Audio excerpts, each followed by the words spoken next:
Chapter 13, Complacency. "Ents doing away," Chevalier said, and wondered who was knocking on his office door at 3 a.m. Anna entered with Alan in her arms, and he was crying, "Sorry to bother you, sir." "I can, calm him down." Chevalier took Alan in his arms and he immediately settled down. "What's wrong?"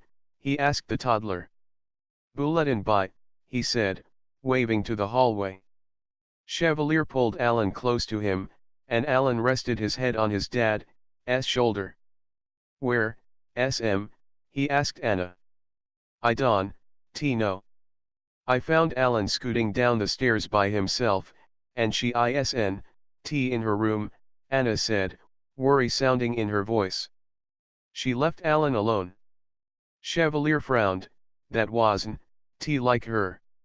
Anna shrugged, "She must have. Take Alan back upstairs. Kyle and I will see if we can find her," he said, and handed the half-asleep toddler back to Anna. Anna left quickly before Alan could realize he wasn't with his dad anymore. "That valuable, then you?" Chevalier called, stepping out of his office. "Yes, sir." Kyle asked, blurring by his side. "M's gone, we need to find her," he said to the island. Kyle grinned, took off. Chevalier frowned. Anna found Alan coming down the stairs alone, and she's not in her room. Wait, she left Alan alone. Kyle was beginning to become really could. Both of the Heku headed out to the barn. "Sam!" Chevalier called out, and the familiar quickly appeared. "A bit late for a ride, isn't it?"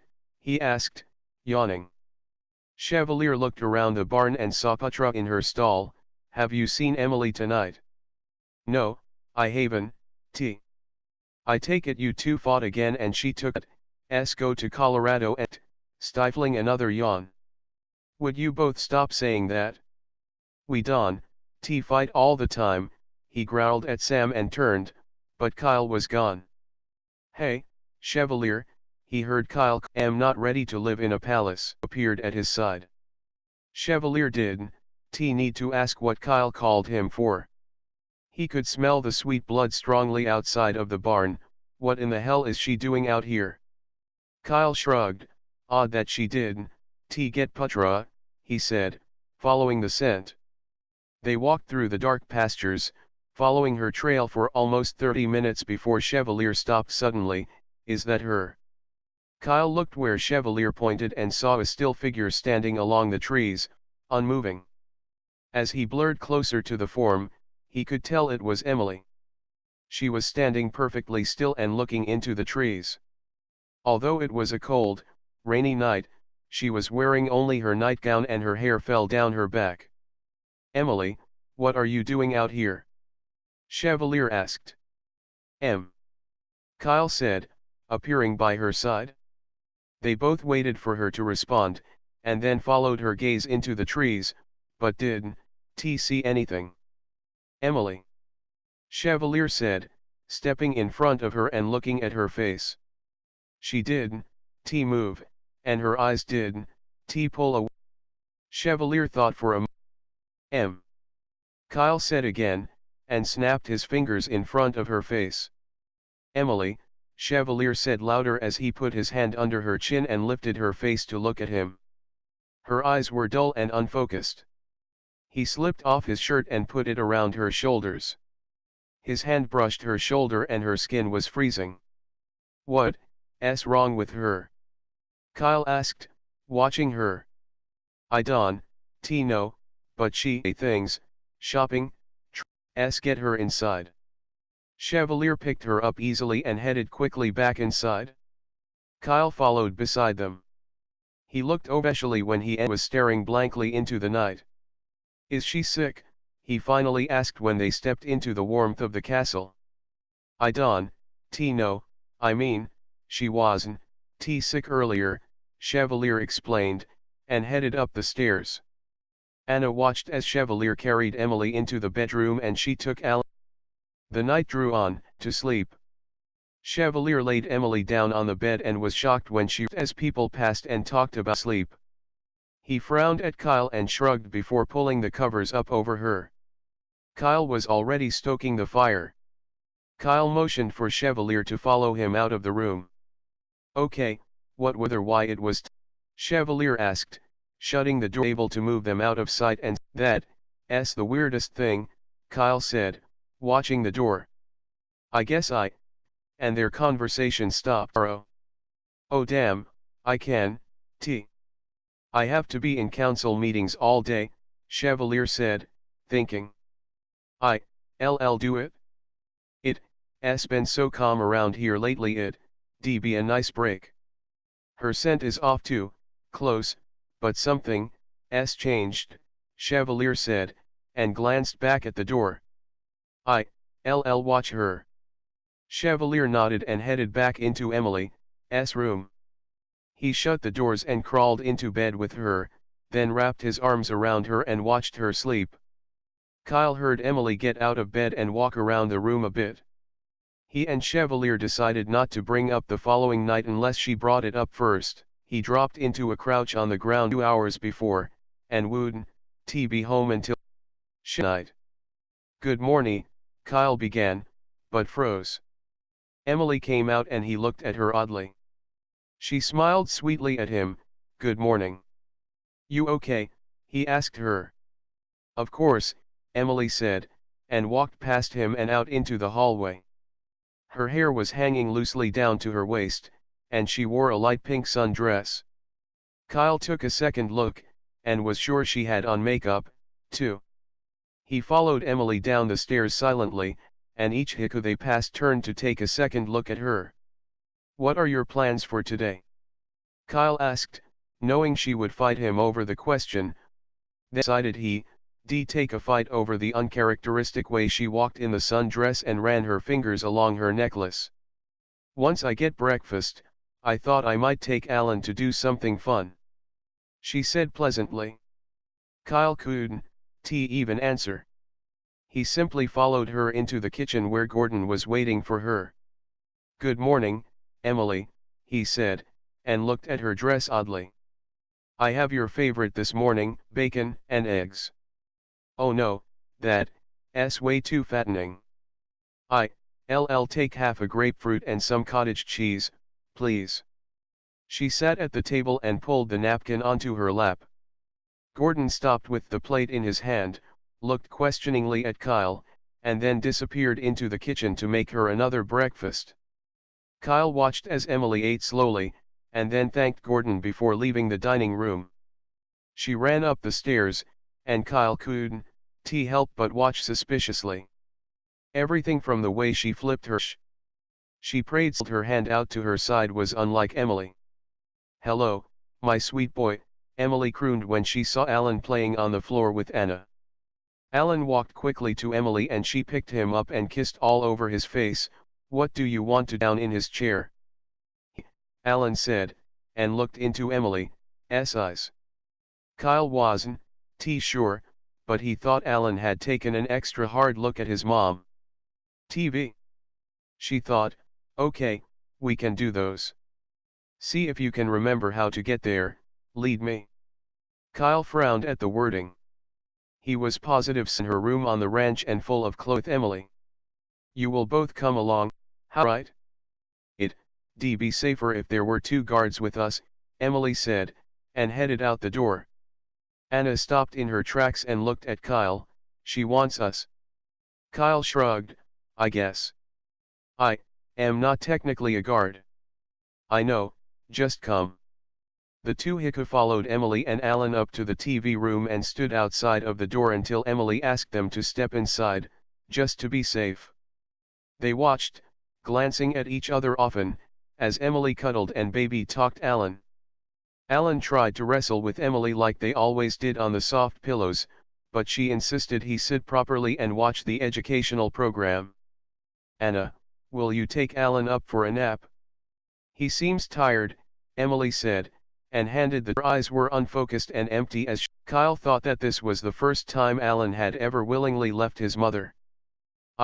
am going to get some flowers to see if I can brighten this castle up," Emily said, and took Kyle's hand before heading down the stairs. Kyle pulled his hand out from Emily's overabundance. Emily and Alan were both deep asleep. Rumors to start on top of everything else. "Why don't we take the horses out to the north pasture? There are tons of wild flowers out," Kyle suggested. He was ready to get Emily out on a horse and get some of her normal self back. Emily smiled. "It's too smelly in the barn and I'd ruin my dress on a horse. Let's just walk, it's such a beautiful day." Kyle nodded, eyes wide, and followed her out the door. She went to the closest wildflowers she could find and began picking random flowers, smelling them and smiling as she went. She talked to Kyle the entire time about how the different flowers would look in the castle and what type of furniture and color schemes they would improve. Kyle had plenty of time to consider the changes in Emily as she spent hours rounding up vases and placing flowers throughout the castle. She talked animatedly to the Heku servants, and they politely answered, but then scurried away at the first chance they got. "I should really go get changed for the evening. When will my honey be back?" she asked Kyle as they headed up the stairs. "Your honey?" he asked, the concern filling his voice. "I miss him so much. I can wait until he gets home." She looked up at the clock dreamily. Emily changed quickly into a little black dress with black stiletto pumps and brushed her hair up into an intricate bun. She dabbed on some fresh lipstick and smiled at Kyle, spinning. "How do I look?" she asked, and then giggled coyly. "You look fine. Let's go eat." His eyes shied away from her. She looked more than fine, and he felt guilty at the way his eyes trailed from the hint of cleavage down to her perfectly toned legs. He knew though, that Emily wouldn't be caught dead in that dress. On Emily. Take the dining table and ordered one of the Heku servants to light the candles. Gordon came in with steak and potatoes and set it in front of Emily. "There you go, Emily," he said, smiling. "This one, do. Please keep fat to a minimum." "I'll take a salad," she said before handing the plate back to Gordon. "All greens, no cheese or meat, and the salad dressing on the side." Gordon frowned at Kyle as he walked back into the kitchen. If he can follow instructions, he'll need to be fired, Emily said pleasantly to Kyle. "I'll keep that in mind," Kyle told her. Gordon returned a few minutes later with Emily's salad and set it down in front of her. She didn't even thank him before starting to eat. "What's up?" Gordon whispered to Kyle, low enough that Emily couldn't hear. "I don't know, she's been acting strange all day," Kyle replied. "We sure that's not an evil twin?" Gordon asked. He was smiling, but his eyes were worried. "I honestly am starting to wonder if I should lock her up until we find out who she is." Kyle was partially joking. "If I were you, I'd think twice about that. The chief enforcer's not going to be happy if you lock her up. I am not going to stand concerned. Though, her scent is off a bit." "I know, but I am not sure that's her. You know," he paused and then decided to continue. "We found her outside this morning around 3 a.m. She was staring into the trees and wouldn't respond." Gordon frowned. "You think there could be a doppelganger?" Kyle smiled when Emily turned to look at him, and then turned back to Gordon when she returned to eating. "I honestly don't know. There haven't been doppelgangers around since the early 12th century." Kyle hadn't considered the possible return of the fabled body double. "What are you going to do?" Gordon asked after watching her for a few minutes.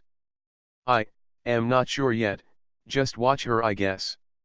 Kyle stopped when Emily raised her hand and snapped. Kyle asked, smiling. Kyle asked. "Yes, I've been waiting for almost 10 seconds for Gordon to take my plate, Unacceptable, she scoffed. Gordon quickly gathered up her dishes and disappeared into the kitchen. You probably shouldn't call me either, Kyle. It's improper, and as I am lady of the castle you should address me as such. She stood and daintily laid her napkin on the table. Okay. No, surprised. I am going to go spend some time with Alan. I am assuming you, LL be coming along as protection, she asked, raising an eyebrow. Of course, M.E.R.M. Lady Emily, he said coldly. His phone rang as he walked up the stairs behind Emily. Kyle here. Kyle, bad news, I am not going to be home until tomorrow, Chevalier said hurriedly. How are things going? Well, Kyle looked up and saw Emily was too close to him to say much. Things are okay. You sound concerned about something. Do I need to? She snapped. Come back. Chevalier asked.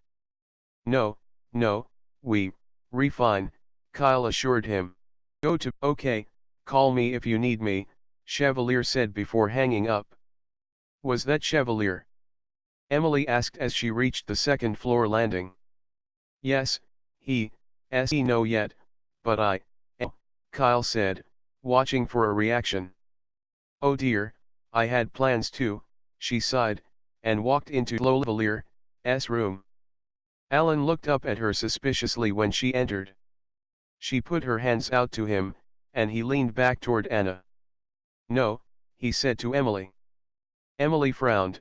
Come here this instant, Alan. No, Alan said again, and held tightly to Anna's hand. Alan, come here now, or you will be spanked, she said sternly. Kyle winced. He knew that neither Emily, nor Chevalier, had ever allowed Alan to be physically punished. They both when he pulled the blindfold and would never trust themselves with that type of punishment. Emily, Kyle said. Kyle, Anna, both of you may go, Emily said, then walked up to Alan and grabbed his arm roughly. Alan began to scream. Let go of him, Kyle told her, and took a step toward her. Let me take him. Anna tried to comfort Alan. Do as I say or I'll have you both fired, Emily said, looking down her nose at Alan. That's enough, Kyle said, and he forcibly picked Emily up and threw her over his shoulder. Did that? Where are you taking her? Anna gasped. To the prison until I find out who she is, Kyle said as Emily struggled in his arms. He realized on his way down the stairs that even her fight wasn't the same. Emily could get out of.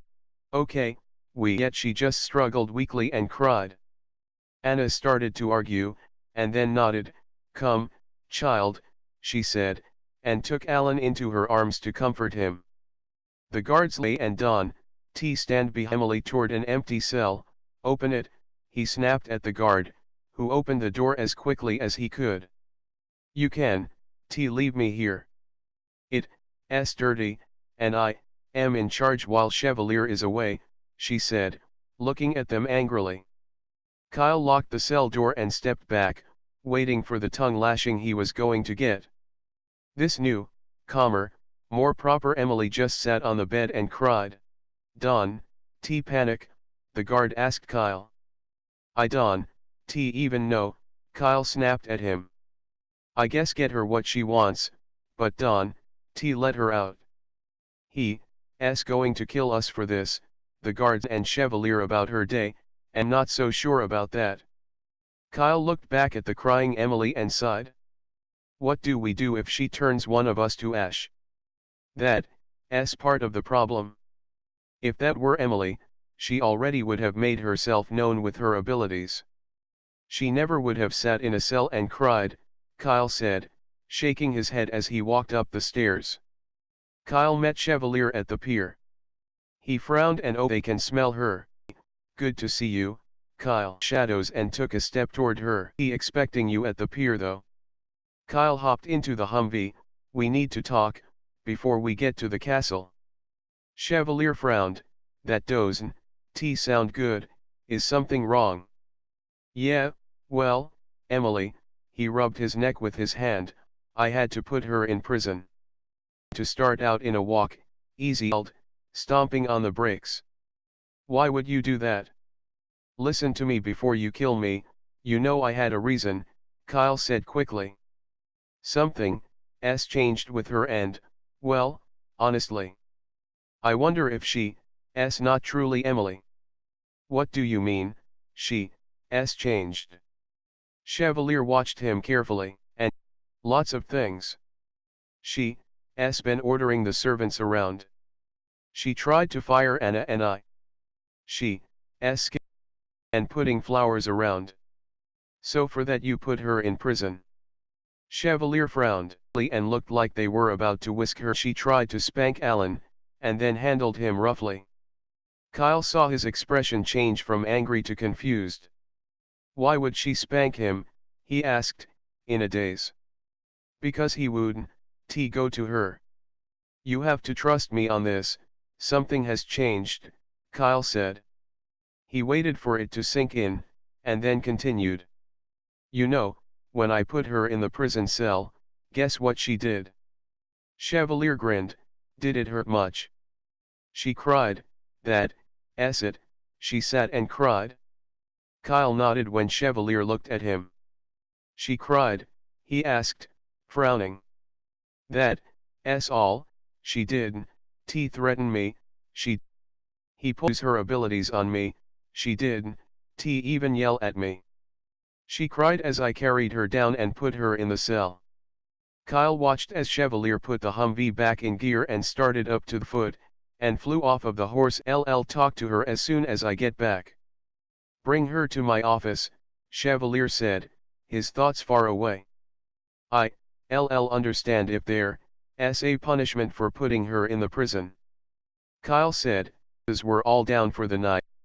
Chevalier did, answer. His mind whirled with information, and he was anxious to talk to Emily himself. He walked slowly to his office, giving Kyle time to retrieve Emily. Chevalier! Emily yelled, and ran into his was more than. She jumped and wrapped her legs around him.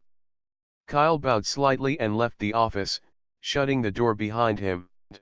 I am so glad you home, it's been awful here. I want Kyle fired immediately, she said, accentuating each word with a kiss to his face. Let's just talk for a sec, he said as the haiku ran off, but the voice in a chair. He frowned slightly at the frilly orange dress she was up, he ordered, and took seen the look on her face when Margaret presented. Chevalier asked. Emily had been polite, but then tried to mail it to Goodwill the second Margaret was out of the room. I wanted to talk to you, too, she said, smoothing down the layers of her skirt. You feeling okay? He asked, and then sat on the edge of his desk to watch her. As well as can be expected, being in, she said guiltily. She stuck out her lower lip and looked rumble through the guard ranks, the expression was off. He, never seen Emily stick her lip out and was positive she hadn't, pouted a day in her life. I see. Kyle, to them and is very worried about you. Oh sure, stick up for Kyle. She told me, love me or you wouldn't, have left me with such a mean haiku, she said, and then checked her hair in the mirror on the wall. Her words shocked him. He watched the way she primped in the mirror, and how her pinky stuck up as she reinserted a hairpin. You wanted to talk to me about something. He wasn't sure what else to say. He immediately saw what Kyle had seen, and it also concerned him. Yes, I was thinking it's time to have another baby. She smiled sweetly up at him. You do. He was stunned. Emily stood up and walked slowly over to him. She leaned into him and kissed him while was so tired, his and around to his back. Done, you. Chevalier chair by another guard. He, never felt a kiss like that, and couldn't, remember a time when Emily held him like she was now. I thought we agreed that Alan was enough, he said, pulling away from her. His eyes scrutinized her every movement and analyzed everything she said. Well, I don't agree anymore. We should fill the castle with children. Emily began to unbutton his shirt. He reached up and took her hands in his. Stop. Her bottom lip stuck out again. How come? I decided a few things while I was away. It's time to get rid of the horses and cows. They too much work for you. He watched her expression. She thought for a moment and nodded. If that's how you feel. Emily, look at me, he yelled at her. And then left for the stable. Ash me. Why would I do that? She asked, running her hand down his chest. I want you to give me just a little bit of it, or are you afraid? He asked, grinning. I am not afraid, she said, kissing his neck roughly. The laughing made him cringe. Kyle, Chevalier said toward the door, and it immediately opened. Kyle stepped in and shut the door. This isn't Emily, Chevalier said, prying her hands off of him. Then who is it? Let's find out, Chevalier said before grabbing Emily's arm roughly and pulling her into the interrogation room next to his office. He quickly sat her down in a hard chair and wrapped the chain around her. Why are you being mean to me, Chevalier? I love you, Emily said, eyeing the button that would start the electricity flowing. His hand dangled over the button, ready to ash me. I wouldn't hurt you. Right away, Kyle said. Her eyes were pleading and she began to cry. Kyle stood at the chair with his arms crossed. If he had any doubts at all that this was an impostor, he would have stopped it immediately. The able to see where she was going cried made him want to rip her apart. Are you going to tell me who you are? Chevalier asked. I am Emily, your wife. Yes, that is, she said, watching his hand on the button. Chevalier pressed the button briefly. Gun, Kyle said, body stiffened and she screamed. When her body relaxed, she looked up at him and her eyes were now pitch black. Who are you? He asked again. Help me, Kyle, please, he's going to kill me, she pleaded to him. Oceans at the ceremony. Want to die Emily, oh sorry. Lady Emily. Kyle said, grinning. Chevalier looked up at him questioningly. She wants me to address her properly from now on, Kyle told him. Oh, well of course, Chevalier said, and pressed the button again. Emily screamed in pain as her muscles contracted with the electricity. He released the button. Let's try that again. Who are you? He asked, watching her. Your wife? I am everything you want. I just changed, for you, she said, her eyes wide. What if Emily was already everything I wanted? Chevalier asked, pushing the button again and watching her as she screamed in pain. If you want him to stop, ash him, Kyle reminded her. I am better, obedient. I can make you happier, Emily begged. Wrong answer, Chevalier said, and he held the button down again. Emily, Kyle tried to. They were more guttural, almost feral. Chevalier lifted his finger off of the button. Who are you? Ego sum vestri uxor, Emily said in a harsh whisper. Kyle jumped to the table and hit the button himself. The Emily in the chair bellowed loudly, screaming words in a language neither Kyle nor Chevalier had ever heard before. Chevalier pushed Kyle's hand off of the button. Where is she? You'll never find her, boy. When Emily looked up at him, her face was dark and menacing and her black eyes were flat and dead. Boy? Chevalier asked, and his eyebrows rose. You called me boy. You are but a boy. She grinned. Silly boy shouldn't mess with me. Tell me where Emily is or I'll hit the button and leave, Chevalier said to her. You should be ashamed. You brought a mortal into this castle, and let her walk around like she was as good as a haiku. You even gave her a child, and you should be killed for such atrocities, Emily hissed at him. Who are you to say such things to me? You know nothing about Emily, Chevalier said, then pressed the button. He grinned as Emily writhed in pain and screamed out curses in Latin. The one posing as Emily looked up when the electricity was turned off. I am an ancient. I am one of the original haiku, and as such you will respect me and let me go. Kyle took a step back, shocked. Chevalier's eyes narrowed. An ancient, you claim? Emily nodded, so let me go before I destroy you. Get the elders on the phone, Chevalier hissed at Kyle. Where is Emily? Chevalier growled. She isn't worthy to live among us, boy. She looked up at him, and her black eyes were haunting. You know nothing about her, he said angrily.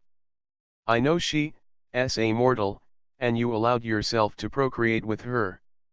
In my day, you would have died for that. Emily glared at him. If you are what you say you are, then things have changed, and this is no ordinary mortal. Celeste is sure this is an ancient, Kyle said, returning. Her orders were to dispose of him immediately. Emily hissed and fought with the chains. I may let you live if you tell me where she is. Chevalier leaned down to look at the ancient. I won, allow her to continue to live among the great haiku, the ancient said. Kyle pushed the button and set a book on it as he turned to Chevalier. How can an ancient be bad? The rest of their dinner went smoothly. T heard of an ancient in over 2,000 years. Chevalier shook his head.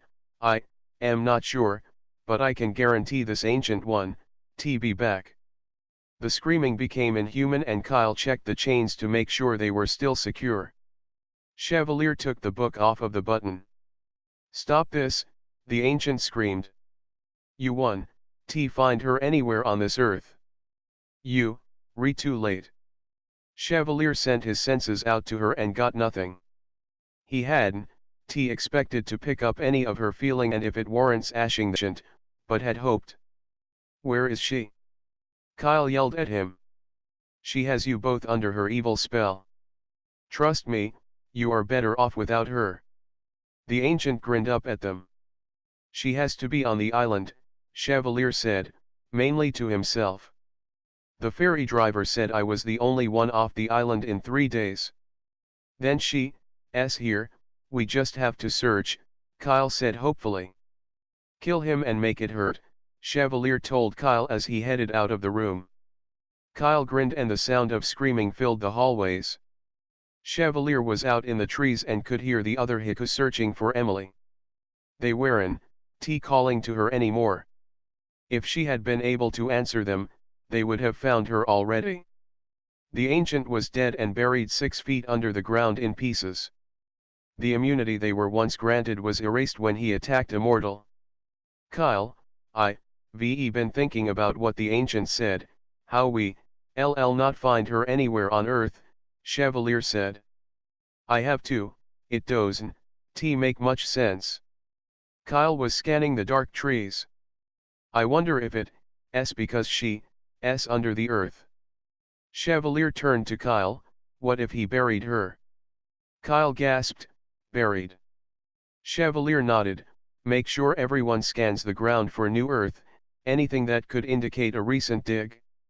Kyle nodded and ran off in search of the guards. Just before dawn, the rain began and the haiku sloshed through the mud looking for dig spots. Over here. Chevalier heard a voice from off to his left. He blurred and appeared beside the haiku. The guard was digging where a mound of extra soft mud was sitting among leaves and twigs. Chevalier and the other guards dropped and began to dig through the soft ground with their hands. Chevalier's fingers touched cement and the digging haiku were able to clean off a perfectly square patch of cement.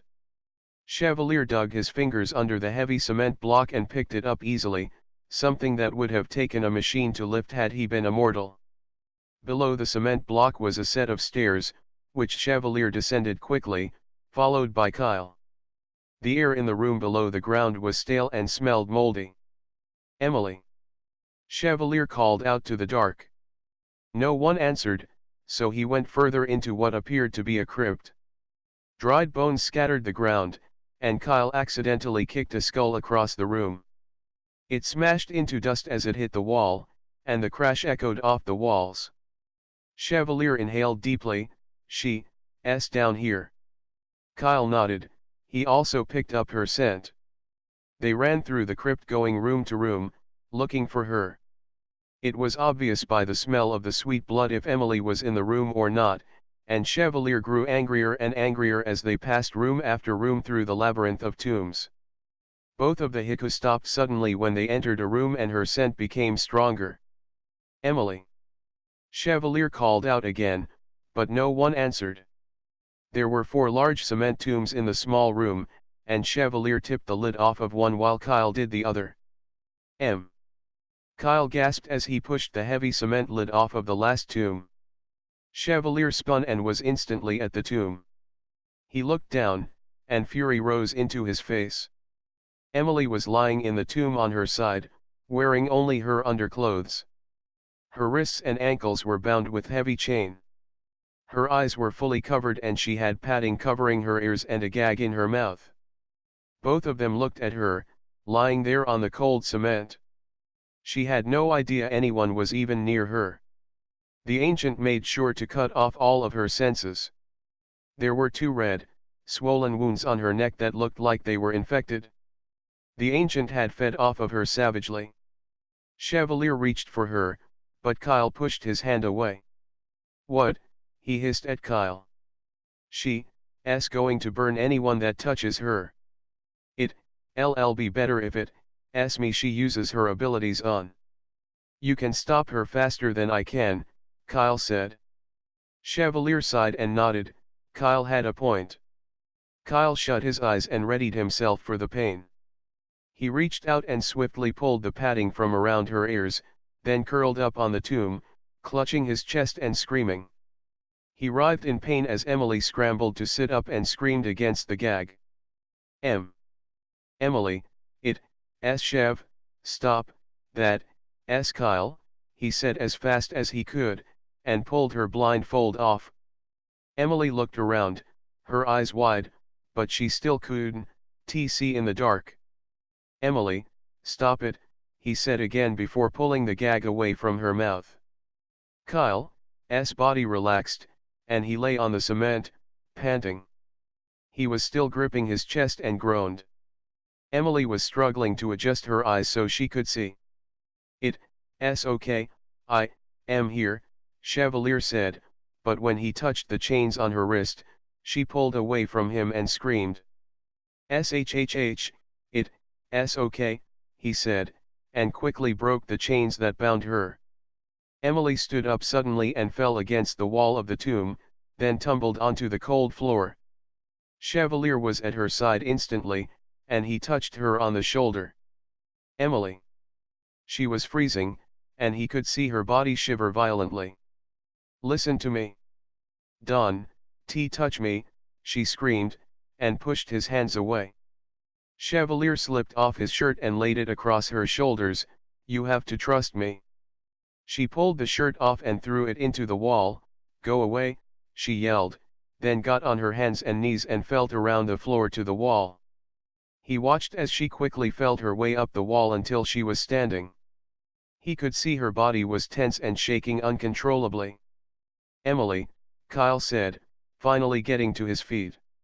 She spun, putting her back against the wall, and her eyes were fighting to see in the pitch darkness. Go away. It's me, Kyle. Let me help you, he said, reaching out for her. Kyle screamed and fell to his knees, his back arched and he fell to the dirt stiffly. Emily, stop it, you'll kill him, Chevalier said, and moved to her side.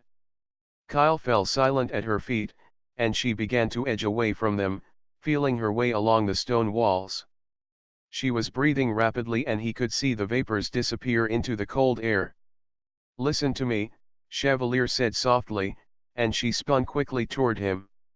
No more listening, she hissed. She finally found the door and stepped out into another room full of dried bones. He was beginning to understand. I am not the one that put you in here. Listen to my voice, you can tell the difference. She stopped and listened to him. It was an ancient, the first of our kind. They were banished thousands of years ago because of their unwarranted aggression to the new beings on their planet, the humans. Okay. They killed mortals, tormented them, and used them as toys. He moved slowly toward her, glad she couldn't see him. He lowered his voice so she wouldn't know how close he was. The new Heku, those like me, we banished them to the ground for eternity for what they did. I don't know how one got out, but he's been destroyed. The ancient ones, some have powers we don't have any more. One of them was a shapeshifter. Emily stopped and looked toward his voice. He got out and was furious about how you lived among us and about how we had Alan. He tried to take your place. He thought if he could replace you, that he would have finally had his revenge on me, an old one. Do you understand? He asked from right beside her. I don't know who you are, she said, her voice was shaky. If you come back up above ground where you can see, I'll show you. For now, though, you have to stop using your abilities on Kyle. He reached out and touched her cold hand. She jerked it away. Don't touch me. Okay, that's fine. Follow my voice, I'll lead you out, he said, stepping ahead of her. She turned toward him with blind eyes and nodded slightly. You okay, Kyle? Chevalier asked, looking at his first officer. Kyle nodded and stepped ahead of Chevalier. Okay, follow my voice. Let's get out of here.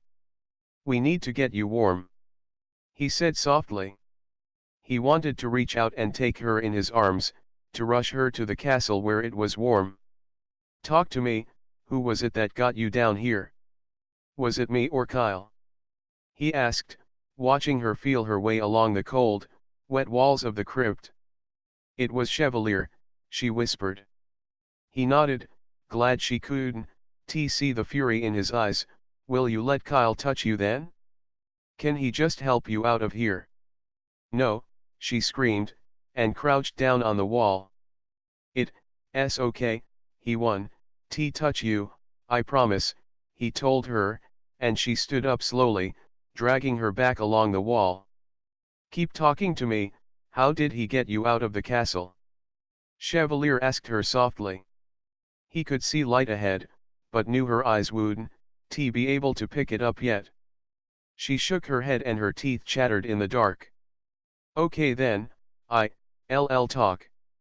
I had a meeting, I was out of town. When I came back, Kyle had locked the ancient in the prison. He knew that wasn't you. He tried to keep her mind off of fighting them. Emily stumbled over old bones and continued along the wall. The ancient pretended to be you, but he thought you needed improved. He had you in frilly dresses, yelling at the staff. He even tried to get Kyle fired. He watched her, but she didn't deviate from her current course of feeling along the wall. He didn't realize that you don't need improved. He thought I wanted a submissive, timid wife who was a tyrant to the castle and its servants. What he didn't bank on was Kyle figuring it out so early and locking him up. Chevalier reached his foot out and kicked a skull out of her way. I am pretty sure he was planning on leaving you here until you died and hoping we never know. It was a bad plan. He didn't have your temper. He laughed and saw her wince, so he quickly changed tactics. Alan hated him. He was probably the first that knew. Chevalier saw Emily turn her face toward the growing light. There, you see, we're almost out. She stopped as soon as she could see him and looked at him suspiciously. Prove it, she hissed at him. Chevalier didn't realize until that moment how many of the Heku traits Emily acquired after living with them for so long. Prove that I am me, he asked, unsure exactly how. She nodded. He looked at Kyle, who shrugged. Well, let me think. Emily rubbed her arms with her hand, trying to warm up a little. What do you want, Em? I don't know how to prove it, me. He was getting frustrated with the way she shivered and was so close to getting warm. Her eyes scanned him, then leave. Leave. He looked at the stairs and then back to Emily. If I leave, are you going to come up? As soon as no one is up there, she said, and then crouched again when she heard the voices calling down to see if they needed help. He nodded, okay. I'll move everyone away. Head directly southwest to the castle. Southwest, she whispered. Away from the ocean. He smiled and headed up the stairs. Emily stood alone in the dark crypt, and listened as the voices grew quieter. She waited as long as she could stand it, and headed up the stairs slowly. It was still raining, and the drops were cold against her already frozen body. She wrapped her arms around herself and listened for the ocean, then headed away from it. She kept a keen eye out and listened for even the smallest noise of a haiku, ready to ash them. When she got free of the tree line, she could see the castle and stumbled through the mud, twigs, and rocks as they cut into her bare feet. The rain soaked her hair and she shivered worse now, her teeth clattered and she couldn't seem to focus. Chevalier watched her from behind the trees. His heart ached as she shivered and stumbled her way through the muddy pasture. Her hair was soaked and clung to her already cold body. He wanted to reach out and take her, grab her and run into the castle, but he knew getting close to her could get him killed. Chevalier was never so happy to see Sam. Sam ran out of the barn toward Emily and threw a horse blanket over her shoulders. He growled when she threw the blanket to the ground and pushed Sam's hands away. When do we get to help her? Kyle whispered from behind him. I don't know, Chevalier said, irritated. Emily fell against the door to the castle and opened it. Stepping inside, she shut the door. Waiting a few minutes, Chevalier and Kyle stepped into the castle and followed the muddy footprints up the stairs and looked into her bedroom. Emily was curled up on the floor in front of the fire. Her arms were wrapped tightly around her knees, which were pressed to her chest. Chevalier cleared his throat, and she sat up quickly and looked over at him. May we come in? Emily nodded slowly, but kept her eyes on both of them. Can I run you a bath? You have to warm up, Chevalier said as she sat shivering on the floor. She nodded again, and he disappeared into the bathroom. Kyle smiled at her. I'll just say this for later. I am not mad about the burning thing. Her eyes narrowed. Chevalier came back out. It's ready. He watched her as she lowered her forehead to her knees and trembled forcefully. She wanted to get into the warmth, but couldn't move her legs. The more she shivered, the harder it became to coordinate her muscles to move. To hell with it, ash me, Chevalier said before picking her up and taking her into the bathroom. He sat her down slowly into the hot, steamy water. The heat seeped into her muscles, and they relaxed enough she could let go of her legs and stretch out in the water. She slipped off her underclothes and threw them out onto the floor. Thank you, she whispered, leaning back against the tub and shutting her eyes. He touched her cheek softly, frowning when she winced. You know it's me now. She nodded. How? He asked curiously. You risked your life to get me warm. It had to be you, she whispered as the shivering began to die down. Chevalier reached over and flipped on the jets. Just sit back and relax. I'll go get you something to eat. Emily nodded, unable to speak through her chattering teeth. She was hungrier than she could ever imagine. As far as she could tell, it was over 2 days since she had anything to eat or drink and her lips were painfully dry. She looked around the bathroom. It all seemed surreal as she remembered the cold, dark tomb. Hungry? Chevalier asked, setting down 2 trays on the counter. She nodded. Gordon was confused, he sent 2 trays up. He pulled off the domes. HRM, do you want a salad or a cheeseburger? Emily whispered, cheeseburger. He handed her the cheeseburger, and she ate it quickly, and then looked up at him embarrassed. Chevalier laughed, eat it all, you have to be starving. He handed over a plate of fries, and she leaned back in the tub and ate them more slowly. Emily handed back the plate with half of it gone. He took the plate, and when he turned around, she was standing up and slipping on her robe. HRM, let me see, he said, taking her wrist.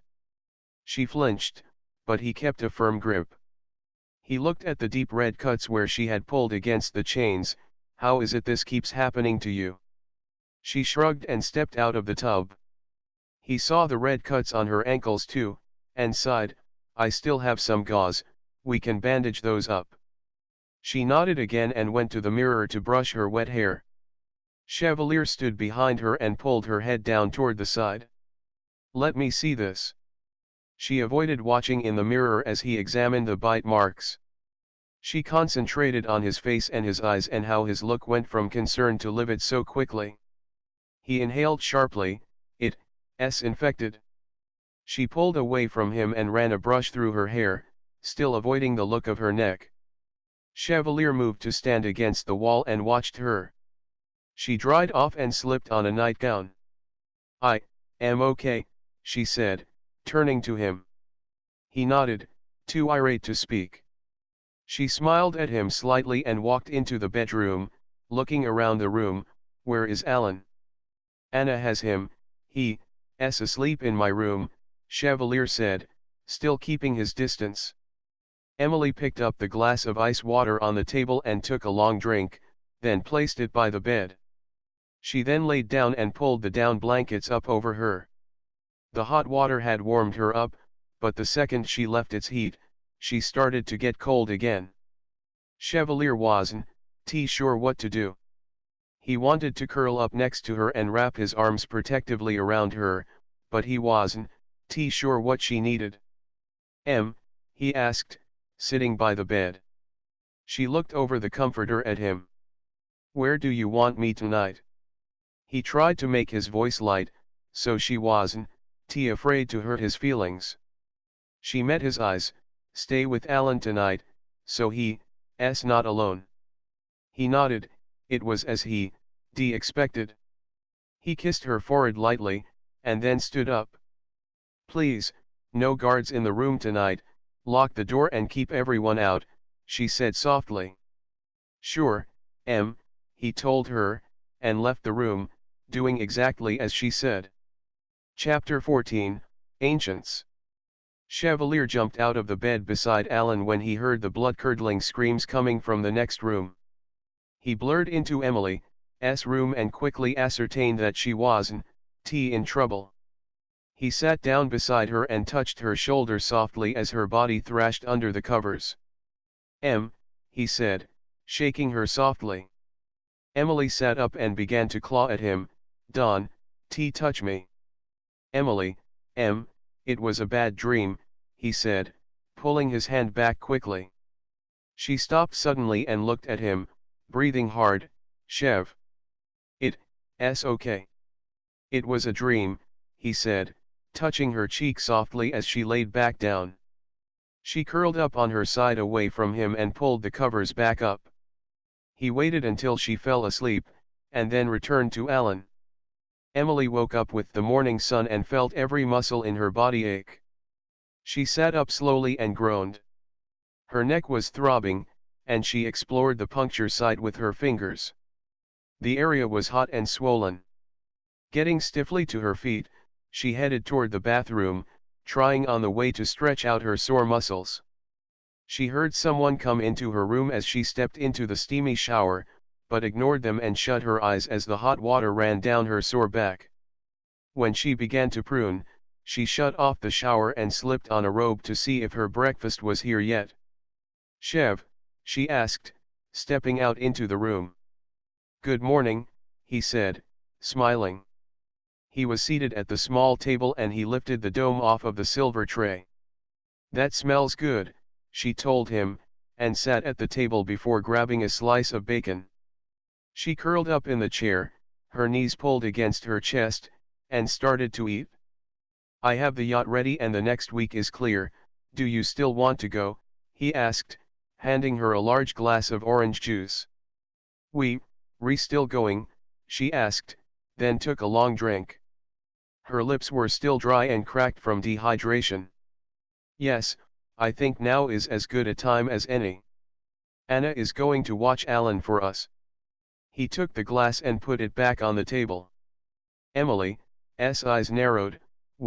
Relieving Alan. "I really think you and I need to be alone." "But leaving him? What if something happens?" She dropped the second piece of bacon back onto the plate, no longer hungry. Wrapping her arms tightly around her legs, she laid her cheek on her knees and watched him. "They know where we are going, this time," I told Kyle. "If anything happens, we'll know, I promise," he assured her. His expression was sad as he saw Emily sit in her defensive ball. He hadn't seen her do that in a while. She nodded, and then headed to the bathroom to get dressed. She quickly reappeared in jeans and a t-shirt and started packing a bag. "Why Don, you finish eating?" he asked, eyeing the nearly full tray. "Not that hungry I guess," she told him, and dropped her bag by the table. "I am ready." He nodded and wrapped the bacon and toast up in a napkin, just in case. The yacht was just south of the pier and Chevalier easily lifted her onto it. She looked around at the sparkling boat as he talked to the guards quickly, and then took his spot on the bridge. As soon as they were away from land, Emily stripped down to her bikini and laid down on one of the cushioned deck chairs. The sun's heat felt amazing against her skin and she quickly relaxed. Chevalier watched Emily from above and smiled. He pulled his eyes away from her and back to the instruments, then headed out to a predetermined spot on the Atlantic. Cutting the engines, he let down the anchor and joined Emily on the deck. "You make it pretty hard to stay on the bridge," he said, adjusting his sunglasses as he sat down on the deck chair beside Emily. The sun feels so good." "I am still cold," she said to him, never opening her eyes. "Still? I knew I should have brought some B12, he sighed as he brushed a strand of hair off of her face. He pulled his hand back quickly when she flinched at his touch. I'll warm up." "So are we going to chit-chat about my low blood supply or are you going to reveal why we're really out here?" she asked, turning her head to look at him. "Am I that predictable?" Emily nodded and shut her eyes again. "Let's just enjoy the day, okay? We'll talk later," he suggested, then leaned back against his chair. "Sure, whatever you say," she said lazily. Chevalier grinned. "Whatever I say, that's new." "Yeah, well, Don, get used to it." Chevalier wanted to touch her, to cradle her and hold her in his arms. This entire trip was to break her out of whatever it was she was going through, but he felt she needed to get comfortable with him again. He cursed the ancient who used his image to lure her into the crypt. Chevalier wished he could bring him back and make him feel more pain for what he did. Emily was guarded, untrusting, and on edge. Chevalier was reminded of her time with Keith and how long it had taken her to trust again. Emily spent all morning out in the sun. She threw on a robe and came in only when it was time for lunch, then made a quick sandwich and sat at the table to eat. "You, returning pink," Chevalier said, sitting next to her. She glanced at her skin and wrinkled her nose. "I forgot sunscreen." "It's okay, a little burn never hurt anyone." Emily ate in awkward silence. She'd gotten used to him watching her eat, but today it was uncomfortable. When she was done, she washed up the dish and went back out into the sun. This time she laid down on her front, so her back could get some color. Chevalier sat down by her and squirted some sunscreen into his hand. He warmed it up, and then touched her back. She jumped at his touch and balled her hands into fists, clinging to the towel. He ignored her and rubbed the lotion into her back and legs, then began to massage the muscles he knew must be tight from lying on cement for 2 days. His hand found nothing but knots in her back and her entire body was tense. "Emily, relax. Please Don, Don, touch me," she said, pressing her face into the cushion of the chair. "Just breathe." "I am not going to hurt you," he whispered, noticing she was holding her breath. She breathed in harsh gasps. "Don, Emily tried to get up, but he held her down. "I am not hurting you. Now just let me work on these knots." He truly thought he could help her, but part of him wasn't sure he should touch her when she told him no. Emily tried again to get up, and this time he let her. He watched her slip on a robe and disappear down into the living area. He sighed and followed her. He said softly as she went through the movies. She ignored him and pulled out a movie, slipped it into the DVD player, and sat on the couch, drawing her knees up tightly to her chest and wrapping her arms around them. Chevalier sat down beside her, making sure to leave a gap of safety between them. He turned his attention to the TV, but his mind was far away. Emily sat motionless through the 2-hour movie, never once looking at Chevalier. He watched her through part of it and wished he could read her mind to find out what she was going through and what she was thinking. As soon as the movie was over, Emily dropped her robe and slipped on an oversized t-shirt, then laid down on the bed. "Are you okay?" he asked, watching her. "Just going to take a nap," she said, and shut her eyes. Chevalier returned to the helm and watched the ocean around them. He sent his senses out to Emily and relaxed in her flowing emotions as she dreamed. A sudden jolt of fear rang through him, and he blurred to her side, just as she began to scream. "Emily," he whispered, gently touching her arm. She jerked hard away from him, and tumbled off the bed. "Don, touch me." "I am sorry, I wasn't thinking," he said, leaning over the bed. "You were having a nightmare." Emily sank her head into her hands. Chevalier had enough. He leaned over and picked her up before she could complain, and sat her in the bed next to him. "Enough waiting, what's going on?" he asked, watching her closely. "Nothing's going on, okay," she said, then got up and grabbed a drink before heading out into the sun. Chevalier followed her and sat down in the deck chair next to her. "The ancient," he said, watching for a reaction, but saw none. "Yeah. He came to you as me, right?" "Yes." She rolled onto her stomach and settled down in the chair. "What did he say?" "When?" Chevalier sighed. "Your stubborn streak is showing, when he lured you out of bed. I thought we were going to talk about this tomorrow." She turned her head and looked at him. "I changed my mind. I don't want to talk about it," she said, shutting her eyes. "I want to know." "It's nothing," she whispered, turning her face away from him. "If it's nothing, then tell me how he lured you out of the castle. Why do you want to know so badly?" "It's important for me to know. I want to know why you flinch when I touch you. I want to know why the nightmares." He so badly wanted to reach out and touch her. "Maybe I just don't want touched right now." "It's more than that." "No, it's not." Chevalier touched the small of her back, lightly running his fingers along the curve of her spine. He watched as her skin twitched at this touch and she inhaled sharply. To further prove his point, he slowly moved his fingertips lightly down her side and slipped them under her bikini bottom at her hip, and then watched as her body tensed and she sat up quickly. "What did he do?" he asked, moving to sit in the chair beside her with his hand on her knee. She brushed his hand away and tried to move away from him, but he held her in place and scooted so he was sitting up against her. Please, Don, she said, sitting straight-backed and still, her eyes fixed on the horizon.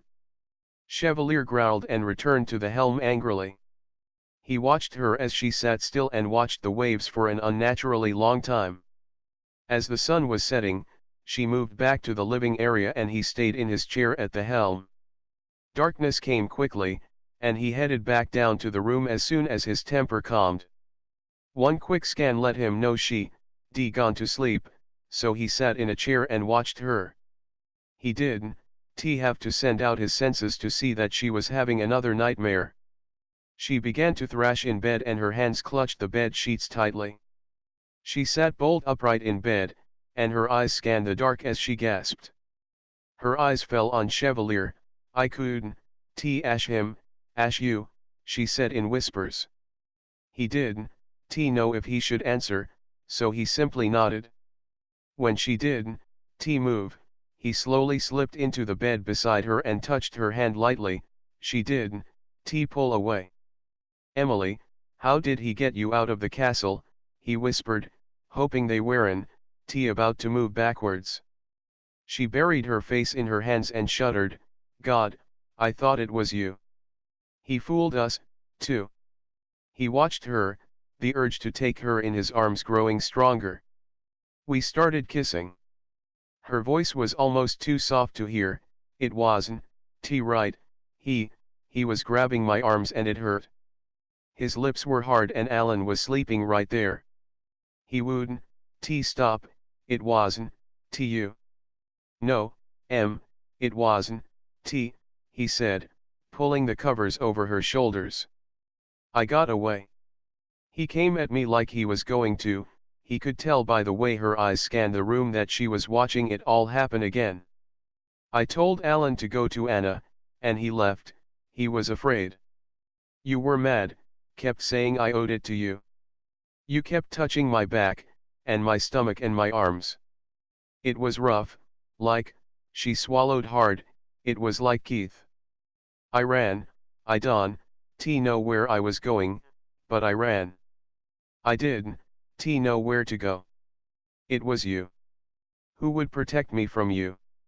Chevalier watched her and was glad it was dark, so she couldn't see the rage in his face. You caught up with me by the trees and dragged me down. I couldn't see, it was too dark and it smelled so bad. She shivered and her voice became softer. I couldn't see you. You would reach out and touch me, my face, my hand, my leg, but you weren't there when I tried to find you. You were everywhere. Then you pinned me and I could feel your teeth against my neck. It hurt like before. She didn't need to specify before. Chevalier knew that before he came along, she was the unwilling victim to a slew of thirsty Heku. I was glad when you tied me up and left me, when I couldn't feel your hands on my skin. I thought I would die down there, alone, cold. Then you would come back, and curl up with me in the dark. The hands always touching me and you would kiss my face and my neck, then you would feed again while your hands touched my back and my legs. Always touching. Chevalier's hands tightened into fists and he exhaled slowly. I wanted to turn you to ash, to stop the cold hands, but it was you. I couldn't kill you. You said I didn't deserve you. She turned her eyes down to watch her hands, that the baby was a mistake. How could you love someone like me? I am just a vile, filthy mortal, and you only want sex. That was not me, he said, gritting his teeth. She ignored him and continued, you said, you wouldn't kill me, and you bring me food if I would still sleep with you, in the crypt. I fought him until I was alone again, it was better. She nodded, her eyes still a million miles away. Better, yes it was better. Emily was finally silent and she lay back in bed and pulled the covers over her. He watched as her eyes shut and she drifted back to sleep. Chevalier watched her sleep, this time she was still. He watched and wondered how she survived what she had gone through. She spent over 48 hours in the crypt with her unwanted visitor the only company. There was no food, no water, and no warmth. She hadn't killed the ancient when she could have because she still thought it might be Chevalier. He felt a surge of violence swell up inside of him and he blurred to the back deck and smashed the furniture into the side of the yacht, growling into the night. He was calm again when the sun rose over the horizon, and he sat in the chair and watched her sleep. He was unmoving, his eyes never leaving her as the morning drew to a close, the sun directly above them.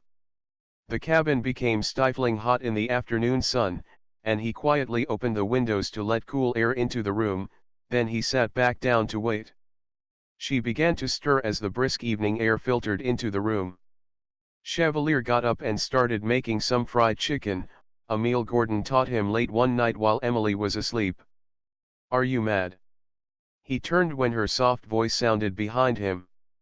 He frowned. "Why would I be mad?"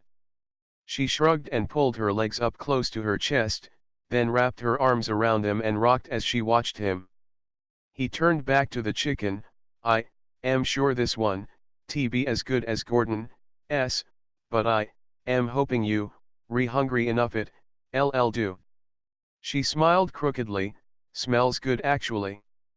Emily watched as he cut up potatoes and threw them in the pan with the chicken. Her stomach growled as the smell filled the night air.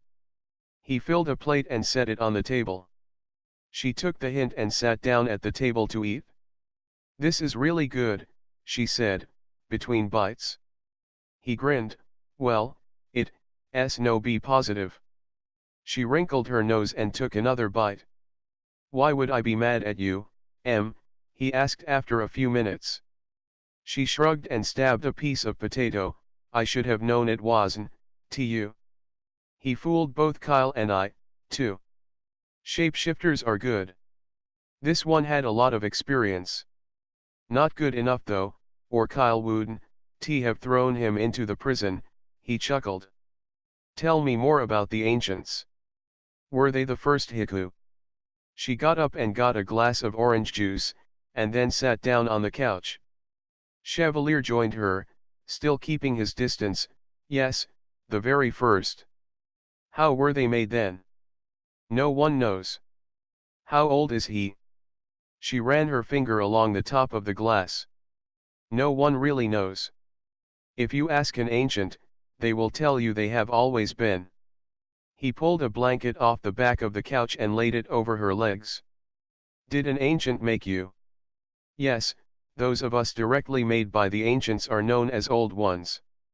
"That one didn't make me, though. I've never seen him before." "You said the ancients used mortals as toys." "Yes. That's all I was then, a game." "I don't think so. I think at first he wanted some fun, but then, well, I think he may have fallen for you. There was no other reason he tried to, well, it's just a theory." He took her glass and went to the fridge to refill it. "Did you help get rid of the ancients?" She watched him and took the glass when he returned. "Yes," he said softly. "Tell me." "Their games were getting old. The humans were become civilized and learning quickly. We knew it wouldn't be long before we were outnumbered. We, meaning myself and the First Council, decided to talk to them and try to get the ancients to leave the mortals alone. It didn't work though, it made things worse. They thought nothing of kidnapping small children to torture and feed off of." He watched the waves out the window. "We did what we had to protect ourselves, to protect our species." He finally smiled at her. "We couldn't kill them though, they were our past, our history. So they were banished to the ground for eternity." "Are they all on the island?" She shuddered. "No, I didn't even know one was here. Actually, I didn't know about that crypt either." He frowned. "Then how did he get there?" "When we finally decided to banish the ancients, the call was given and Heku everywhere did what they could. There must have been a colony on this island already, and when they banished him, they either didn't tell anyone, or swore them to secrecy. Their secret followed them when they left. Emily thought for a moment, so how did he get out? Chevalier shrugged, that's been bothering me. All I can come up with is that Larson did it, though I don't know why. Larson? Her eyes narrowed. It's the only explanation. Someone had to have dug up the ancient, and then opened the sealed casket. He couldn't have gotten out by himself. There could be more then. It wasn't a question, and she watched the blank TV screen. No, the ancients were scattered. They couldn't even stand each other long enough to live together. He was alone. So how did you get the island? She wondered that before, but hadn't bothered asking. It was 300 years ago, and the council got word of an out-of-control coven here. I was sent in to, well, exterminate the offenders. But you didn't, you saved them. No, I did what I was sent to do. But I loved this place and the castle, so I moved my coven here. He saw the shock on Emily's face. I told you, I am good at my job. How many did you kill? She whispered. It's not important. He reached out to touch her, but she jerked slightly. You have to stop doing that. He reached out slower and brushed the back of his hand against her arm. She fought to calm her breathing. It wasn't me, he said, scooting closer to her. She shut her eyes tightly. I know. Chevalier reached around to the counter and grabbed a small yellow bottle of medicated gel and some gauze. Let me see your wrist. Her eyes flew open. Why? He sighed. You know why. I just want to change the bandages. She reached her shaking hand out to him. He tore off the old bandage and smeared the yellow goo around her wrist as she watched him, scrutinizing his every move. He wrapped new gauze around it, and then started on the next. Chevalier reached quickly for the gauze on her neck and she gasped and shied away from him, her hands by her face. Sorry, it's okay. He slowly moved his hand closer to her and pulled off the gauze. The puncture wounds were still red and swollen, but he thought they were getting better. It took a very careless Heku to do that, one with no concern for the one from whom he drank. It infuriated Chevalier. He spent his entire life killing Heku for less than that. He pressed new, clean gauze against her neck and gently taped it into place as she stifled a yawn. Chevalier smiled. Bedtime again. I've slept a lot today already. Maybe a movie, she asked, watching him get up. He held a hand out for her. Come on, I'll tuck you in. She took his hand after a few moments and let him walk her to the bed. I don't want to sleep though, I slept all day. It's good for you, still anemic and PTSD.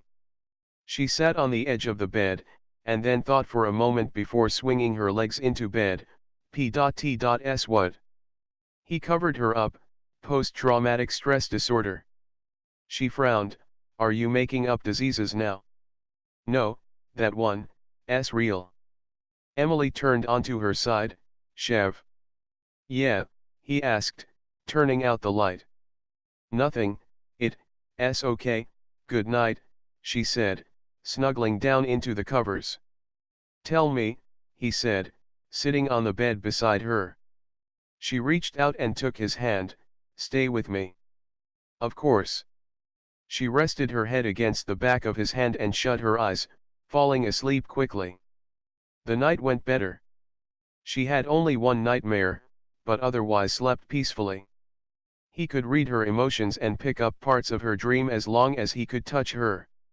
Chevalier spent the night delving into her dreams and feeling the foreign emotions flow through him.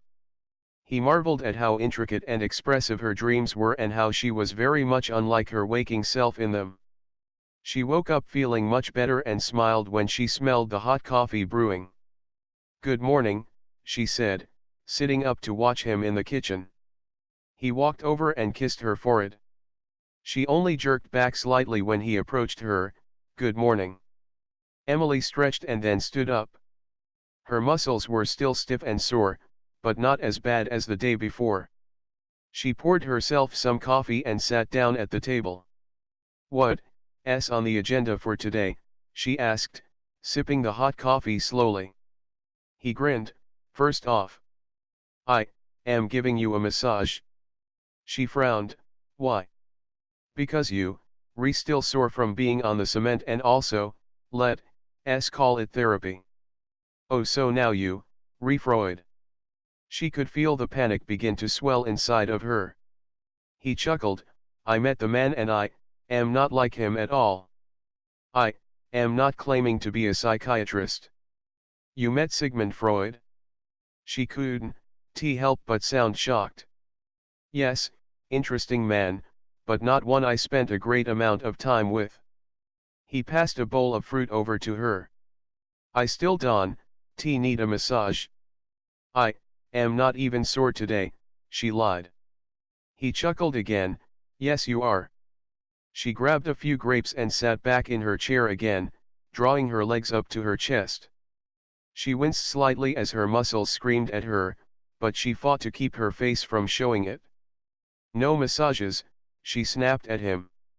She hated when he was right, but the thought of his hands on her made her panic. "I am not fighting with you today," he said, watching her. "Good, no massage, no fight." "Oh, you're getting a massage? Your entire back is full of knots."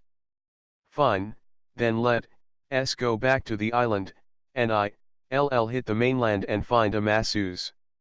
She thought that sounded reasonable. He grinned. "No. Why are you so set on this?" She watched him carefully. Let's see. You sore, you flinch when I come near you, you stressed out, not sleeping, and, well, because I can think of no better way to spend the day than running my hands all over you." He said the last part with a grin. "Ever consider maybe I just don't want to be touched?" She glared at him. "Yes, I have, and if it was a regular thing, even something I had seen once in the past, then I would respect your wishes, but I know why and I am not going to have you afraid of me." His amused expression left. "I am not afraid of you," she said, looking deep into his eyes. Maybe that wasn't the right terminology. He thought for a moment. "How about, repulsed by my touch?" She frowned. "That sounds awful." "Well, how would you explain it?" "It's not you. I don't want touched by anyone right now." She grabbed a knife from the counter and began to cut up a fresh mango. "Just a strange mainland masseuse." She sighed. "Okay, so maybe I wouldn't have actually done that." Chevalier laid his head back and laughed. Emily threw a piece of sticky mango at him and hit him on the cheek. He wiped off his face with a napkin and grinned. "You're trying way too hard to start a fight with me." "It's not going to work," he said. He was prepared for this. "I am not," she snapped at him. Chevalier laughed again and she roughly pushed her chair away from the table and stood up, then stormed up the stairs. Emily sat down on the deck chair, slid on her sunglasses, and leaned back. She sat up quickly when she felt Chevalier sit by her on the chair. When she saw a bottle of massage oil in his hand, she tried to stand up quickly, but he held her to the chair. "Let me up," she said, pulling against his hands. "Nope, roll over," he told her, and flipped her over quickly before straddling her hips to help hold her down. "Let me go, please." She was starting to panic. He could feel her muscles tighten up and her breathing quicken. Emily fought to get up, but the weight of him on her hips kept her from moving much. She knew he was holding most of his own weight himself, but she still couldn't manage to maneuver out from under him. She gasped when she felt his hands undo her bikini top and slip it off. "Hey," she yelled. Emily pushed herself up onto her elbows. "Hush," he said as he warmed the liquid in his hands. He rubbed the oil into his hands and placed his hands squarely on her back, then left them there as she fought to get out from under him. Slowly, he began to work at the knots in her neck and shoulders. He suddenly realized she wasn't breathing anymore and her body was trembling. "Emily, breathe," he reminded her, and she took a short shallow breath. She couldn't think. Every ounce of her wanted to run away from him. The feel of his hands on her back made her entire body ache. She couldn't move and hated to be pinned. It was hard to breathe, and she felt like she was back in that tomb, back with the rough, cold hands. She pulled at the edge of the chair, trying to pull out from under him. Her head swam. She could feel darkness coming from around her, the cold darkness of the crypt. "Emily," Chevalier said harshly. "Stop it." His words brought her back to the present. She felt the warm sun on her back and the cool breeze coming over the deck. She pressed her face into the pillow. His hands moved expertly across her shoulders. As she concentrated on the feel of his hands, she recognized they weren't the same. His hands were touching her gently and moving slowly from her shoulder to her neck. She calmed as his fingertips lightly glided down her back, following the natural curves of her body. Emily focused on his touch, on the differences. The hands in the crypt had been cold and rough. The uncaring hands were forceful and painful. Chevalier's were nothing like that. She knew he possessed the strength to kill her in an instant, to sink his hands into her chest if he wanted. Instead, his touch was soft and gentle. His fingers were carefully outlining the muscles in her back. Even when he needed the knots in her back, he was tender and soothing. Chevalier was pleasantly surprised when she stopped fighting and began to relax. He was able to work on the knots in her neck, and he smiled as they began to disappear. She didn't flinch when he ran his hands along her back, and her breathing was calm. Emily rolled over on the deck chair and this time, he let her. Her green eyes were no longer afraid. She looked up at him and he felt the intensity of her gaze. Reaching down, he kissed her softly and felt her hands wrap around his neck. Chapter 15, Exploring. "Hey, baby," Emily said, holding her hands out for Alan. He ran to her and jumped into her arms. She hugged him tightly to her. Chevalier smiled at them and ruffled Alan's hair with his hand. "How was it?" Chevalier asked Anna. "Oh, he's an angel, you know that, though," she told him, and smiled. Never, in her 1,200 years, had she ever thought she could be this attached to a mortal. "Hopefully you didn't spoil him too badly," Chevalier said, laughing. "Oh, not at all," Anna replied, and winked at him. Kyle walked in and eyed Emily quickly before turning away from her. He was caught off guard by her bikini and sarong. She normally didn't wear such things around others and he was afraid of Chevalier's jealous streak. "Chief Enforcer," Kyle said, walking over to him. "Good afternoon," he said, his eyes still on Emily and Alan. "Anything new?" "Nothing, it's been very quiet. The elders would like a phone call though, they called a few times." He quickly glanced at Emily, and then back to Chevalier. "Oh? Did they say why?" he asked, finally turning to face Kyle. "No, they said it wasn't an emergency, but wanted to talk to us both when you got back." Chevalier nodded.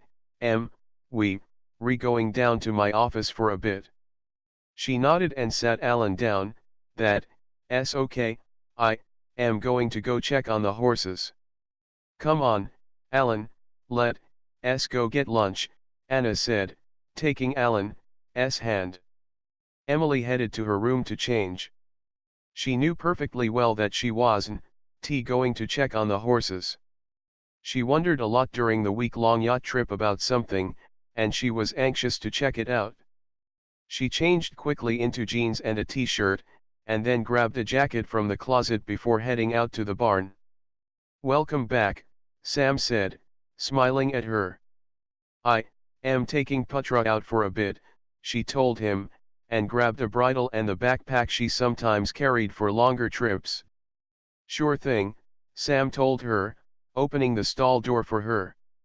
Emily threw a bridle on Putra, and then stepped on a bale of hay to slide up onto her back. She clicked her tongue and headed Putra out to the west pasture. She wanted the illusion that she was headed toward the beach. Once she hit the west beach, Emily checked to make sure she was alone, and then followed the beach up toward the tree line. From there, she watched the trees closely, looking for the familiar oak. When she found it, she slid off of Putra and grabbed a flashlight out of her backpack. She dropped the pack by the mare and secured her reins to a strong branch. Emily headed into the trees. She hoped she could still find it and that it had been covered. She was looking around her when she almost fell into the hole, but caught herself against a branch. The cement slab was still set off to the side of the crypt entrance. She took a deep breath and descended the stairs, turning her flashlight on when she reached the bottom. Emily scanned the first room. It was a small room with stone walls and a single doorway. She headed off through the doorway, carefully watching ahead of her. Each room she came to, she scanned with the flashlight, and stopped often to examine the skeletons. Most seemed human, but once in a while, the elongated and sharp canines of the haiku were present. She looked through each room. She wasn't sure what she was looking for exactly, but she was driven. Hours passed, and she wondered if anyone was looking for her yet. She hoped not. If her plan worked, they still thought she was out taking a casual ride. Something glittery caught Emily's eye and she walked over to a small alcove as she slipped the flashlight into the pocket of her jacket. The skeleton was human and was laid out alone on a long cement bed. She reached out and gently touched the golden crown on his head. She brushed a thin layer of dust off of it and ran her fingers along the inlaid jewels, then looked around the cement bed and saw a long sword lying alongside the skeleton. Emily used all of her strength to pick the sword up and slide it off of the slab, but it was extremely heavy, and the tip hit the ground with a loud crash. She cringed, and looked around her, but nothing moved. She grinned and set the heavy sword down on the ground. Dusting off her hands and pants, she grabbed the flashlight and headed back down the passageway. There was one door she couldn't open, a heavy stone door with intricate runes carved into it. She pushed as hard as she could, but wasn't able to move it at all. As Emily came to each room, she looked around carefully, being sure not to miss anything. In one room, she frowned and moved over to something lying on the ground. Emily picked it up and smiled. It was Chevalier's shirt. She'd forgotten that he tried to give it to her. That would mean she found the room in which she was kept. Emily looked around the room and into each of the 4 tombs. Their lids were scattered around the room, so she wasn't sure which she had been in. There were no signs of anything in any of them. She looked around the room with her flashlight. There was nothing remarkable about this room. The stone walls were bare and the 4 crypts were lying empty. If it hadn't been for Chevalier's shirt, she wouldn't have been able to distinguish this room from any of the others. Emily froze when she heard a soft sound from outside the room. She turned quickly and pointed the flashlight into the hallway. Nothing was there and nothing moved. She peeked around the wall slowly, and then down the narrow stone hallway. "Is someone down there?" she asked. Her voice echoed off of the walls and she smiled to herself. Her flashlight lit up several more doors, and she decided to keep on with her task of exploring the crypt. 2 of the rooms were empty, and one had 2 skeletons lying on the dirt floor, side by side. She went closer to look at the skulls and saw that they were haiku. She looked at how their arms were folded across their chests, and how the scattered pieces of decayed fabric that covered them were the same dark green color. "I buried them." She heard the voice from behind her and spun quickly, shining her flashlight on the haiku. Larson, she asked, taking a step back. Welcome back, child, he said, and took a step toward her.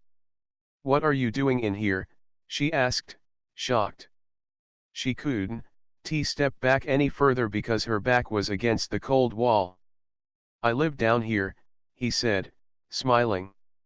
You live down here? Yes. His smile was menacing. Why, you let the ancient out, she said, stammering. He was now blocking the door. Yes, I did. It shocked her that he did deny it. Then you were down here while I was. I was. Why didn't you help me? Help you, child.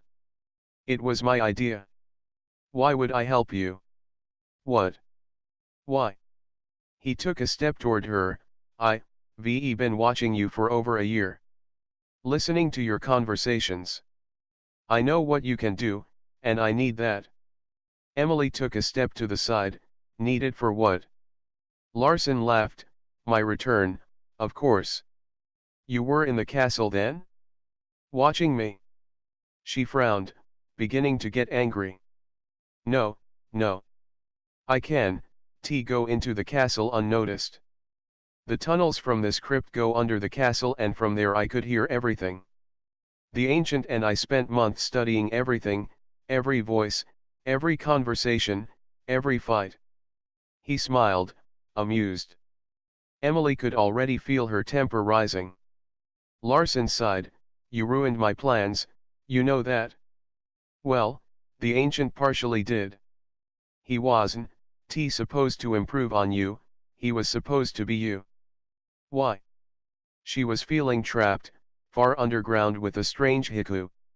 If the current occupants of the castle did know you were missing, you would have eventually done as we asked just to survive. Oh, to have a Winchester child on our side? She cringed. Wouldn't have happened? He smiled. It would have happened. The perfect plan destroyed because the ancient couldn't control himself. Pity. It wouldn't have happened. Everyone knew that wasn't me. That was the problem, the month studying you, and he messed it up. I am thinking though, maybe I don't need him after all. No one knows you, down here. Why would you come back to this awful place? He moved a step toward her and tried to lock her eyes. That doesn't work on me, she hissed. I had to try. Odd how that doesn't affect you. Emily stared at him and let her rage and fear go. She concentrated on him. It was time to turn him to ash. Larson laid his head back and laughed.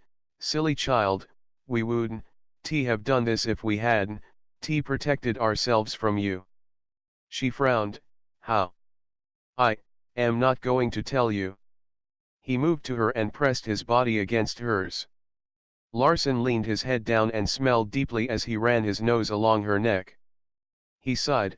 I guess I don't need the ancient. Myself and a Winchester is all I need to start my own perfect faction of haiku. I am not going to follow you, she said, her body tensing. Larson grinned and ran his hand down her neck. I don't need you to follow me. That's what the baby is for. Emily pushed against him furiously. You can have Alan. He stood still. She wasn't able to move him. Alan is useless to me. I need a female. She cringed as she felt his cold tongue against the skin on her neck. Emily brought her knee up hard into his groin and he doubled over, giving her just enough time to run through the doorway. She headed down the hallway as quickly as she could, but soon felt cold hands push her to the ground. She turned toward him. Lost, Emily. You ran the wrong way, Larson said, laughing. I am not going to let you do this. Larson raised an eyebrow. Oh? You know, this would be much easier if you would just join me now.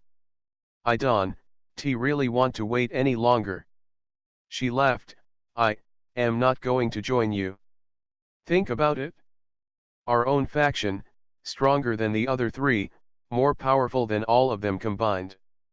We could have our own country, we would be royalty. He stepped toward her and ran his tongue along his sharp canines.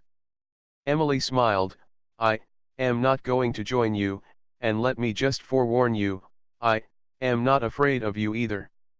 Larson was taken aback for a moment, then regained his smugness. You will be, child, unless you do as I ask. Did you hear that? Chevalier asked, and turned to look down the hallway behind him. Hear what? Kyle asked, turning also. Emily, but she sounded weird, like she called from far away. I didn't hear anything. Kyle shrugged. Chevalier turned back and started walking again. It's not going to be hard to get Emily out for it. She understands that she interferes with the process. Maybe I'll send her to Colorado for a bit. You sure she'll go to Colorado without you? No, I am not. There, did you hear that? Chevalier froze again. Kyle stopped and listened carefully. I am not hearing anything. She said something about the crypt. She's too quiet and I only heard part of it. He frowned and looked around again. Didn't we have the crypt sealed? Not yet. I wanted to go check it out first, but I haven't had the time. Kyle thought for a moment. Well, let's go now. Good idea. I just want to make sure nothing else is hiding in there. Chevalier said, turning for the back door. As for Colorado, I am sure that would work if you can get her to go. This one's important, all three elders are coming for it, Kyle reminded him. I know, and I am sure she'll help in any way she can. As the two Heku walked past the barn, Kyle pointed to the corral. Putra's missing. Chevalier turned to look. She wouldn't go into the crypt alone, would she? Kyle shrugged. With Emily, no one knows. Chevalier growled slightly, and then blurred toward the crypt, stopping at Putra. Well, what have we here? Kyle asked, patting Putra's nose and picking up the backpack. You know, my life would be easier if I just kill her myself, Chevalier hissed. Kyle smiled, but how boring that be. Chevalier couldn't help but smile, yet it would be.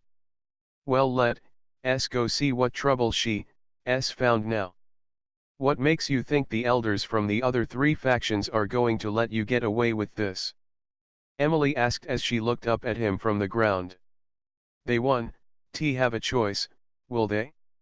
Not with one of the fabled Winchesters. If they fight, then you will turn them to ash. He had it all worked out and his confidence was evident. That's assuming I will do as you say, which would be a mistake. You will, child. That I promise you. He grinned and leaned against the wall. Oh, Don, make promises you can, keep, Chevalier said from behind them. Emily looked up and grinned as Kyle and Chevalier came into the light. Larson turned and crouched, hissing. Kyle met his crouch, his hands balling into fists. Are you okay, Em? Chevalier asked, giving her a hand. Sure, she told him, and stood up before brushing herself off. Chevalier turned back to Larson. Fancy meeting you down here. He lives here, Emily explained. Chevalier raised an eyebrow. I see. He raised the ancient, and then they came up with the plan to replace me in the castle. These tunnels go under the castle and from there, they listened to us over the past year. That's how they were able to find out so much about me, she explained, watching as Kyle moved to Larson and grabbed his shoulders. That's not right, she's lying. Larson yelled, glaring at Emily. Emily gasped, so much for our combined effort to start a new, superior faction. Larson's eyes darted from Emily to Chevalier. Your idea was it? Were you down here with her? Chevalier asked, his eyes furious. No, no, I would have helped her, Larson said quickly. Thought you said it was you in the tomb with me and not the ancient, Emily said, cringing back as Chevalier jumped at Larson and pinned him against the wall, his hand firmly around the former elder's neck. The smaller Heku tried to push Chevalier away, but he couldn't get enough strength. He watched, with wide eyes, as Kyle took Emily's arm and began leading her down the hallway away from them. Come on, let's go, Kyle said to her. Emily watched for as long as she could, and then turned her flashlight toward where she and Kyle were walking. As soon as she saw the light filtering down from the staircase, she heard the screams begin. The sudden noise made her jump, and she dropped her flashlight. Come on, keep going, Kyle said, helping her up the stairs. Emily shielded her eyes against the strong sunlight and moved quickly to Putra. She grabbed her backpack from the ground and turned to look at Kyle. So, how mad is he? She asked softly. Kyle laughed. I am not sure he'll be mad when he comes back up. Are you kidding? He was livid. Was he's getting some much needed aggression therapy. Kyle explained. Emily released the reins from the branch and hoisted herself up onto Putra. Well, I hope he gets it all out. I am not in the mood for a fight. Why were you down there? Kyle asked, frowning. I don't know. I just wanted to see. You didn't think it might be dangerous? No. You know, I don't walk around looking for trouble. I don't purposely get myself into odd situations that could be potentially fatal. She snapped. You seem to find them a lot, though, he mused. Emily leaned over and put her hands under her head on Putra's back and hooked her feet together on Putra's rump. Kyle looked at her and laughed. What? She asked, irritated. How tall are you? Kyle asked, grinning. Her eyes narrowed, but she didn't answer. Oh come on, you can be mad at me for that, he chuckled. What do you do to her now? Chevalier asked, coming out of the trees. He was covered in blood and his eyes were energetic and bright. I just asked how tall she is, Kyle said, smiling at Chevalier. It wasn't often he got to see the chief enforcer so euphoric. Chevalier leaned his head back and laughed. Emily scowled at them. Slowly, she sat back up and took the reins with a glint in her eyes. Come on, Putra, let's show them who runs this place, Emily said, and kicked Putra into a gallop. Kyle and Chevalier each blurred to her side, laughing as she ducked lower to help speed up the mare. The mare seemed to understand the challenge and lowered her head, pushing harder. Kyle was laughing at her side, but holding steady as Chevalier pulled a little ahead. The barn came into view as the three flew across the pasture. Emily fell behind Chevalier and Kyle and watched as they egged each other on. She could see their lips moving as they pushed each other and continued to pull further away from her. Chevalier made it into the barn first and turned just as Kyle ran through the door. Emily slowed Putra when she got in, and patted the mare's head. It's okay, they cheat. She screamed as Chevalier pulled her from the horse and tossed her over his shoulder. Put me down. What do we do to the loser? Chevalier asked, turning to Kyle. Let's see. I seem to remember something about showing who runs this place. Chevalier glanced around. We could find out exactly how tall she is, Kyle suggested. Emily screamed, Don, do it? Oh, I know how tall she is, Chevalier said. No you don't, She fought, but couldn't get away from him. He held his hand against her back so she couldn't fling herself backwards and get loose.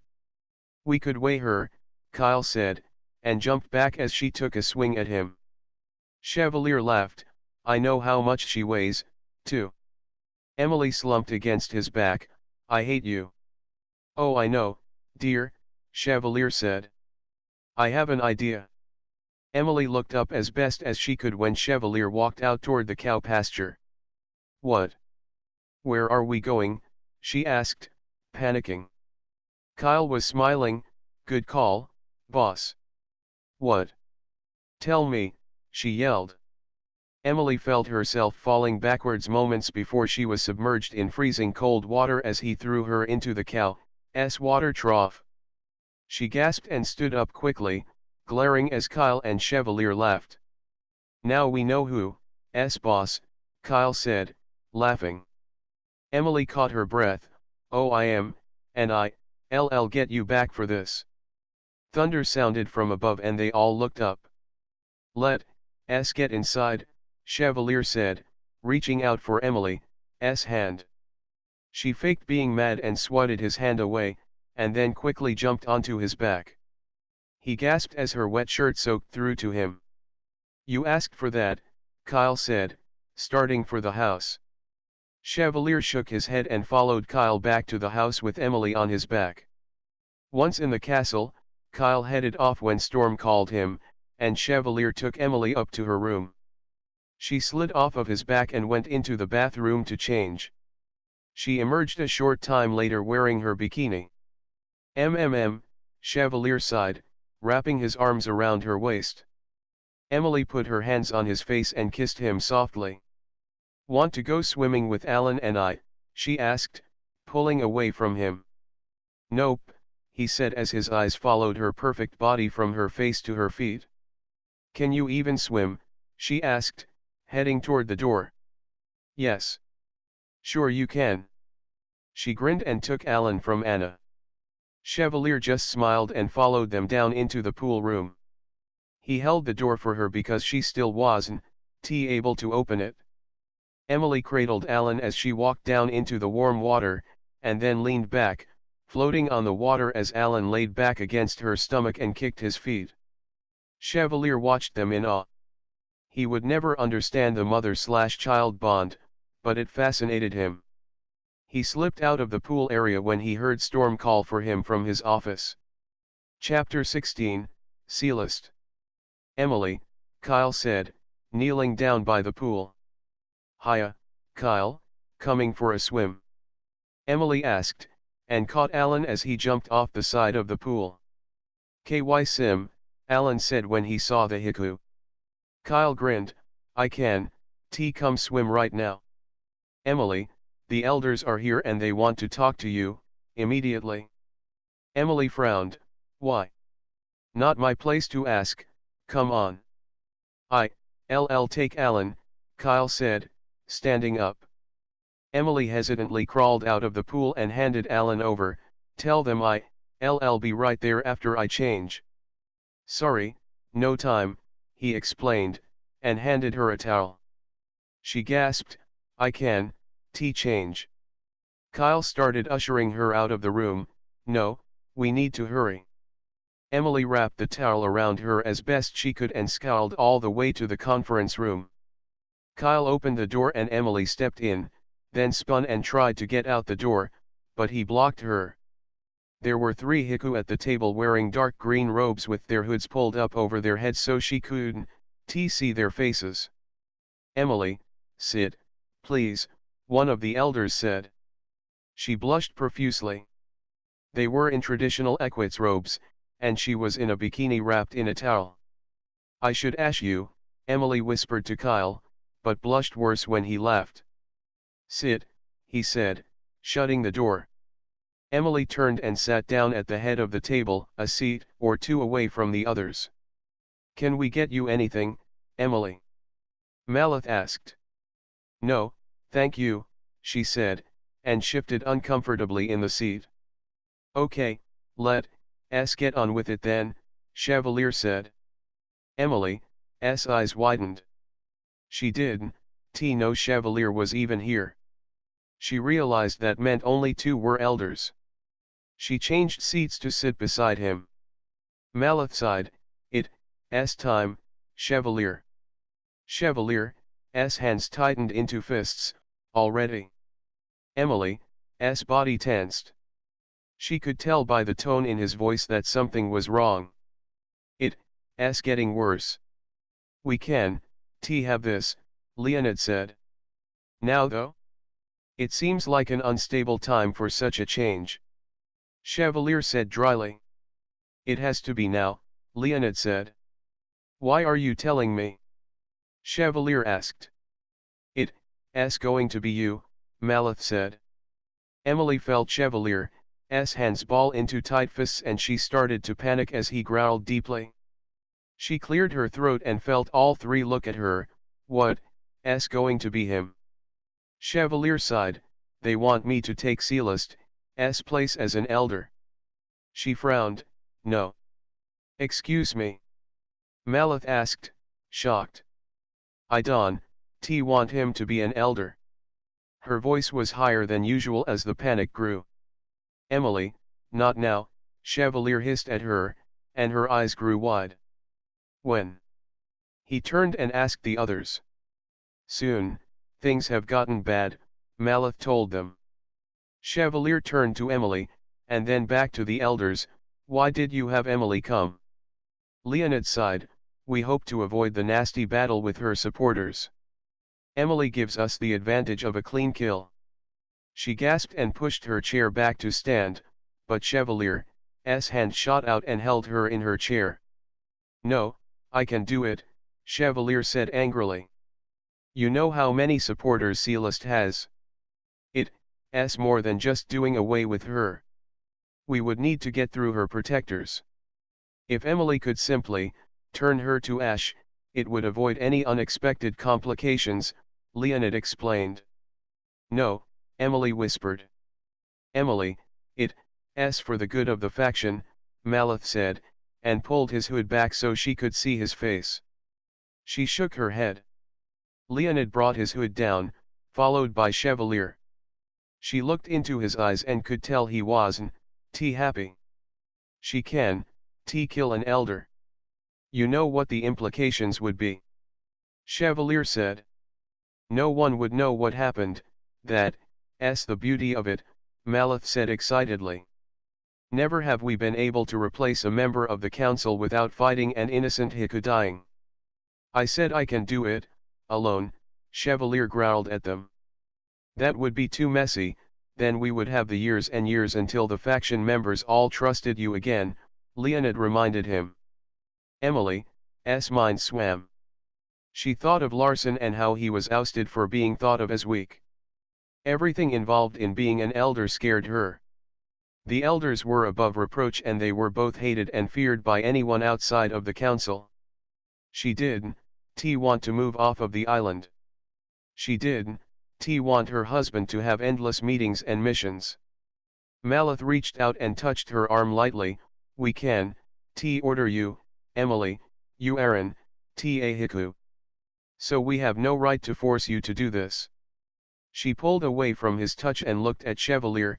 Don, do it? I have to. They can order you, but once the decision is made to replace an elder, it's permanent, he said to her. No, she said, and turned to the elders. Pick someone else. The decision is made, Leonid said to her. His eyes were warm and understanding. I saw what happened to Larson, she whispered, her eyes quickly darting across the table. Malith stiffened. Larson. Yes, the former elder. He's been living in a crypt under the island for 600 years, she said, not looking up from the wood pattern on the desk. How do you know this? Leonid asked quietly. Emily looked at Chevalier and frowned. Chevalier turned to them. Larson broke out of the crypt and took Emily for a few days.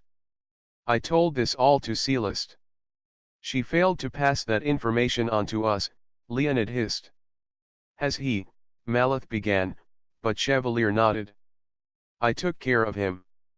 My point is that he was banished for being weak and turned into this old, slumped over thing that spent his days plotting revenge.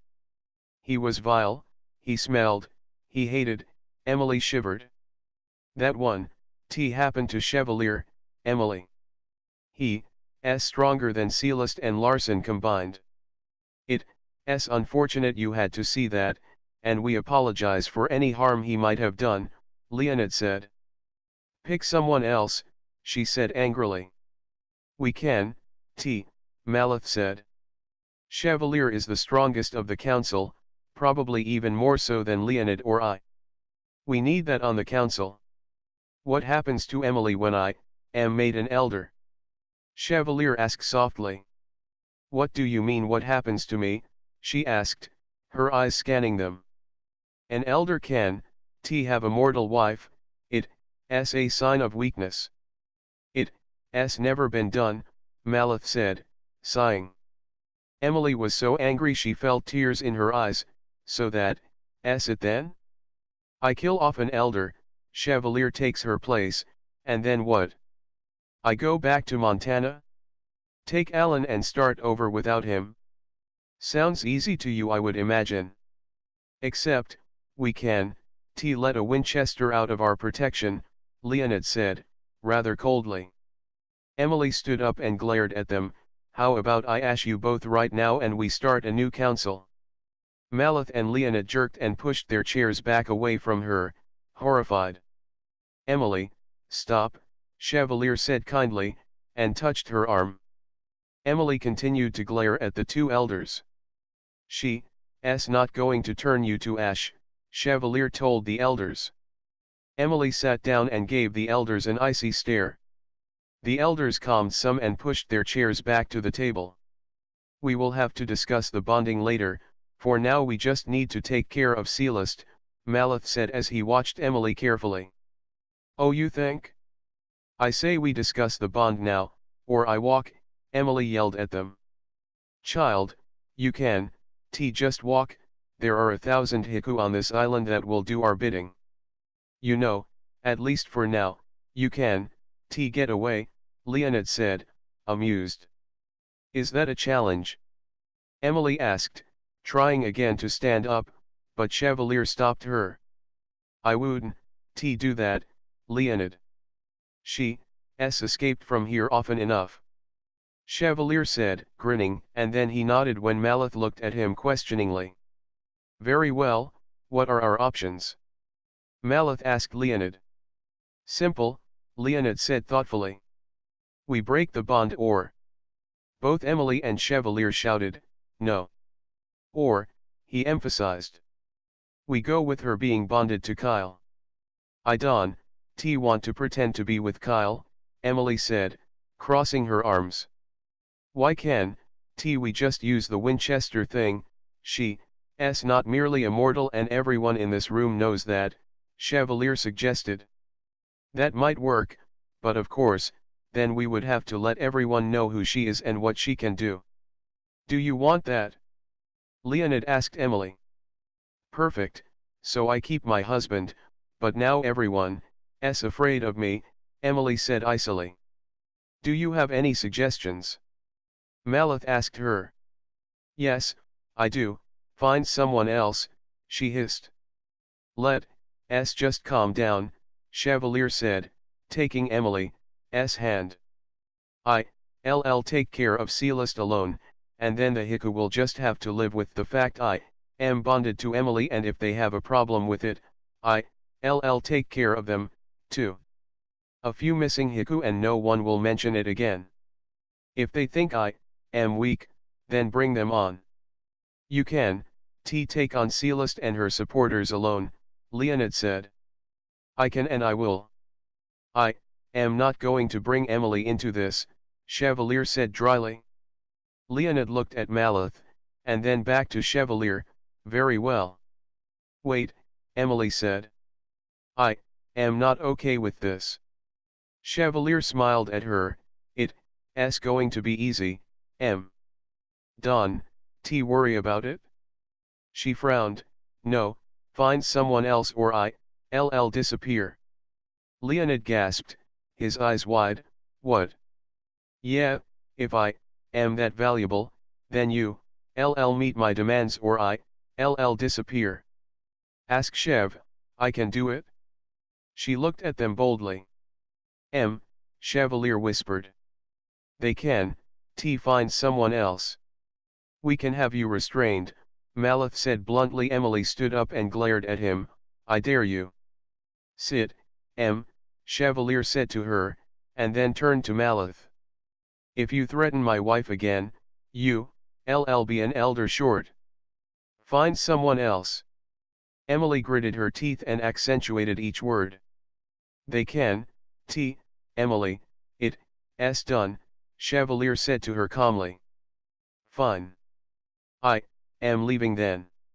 She tried to storm out of the conference room, but found her way blocked by Kyle. Move. Kyle glanced at Chevalier and held his position. Emily spun and glared at Chevalier. I won, stand for this. I am not going to sit by and watch our lives upended by this. I don't want to leave the island, and I don't want to watch you buried for 600 years. It'll be easier if I just go, then I don't have to watch. You don't have to leave the island. This will still be Chevalier's coven, and he can come back on weekends, Malith said, and recoiled when Emily jumped at him angrily. Then what? Then if he needs a booty call he comes back. Is that what I am? She asked, seething. That's not what I meant, Malith said quickly. I just meant he's not restricted from coming back when he wants. Emily screamed and walked to the door. When Kyle met her, she glared at him, get out of my way or I'll make you. Kyle looked at Chevalier, and then stepped back. He looked into the room, and then shut the door. That little one has a temper, Malith said, shocked. Chevalier nodded, yes. I am aware of that. That could be a problem while you are an elder, Leonid said. How so? Chevalier asked. If her temper interferes with the everyday workings of Council City, if she's seen as a liability, he answered. My coven loves her. I am amazed at the lengths they will go to protect her. They know of her temper, they know of her abilities, but they are loyal and devoted to her. Sometimes I wonder if she leaves, if they would follow her. Chevalier smiled. Malith nodded, I can see that. We'll be watching her though. Unless she disappears as threatened, Leonid said. I'll handle that. If she insists on going, then I am not going to stop her. Not that I really could. She's headstrong, and once she makes up her mind, there's no stopping her, Chevalier explained. We can have an unprotected Winchester. I would, of course, keep an eye on her, he promised. Malith sighed, get her to move to Council City, into the palace with us. Things will be easier there, and we can help keep an eye on her. It's not going to be easy to get her to move to the palace. She loves it here, her horses are here, and her cattle. Chevalier tried to make them understand, Kyle is here also, and they are close friends. She's not going to want to leave him. Then bring Kyle with, he can keep an eye on her, Malith said. Chevalier chuckled, just don't tell Emily she has another, what does she call it, babysitter. She'll disappear before you can count to 10 if she thinks she's being personally guarded. Malith nodded, bring Kyle along, if that will help her. Chevalier nodded. He can help protect her from the Heku servants. They aren't going to tolerate the mortal well. Emily can handle herself, trust me. I am more worried about them than her, Chevalier said, chuckling. So it's set then? You are going to take care of Celeste yourself, Leonid confirmed. Yes, she'll be banished within the next 2 weeks, he promised. We will make preparations for the coronation, Malith said, then stood and replaced his hood. Chevalier nodded and escorted Malith and Leonid to the helicopter pad. Once he saw them off, he slowly walked to Emily's room. His mind whirled as he thought of how he could get her to go along with this. He wasn't kidding when he said he would let her go, but he doubted he could live without her. She had somehow weaseled her way into his soul, and without her, he would be incomplete. Chevalier looked around the castle on his way to her room. He would miss this place. It would always be here and he would still be in charge, but he would no longer be living here as he had for the past 300 years. Chevalier stood at the door to Emily's room and watched her frantically throwing clothes into a bag. She was crying and mumbling under her breath. Alan was sitting on the bed playing with her cell phone. He walked up behind her and wrapped his arms around her. She turned into him and buried her face in his chest. Emily, this is not bad, okay? This is good, it's a promotion. He tried to sound excited. Don, do it, let's run, let's go to Colorado and stay there, she begged. I can, let my faction down. Please, she said softly. He kissed the top of her head. Try it out, for me. If you hate it, then I'll buy you your ranch and the haiku will be out of your life forever. That's a promise. Maybe I don't want all haiku out of my life, Chev. Why are you doing this? Is this a power trip? Is it not enough to run your own coven and be chief enforcer? She was trying to understand. It's not the power. It's my responsibility to see that the council, and especially the elders, are strong and formidable. It's time for Silas to be replaced, and I am the only logical replacement. He ran his fingers through her hair. This is my home, she said softly. He pulled her tighter to him. Try it, for me. At least give it a few months. Will we have our own home in the new city? She tried to find something positive about moving. No, we'll be in the elder's palace. She winced, and he couldn't help but grin. Will they have a place for Putra? He sighed. He knew this was coming. There's no barn in the city. Sam can stay with them, and you can come back any time you want. I'll even buy you your own helicopter. I like Celeste, she said softly. I know. I am not ready to live in a palace. Chevalier chuckled. Dear, that palace isn't ready for you. She looked up at him. What do you mean? No one in that palace is less than 1,700 years old and never has a mortal lived there, especially one with your temper and appeal. He grinned. Her eyes narrowed. Appeal. He kissed her forehead. Trust me.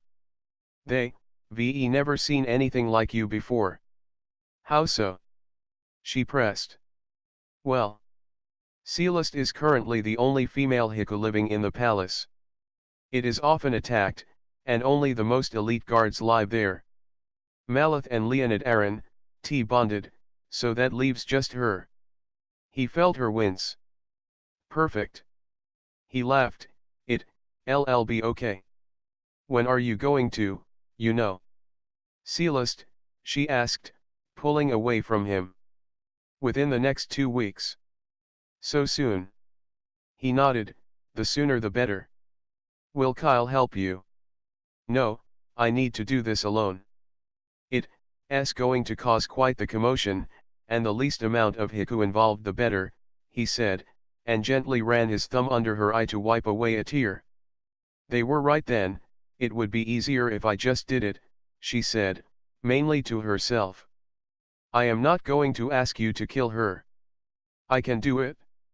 I know you can, but if I do, it won't cause World War III. He brushed his lips softly across hers.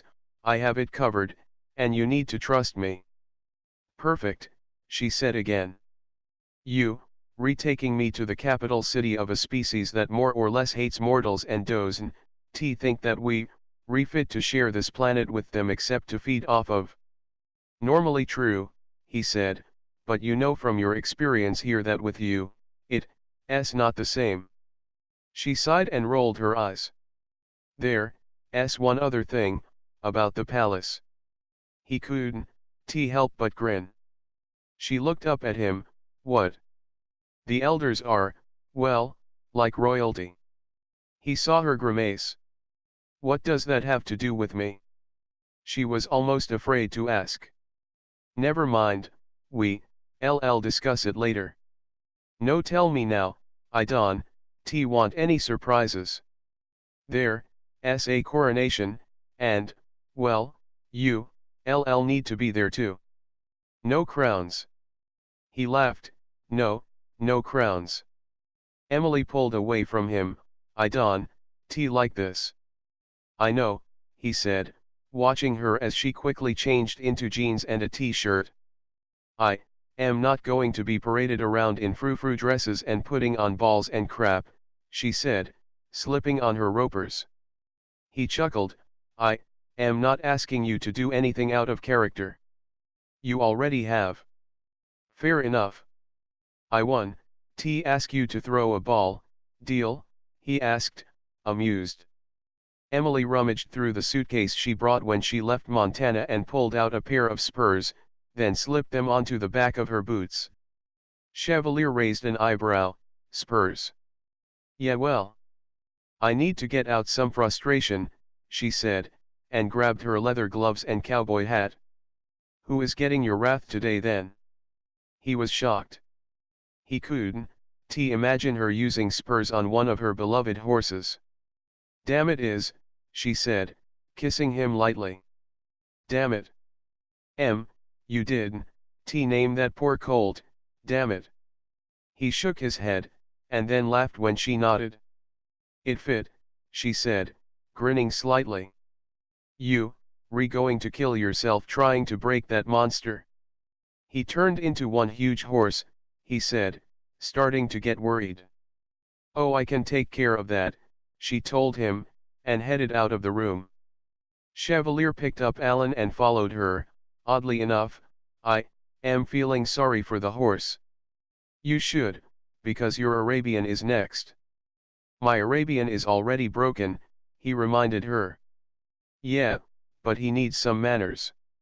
The way she walked, the way she spoke and carried herself was impressive to Chevalier. He never seen such a tiny figure command so much respect and authority. He knew she was going to fit in perfectly in the palace, but couldn't tell her that. Try not to kill him, Chevalier said, taking Alan and heading for the kitchen. Damn it, Alan said, pointing to Emily. He sighed. Yes, I know. Chevalier sat Alan down at the table and watched as he began to eat his peanut butter and jelly sandwich happily.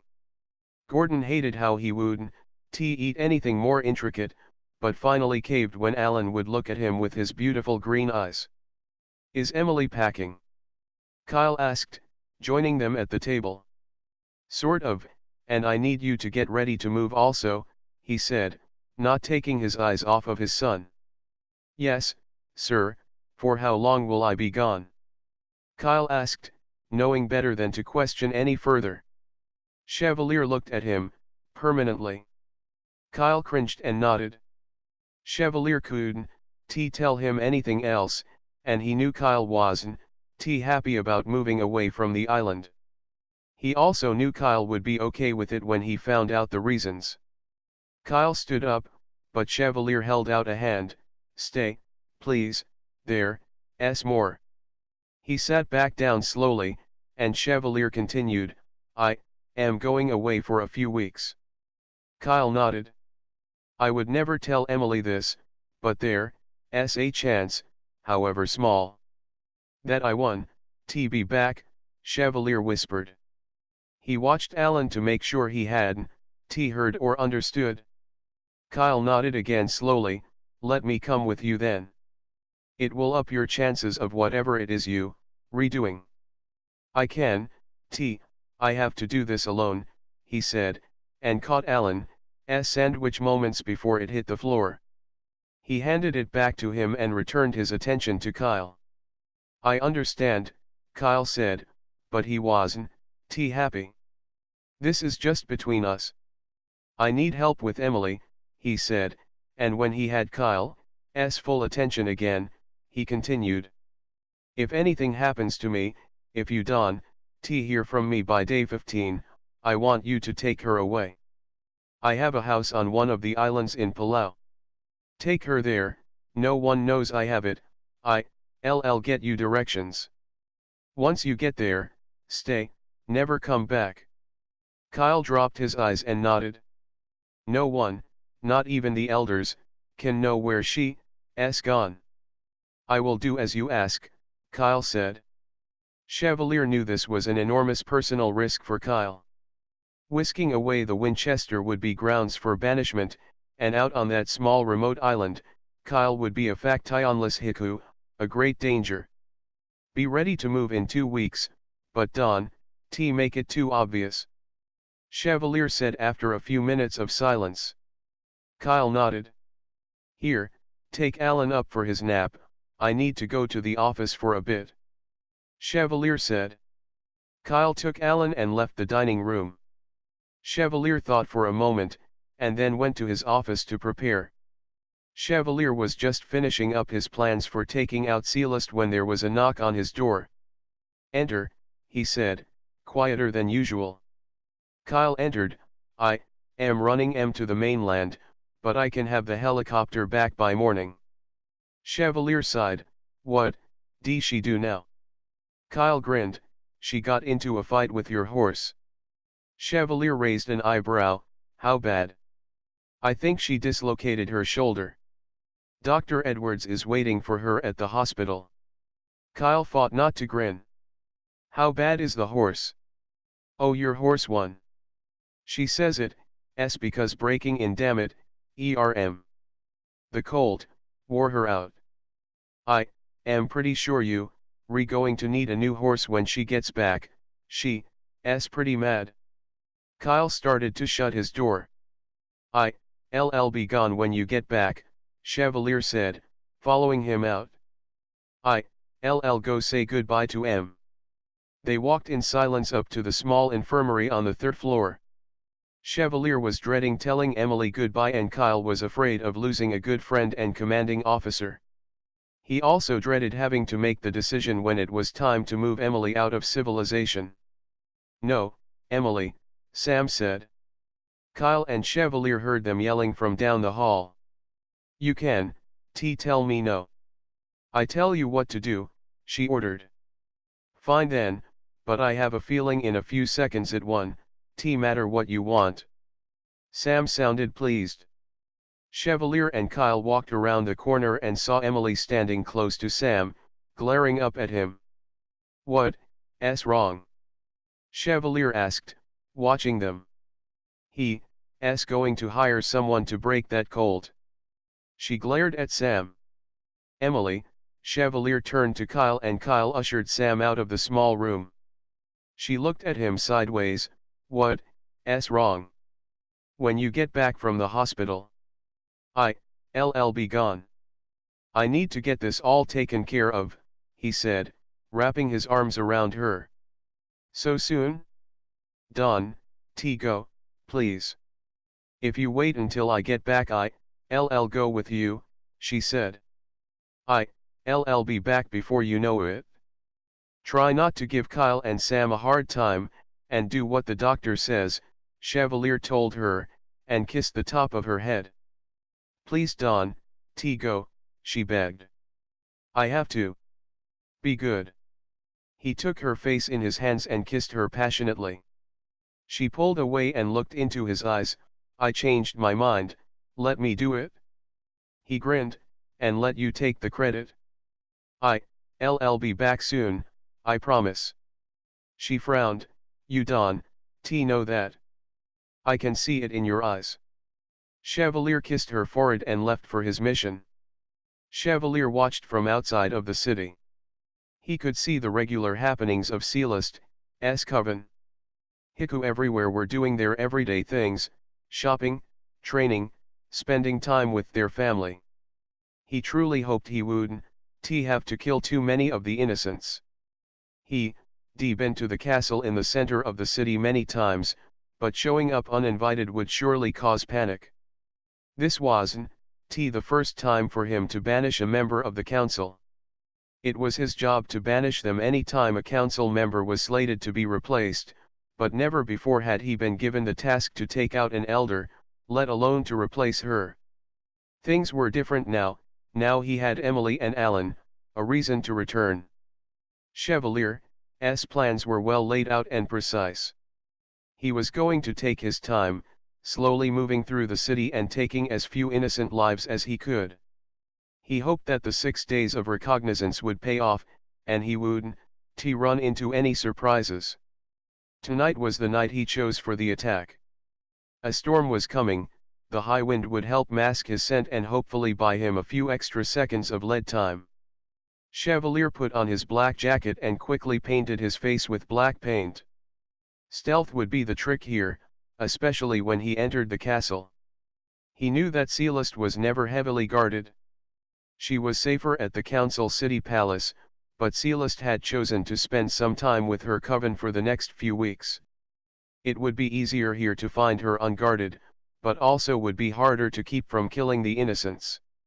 Crouching low, Chevalier moved from tree to rock to tree, keeping out of sight yet moving slowly closer to the city. This city had no high cement walls, careless on her part as far as Chevalier was concerned. His first staging point was just beyond the first house, an alcove between several small commercial buildings, all but abandoned for the night. He made it there slowly, taking extra time to carefully watch his step and avoid contact with the Heku at all costs. From the first alcove, there was a straight shot to his next well-planned out location, an abandoned store.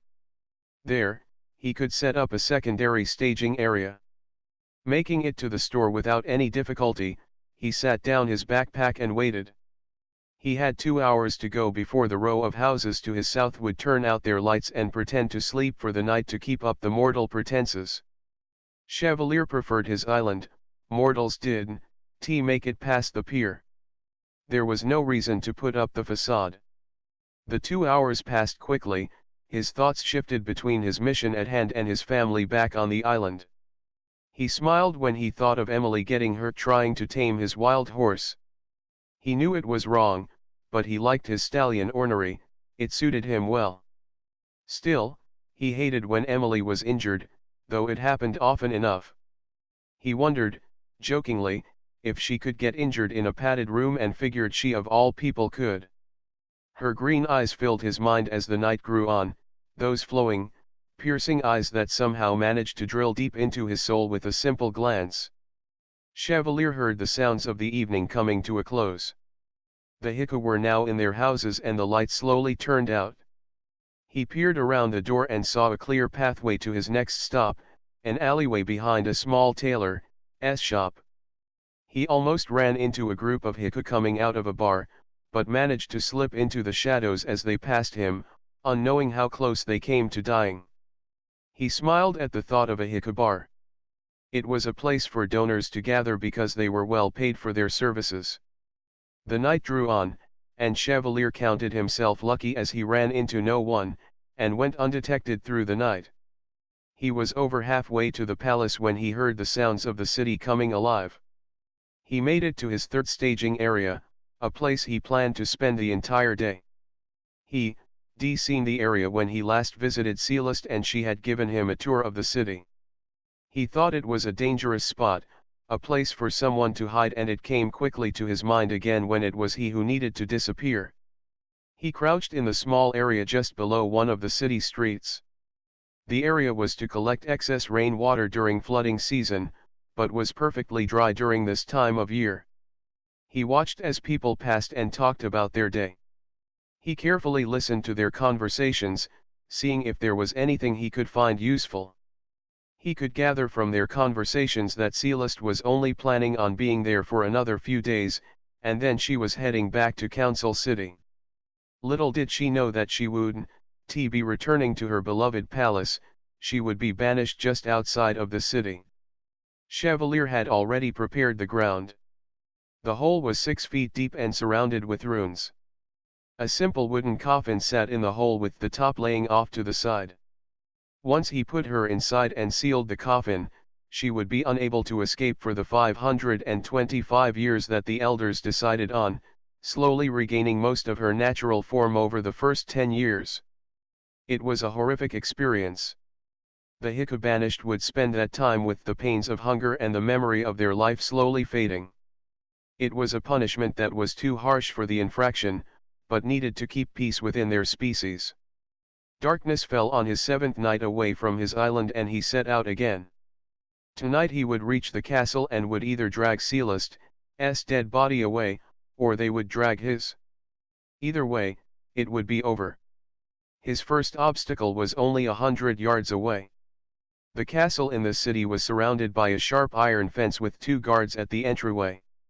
He knew he could easily handle 2 guards, his experience taught him that. Once he had them dead, he could take one of their robes and more easily walk through the castle.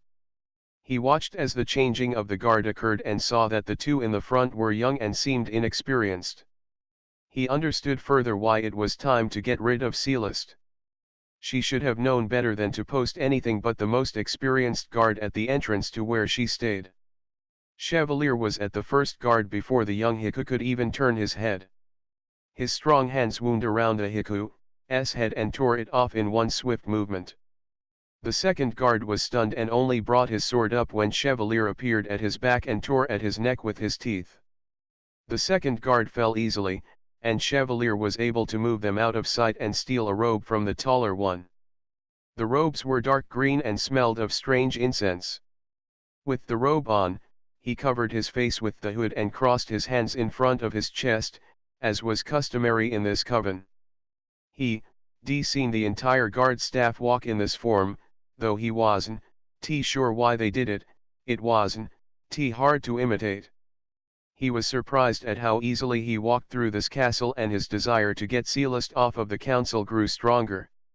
She was careless, and her security was lacking, an inexcusable offense. He wondered if the 2 guards would be the only innocent lives he would need to kill today as he stopped in front of her office.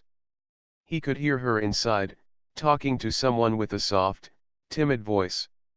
They were just visiting, casually. He picked up no conversation of any importance. He knocked hard, and their conversation stopped.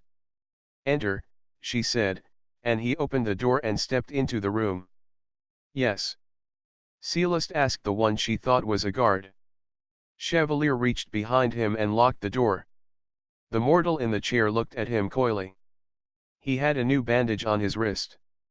Chevalier thought quickly that at least she went to banishment with no immediate thirst. "What do you want?" "I am busy," Celeste asked, standing up. Chevalier lowered his hood, and Celeste gasped, then dropped into a defensive crouch. He reached over and quickly killed the mortal, who put up no fight, and his neck was easily broken without so much as a scream. "Done, do it, Chevalier," Celeste hissed at him. "You've become lax, Celeste. The council has spoken," he told her, and crouched low as his hands balled into tight fists. "I am surprised the cowards didn't send your mortal to do me in. What an inconvenience to lose their chief enforcer when his little girl could have done it," she said, grinning. 525 years, he said to her. He was required to give her that small piece of information. "So long? What have I done to deserve such a long sentence?" she asked, shocked. 525 years, he said again, and took a step toward her.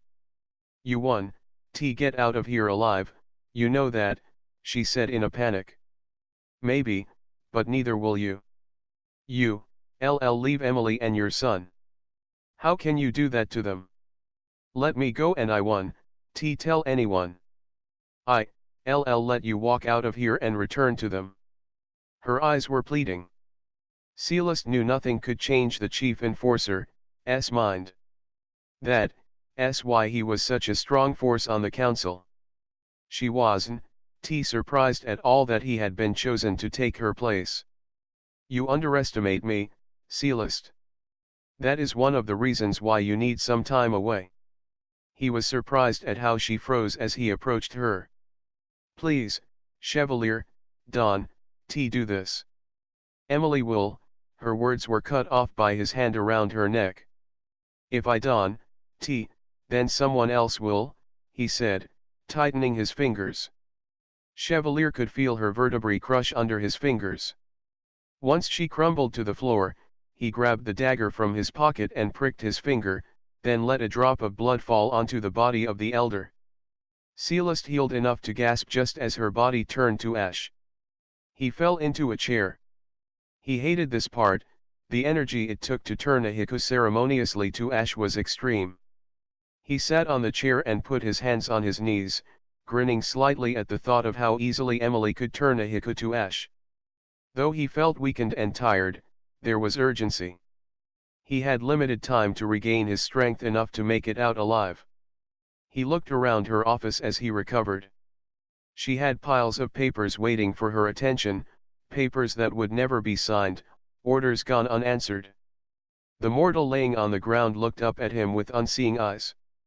The few minutes it took Chevalier to regain his strength allowed him to study her room. He smelled incense in here, strongly, and thought it might have been a way to relieve stress. She, had more than one donor today. The one he killed was the fifth mortal in that office in the past few hours. It only took Chevalier a few minutes to move Celeste's ashes into the small leather drawstring bag. He slipped it into his pocket and pulled the hood back over his face. Just as he reached for the door handle, a knock sounded. He froze, unable to even breathe. A second knock made his heart race. He heard a man outside the door say, "Maybe she left for her room." "No, I checked in there and her guard said she's in her office," a female said. "Okay, go see if she's taken her donor to the bus," the male suggested. Chevalier waited until the voices disappeared to slowly open the door and look out into the hallway. He locked the door from the inside and then shut it softly behind him. He slowed his breathing and squared his shoulders after pulling the hood a little further over his face, then took the long way to the front door, going down past the kitchen facade and around through the library. He hoped by taking the back way to the door he wouldn't be seen and identified as an intruder. Chevalier could see the front door from the shadows under the stairs. He was just about to calmly walk to it, when an alarm sounded and the entire castle came alive. All of the robed figures were running toward the back of the castle. He took off with them, needing to blend in with others from the coven. He couldn't risk be seen as the only robed haiku going out the west doors. In the mad rush to get to the meeting area, none of the panicked haiku saw anything wrong with someone taking off into a side room. Chevalier shut the door softly behind him and opened a large window. He looked down and saw it was only 10 feet to the grass. Hoisting himself into the window sill, he dropped into a crouch on the ground below. The shrill alarm was still sounding as Chevalier ran through his mental image of the city and found a suitable location he could use to wait out the panic. He had no problems getting to the abandoned house. No windows were unlocked, but he was able to break one of the locks and slide the window open. The house was damaged on the inside, and he easily found a suitable hiding spot. One of the closets had caved in, leaving a small area that he was able to crawl into. Chevalier waited and watched as the hours flew by. 2 hours after the alarm sounded, it ended, but the rush of feet and angry voices in the streets continued. He could smell the tension and the terror. He heard voices yelling about the missing elder and Valle warriors attacking as he came face to face with several of Celeste's guards. The job had been too easy, further proof that it was past time for Celeste to be removed from office. Chapter 17, Moving. "Emily, wake up." Kyle's voice was in whispers, but urgent. "What's wrong?" Emily sat up and put her hand on Alan's back. He was still asleep. "Come on, we're in lockdown," he explained, and pulled the covers off of them before picking Alan up. A piercing alarm sounded through the island. Emily followed Kyle through the secret wall and down the stairs to the cave bedroom. "Kyle, Tell me what's going on. There's been an attack on one of the elders, he said, lying Alan down on the bed. He turned to comfort Emily, but was surprised because she was smiling slightly. Is she dead? Emily asked, watching his eyes. Kyle's eyes narrowed. How did you know it was Celeste? She sat down and rubbed Alan's back as he began to wake up. They were both silent until he fell back asleep. My God, it's Chevalier, Kyle said, shocked. Emily shrugged. Tell me what's going on, he said sternly. She frowned. I am not supposed to. I'll be good and stay down here until the alert is over. Kyle leaned over and looked directly into her face. What did he do, Emily?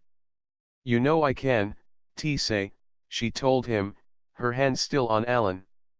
Kyle stood up and walked out of the room, slamming the door behind him.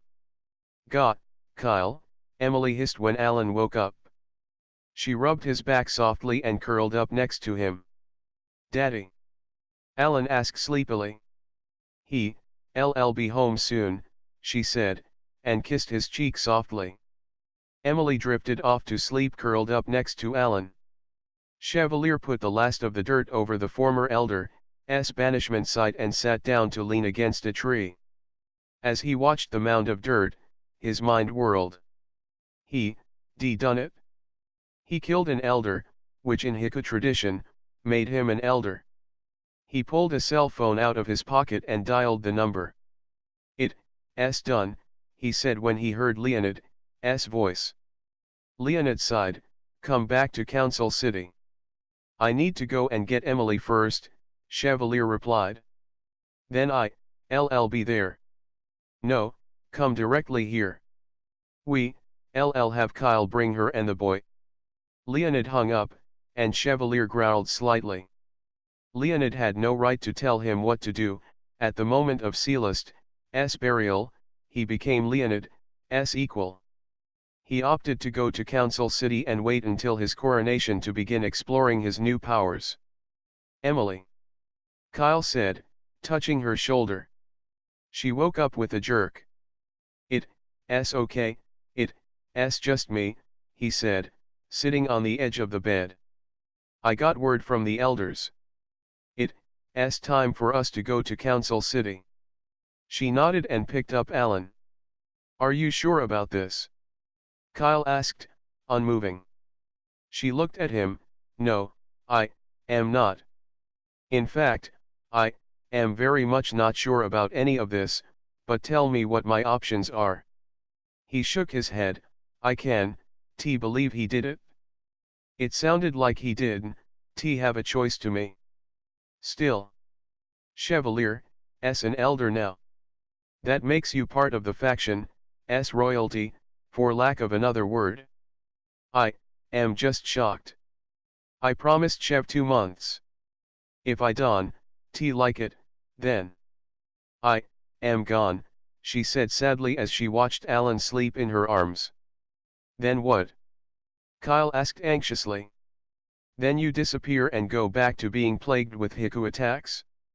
Running a ranch by yourself, being a single parent. What am I supposed to do? She whispered angrily.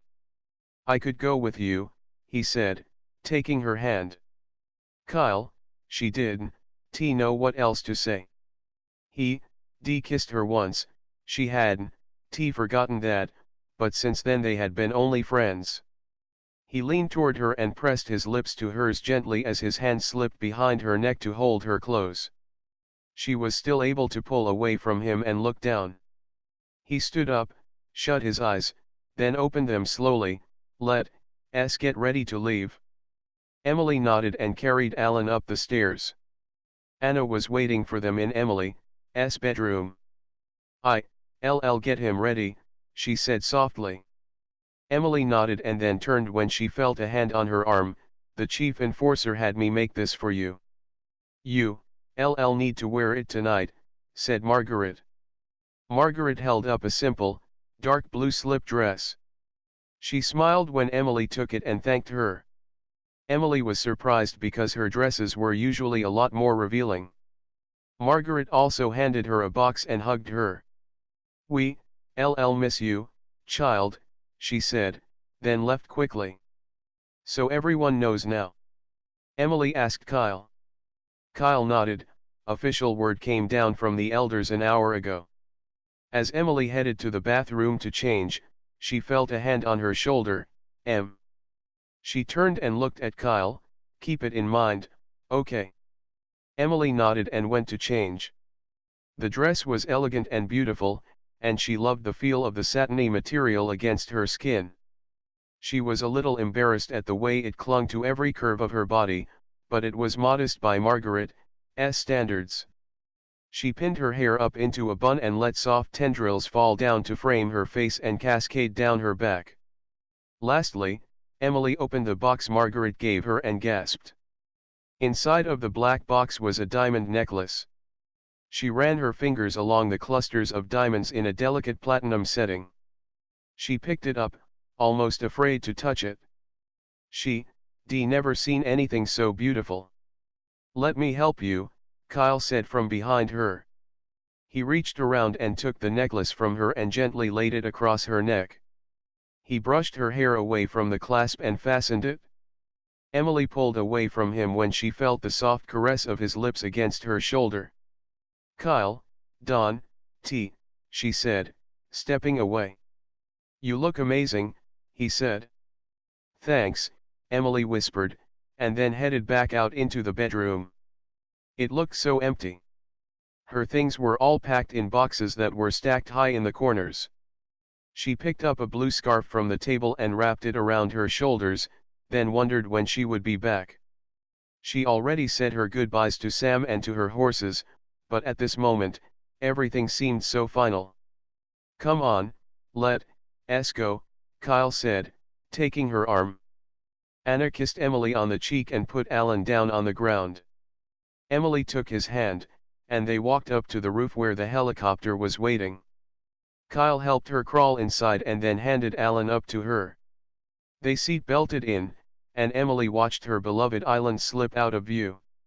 Emily drifted off to sleep, watching the terrain fly by, and only the sound of the pilot's voice woke her up. "The coronation has started, we're right on time," he said to Kyle. "Thank you," Kyle said, and smiled at Emily. "It's started already?" Kyle nodded. "Yes, your arrival is toward the end. They will be done with the Heku ceremony before we get there." "Why did I have to dress up if I am going to miss it?" "You have to be presented to the elders." "What do you mean, presented?" she asked, wide-eyed. Kyle laughed. "It's all ceremonial. The coronation will make Chevalier officially an elder, but you still have to be accepted." Her eyes narrowed. "What do you mean accepted?" "Don't worry, you just walk in and take your place with Chevalier. It's simple." He watched her getting flustered and panicky. "How many Heku are we talking?" she asked nervously. Kyle just grinned. "I'll be behind you carrying Alan." "That didn't answer my question." She scowled at him. Emily looked out over the city. The lights twinkled, and she thought the city was surprisingly beautiful. Finally, she saw the palace. It was enormous and stood ominously at the head of the large city. The helicopter circled once and then landed smoothly on the roof. She saw an army of guards form a line out from the door. The pilot powered down the helicopter before Kyle opened the door. Alan reached for Kyle when he put his hands out. One of the guards stepped up and reached out to help Emily out of the helicopter. She blushed when he put his hands around her waist and easily lifted her out. The same guard then extended an arm to her. She looked at Kyle and he chuckled. "It's okay, I'll be right behind you." The Heku led her past the line of guards and into the door. Emily studied the large palace. It was full of intricately carved statues and polished marble floors. She was looking around so intently that she barely noticed when the guard stopped at a set of double doors. One moment longer, he said to Emily, though he never looked at her. Emily checked behind her, and Kyle smiled. Alan reached for her, but Kyle whispered into his ear and he pulled his arms back. When the guard opened the double doors, Emily turned quickly and pulled away from him as she caught sight of the massive room filled with thousands of haiku in dark green robes. They all turned to her as she headed the other way. The guard looked at her, shocked, and reached out to take her arm again. He forcibly pulled her through the door. Emily turned and looked wide-eyed at the room. She couldn't breathe. The haiku was cutting off the circulation to her arm and she wanted to run. Emily, breathe, Kyle whispered and grinned. Just walk to him. Emily's eyes met Chevalier's. He was sitting at the other end of the room, watching her. She focused on him as the guard escorted her through the room, then felt the eyes of thousands of haiku on her and began to blush. She prayed silently that she wouldn't trip over the floor-length dress and pulled the scarf tighter around her shoulders. As she walked, she felt the dress pressing against the curves of her body and she cursed Margaret silently. She couldn't help but notice the reaction of the haiku as she passed. Some quickly turned their heads away from her, while others inhaled deeply and shut their eyes. She realized her blood was affecting them already. At the foot of the stairs leading up to the platform with the elders, the guard stopped and Emily looked up at him. Elder Leonid stood and smiled at Emily. She watched him as he spoke to those gathered in a language she didn't understand. The haiku in the room all responded with an unfamiliar word. Malith then stood and addressed them, and again, Emily wasn't able to understand what was being said. Finally, Chevalier stood and held his hand out for Emily. She picked her dress up a bit and walked up the stairs to take his hand. He squeezed her hand tightly and smiled at her. She tried to avoid turning around to face the haiku, but once he sat in his chair, he motioned for her to stand by his side. Kyle put Alan on the ground, and he ran up the stairs and into Chevalier's lap. He hugged Alan tightly and then took Emily's hand again. Emily stood, horrified, as everyone watched her. Some seemed mad, others confused, while still others smiled broadly. She could feel herself blushing more and she glared at Kyle as he bowed and walked out of the room. She wanted to go with him. She would do anything to get away from the eyes. It seemed like an eternity to Emily before Malith excused the haiku and they began to file out of the room. Chevalier stood when the coronation hall was empty and sat Alan down in his chair. He took Emily in his arms and held her tightly. "Welcome home, Em," he said, kissing the top of her head. "We are so glad to have you here, Emily," Malith said, smiling. "At least someone is," she said, pulling away from Chevalier. "What do you mean?" he asked. She shook her head, "Nothing." Her mind ran through the different emotions from the crowd of haiku, from angry, to happy, to disappointed. Leonid knew what she had seen. It's okay, child, they are just not used to a mortal in the palace. Chevalier's eyes narrowed, they better watch themselves. Leonid broke the tension, "Why don't you show Emily to your new room? I am sure she'd like to get settled. I will have some dinner brought up." "Good idea," Chevalier said, and then took Emily's hand and picked Alan up with one arm. Emily followed silently through the enormous palace. She watched the servants bow to Chevalier and eye her suspiciously. It seemed like they walked forever when he turned into a silent hallway and opened the door at the end. She stepped into a massive bedroom made up in deep purples and reds. The bed was larger than hers on the island, and the room had 2 fireplaces. She let go of Chevalier's hand and looked around. There were candles burning instead of lamps, which threw most of the room into dark shadows. She opened the first door to reveal a large bathroom. It only contained a shower. She sighed, there was no sink, no tub, or toilet. This was going to be worse than she had thought. "I'll have something put in that." "They aren't," used to needing bathrooms, he said, watching her. She nodded and opened the next door and walked inside. She entered into a light blue nursery full of toys and stuffed pillows. The crib was cherry wood and matched the small wardrobe and changing table. She wondered who made this and how they thought her 16-month-old still slept in a crib and wore diapers. The next door by the nursery, to her shock, was another nursery. It was decorated in light pinks and had a beautiful white bassinet and rocking chair. She quickly stepped out and looked at Chevalier. "I did tell them to put in another nursery, I swear," he said, knowing she'd be mad at that. She always made it abundantly clear that one baby was enough. Emily walked over to the next door. This one was a walk-in closet larger than her room on the ranch and full of clothing. She looked through them and noticed most were dresses, so she sighed and closed the door as she left. "What do you think?" Chevalier asked. She shrugged. He sat Alan on the bed and wrapped his arms around her waist. "I am glad you're here." "That was humiliating," she said, laying her head against his chest. She became irritated when he left. "How was that humiliating? Everyone but me was in green robes, and you did tell me I had to be paraded through them." "They hate me," she said, looking up at him. "No they don't, they hate me. It'll take a while before they forgive me for killing Celeste," he said, and touched her cheek softly. "You did see their eyes. Some of them seriously hate me. I could see it."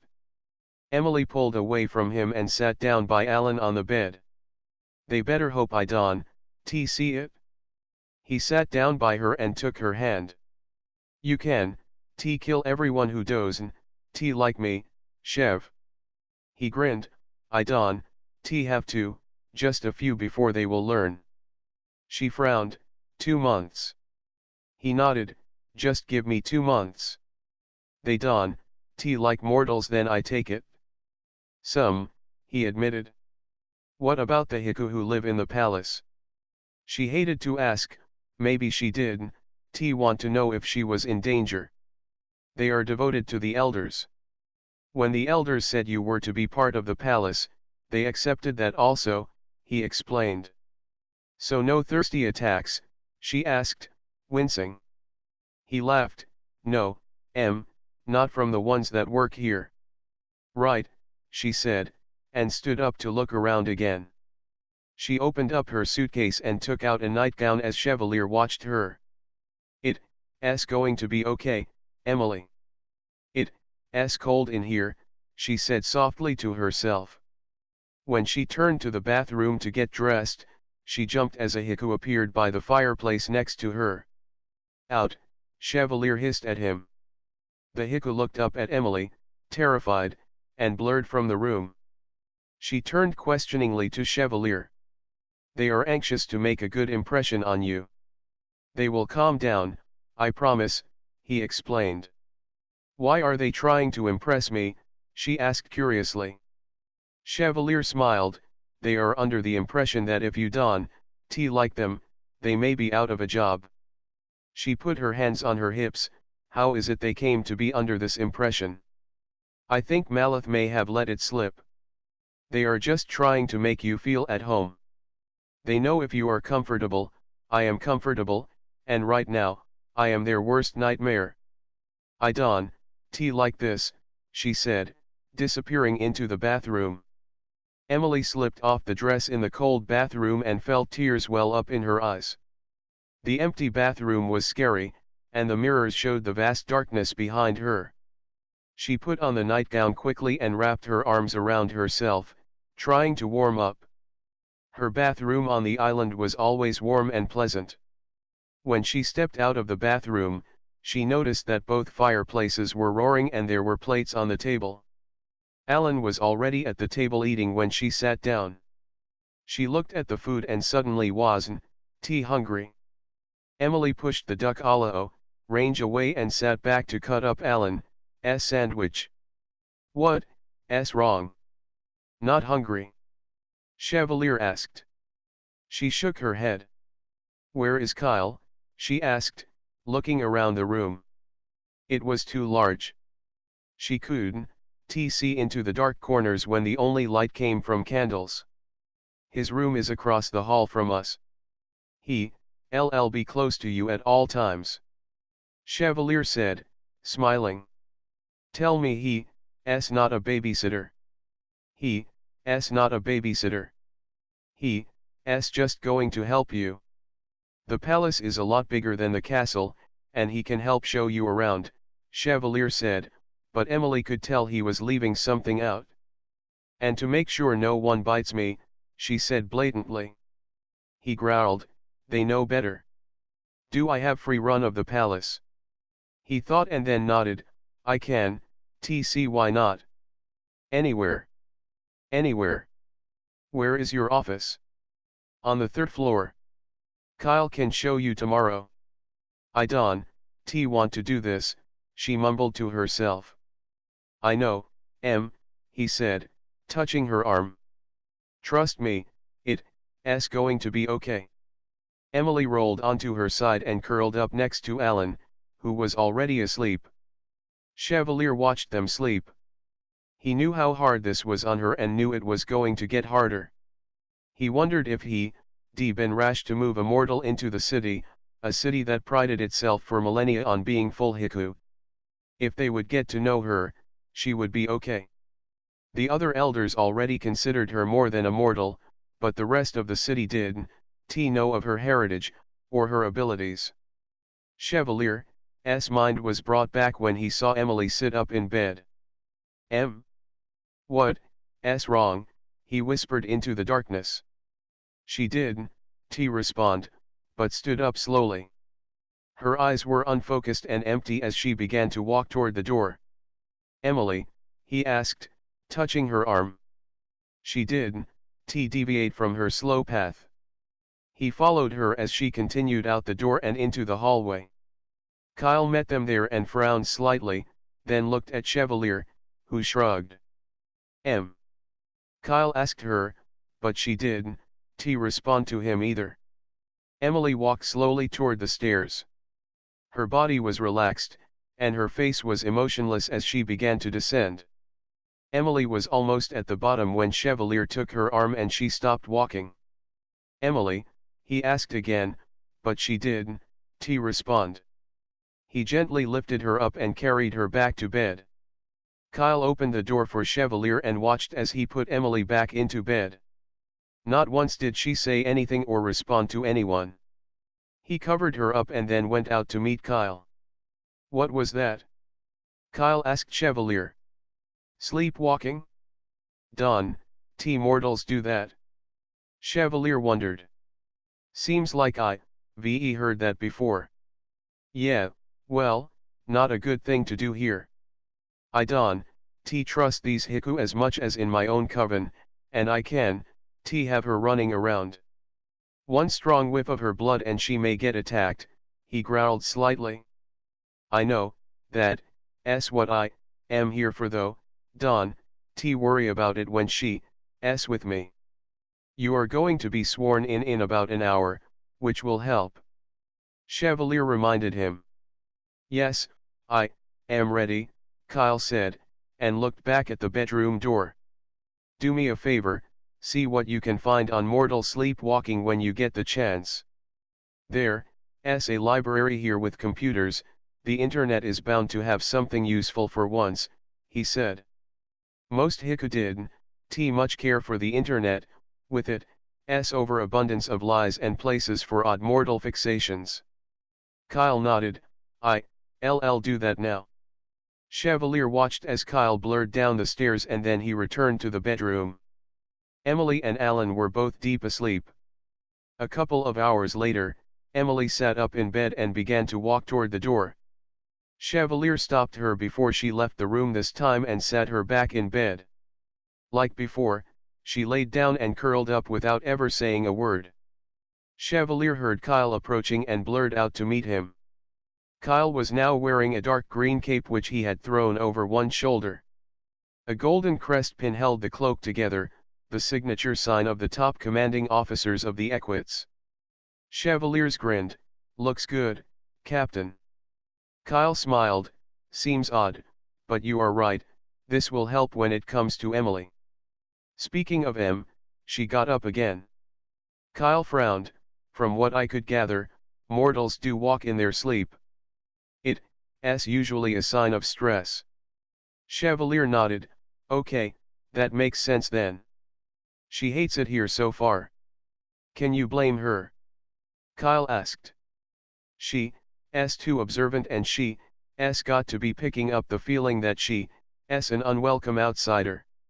Chevalier growled, that will change soon. I know that, and you know that, but for her, it's not going to be soon enough. Just keep her safe until they get to know her. Kyle nodded. Oh, and I am having some work done on the room today.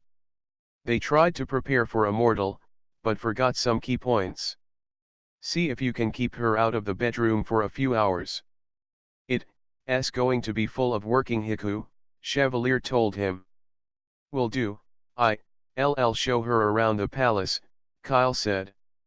There's one other thing that's been bothering me about her sleepwalking though.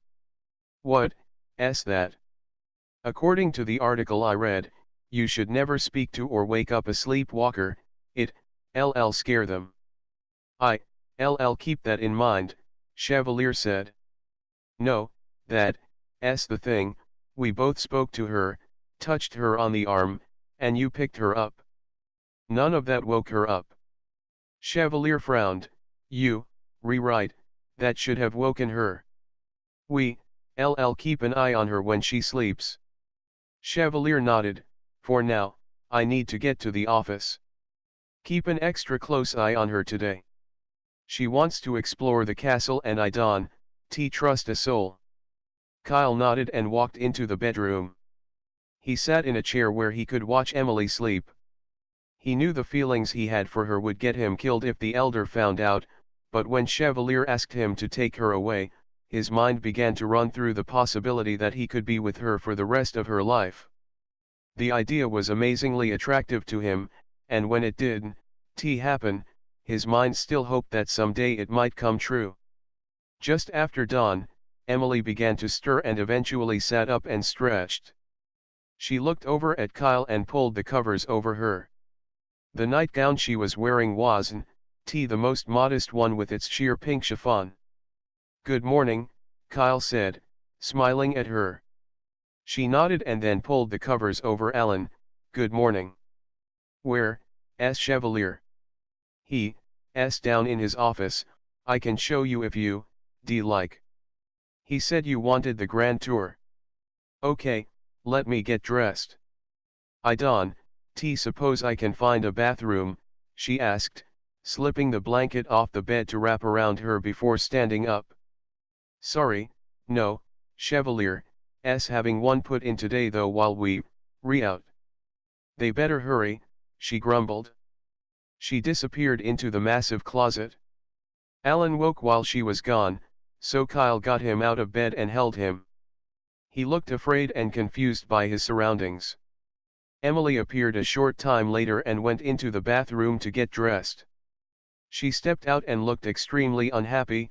I can find my suitcase, and all that's in that closet are dresses. Kyle smiled. He liked the way the peach, floor-length baby doll fit her. I like it. Of course you do, she said, taking Alan from him. How about breakfast first? He nodded. I'll have some trays brought up. No, let's go to the kitchen.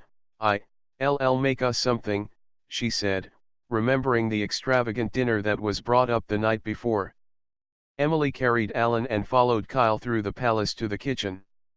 It seemed like quite a distance from her room, and then it dawned on her that until her arrival, there probably wasn't a need for a kitchen. What's with the cape? She asked as she began making some pancakes. The kitchen was exceptionally well stocked. I've been made a captain of the guard. This is just part of the uniform. He watched her work quickly and played with Alan to keep him busy. Nice, she said, impressed. Emily turned quickly when a strange haiku walked into the kitchen. Kyle stood up and took a step to place himself between them. The haiku's eyes grew wide when he saw the captain. "So sorry, I was coming to make breakfast for the mortal. Her name is Emily, and this morning, she's chosen to make her own," Kyle said sternly. Emily frowned. It seemed rude of Kyle, so she stepped around him and held her hand out for the haiku. He looked terrified as he took her hand, unsure what to do with it. Emily laughed and repositioned his hand for a handshake. "It's nice to meet you," she paused for a name. "He did," T responded. He was watching the ominous eyes of the captain of the guard. "Your name?" Kyle ordered. "Atkinson, sir," he said before pulling his hand away from Emily and leaving quickly. She turned and frowned at Kyle. What was that all about? "You're going to have to get used to the haiku in this palace being afraid of you. If they upset you or do something wrong, they have to face the wrath of the elders," he explained, turning back to Alan. "Great," she grumbled and went back to making breakfast. When she finished, she set a plate of pancakes in front of Alan and sat down with hers. She ate quickly, still hungry from the night before. "Anything in particular you want to see today?" Kyle asked, watching them eat. "I don't need a babysitter, Kyle. I can explore the palace on my own," she said, eating. "Well, not today. I don't want to have to find you when you get lost." "Who says I'll get lost?" Kyle grinned. "I do." "Fine, first I want to see Chevalier," she said, and picked up her plate. She started the water in the sink to clean the dishes. "Emily, we have servants for that," he told her, laughing. "Daddy," Alan said, pointing out the door. Kyle picked Alan up and took Emily's arm. "Leave it," he said to her. She sighed and turned away, then followed him out the door. She had to admit to herself that there was no way she'd be able to find her way in this palace. It looked larger than her entire ranch and possibly the neighboring ones, too. They walked through endless corridors past innumerable doors and entryways. She saw no one, which made the stark interior seem all the more uncomfortable. Finally, they came to a large mahogany door and Kyle knocked. He opened the door for her and stepped back. Emily walked into the office and her eyes took in the large surroundings. Chevalier's office was more like a library with full bookshelves lining the walls. He sat behind a large mahogany desk filled with more books and stacks of papers. He got up and moved to her. "Good morning," he said, pulling her close to him in an embrace. She wrapped her arms around him and leaned her head against his chest. "They hate me here." Chevalier looked at Kyle, who explained, she wanted to make her own breakfast. Chevalier laughed. "They don't hate you." "Oh yeah? Let's see, they are terrified of doing something wrong around me because then they would have to face you, and then you put the captain of the guard with me and that makes it all worse." Kyle grinned. "It's not that." "Kyle's right, they will get used to you," Chevalier said. "Then let me go around by myself. I am sure Alan would love to spend some time in his new room with Kyle," she said, crossing her arms. "Not now, okay. Maybe later, when you know the palace better and when the haiku here know you better," he suggested. Her eyes narrowed. "No, promise me." "I know that look. Neither Kyle nor myself doubt for an instant that you can get away from us, so I am asking you to promise me you'll stay with him," Chevalier said, taking her hand. "Fine," she said, but he knew she was mad about it. He kissed her lightly and then sat behind the desk. "Go look around. I'll come find you when I am done here." She sighed and headed out the door with Kyle in tow, and Alan in his arms. "Where would you like to go?" Kyle asked. Emily did answer. She was still mad about being guarded and just started walking, taking turns at random and opening doors along the way. She found nothing interesting. Most of the rooms were guest or servant quarters. The library was impressive, but there were haiku in their reading. They looked up and panicked when they saw her, so she stepped back out. She turned one corner, not paying attention, and ran right into a large haiku guard. She slammed against him and fell backwards to the floor. He turned, irritated, and then gasped when he saw who it was. Before she could react, he reached down and picked her up, standing her on her feet. "I am so sorry," she said, brushing her skirt down. Kyle stepped between them and glared at the guard. "Never touch her," he hissed. The guard took a step away from them and saluted his captain. "It was my mistake, sir. I will report immediately for punishment." "Wait," Emily said as he turned to walk away, and he froze and looked back at her. "That was my fault," she said, and his eyes opened wide. Kyle hissed at him and he turned and walked away quickly. Emily spun on him. He's not going to be punished for that." "He knew better than to pick you up," Kyle said angrily as he watched the guard disappear around a corner. Kyle turned to walk down the hallway and missed when she broke into a run after the guard, disappearing around the corner. He took off after her and stopped just as Emily put a hand on the guard's arm. The guard looked massive beside her, over 1.5 feet taller than her, and his muscular build made him look like he could crush her. "Please," she said, and when he turned, his terrified eyes fell on Kyle. The guard froze. He didn't know what to do. The elders issued strict orders that Emily wasn't to be touched, but she was touching him this time. "That was my fault, not yours. You were only being polite, helping me up, and I appreciate it," she said to him, and he looked down at her. "Return to your post," Kyle said angrily, and the guard pulled away from Emily and disappeared. She turned and glared at him. "What was that?" "You can interfere with how we run things around here," Kyle said, glaring at her. "Then don't punish them for something I've done to myself," she said, squaring off against him. "He knew not to touch you. Those were strict orders. He touched me because I am a klutz and he was being polite. Doesn't matter. He knew better than to touch you and he's not off the hook. I'll report him when we're done." Emily just growled, spun on her heels, and walked down the hallway.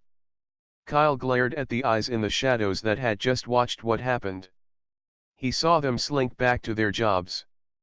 The rest of the tour was done in silence, broken only when Alan would ask Kyle a question. He answered pleasantly, but kept an extra close eye on Emily. "Take me back," she said finally. The palace was boring.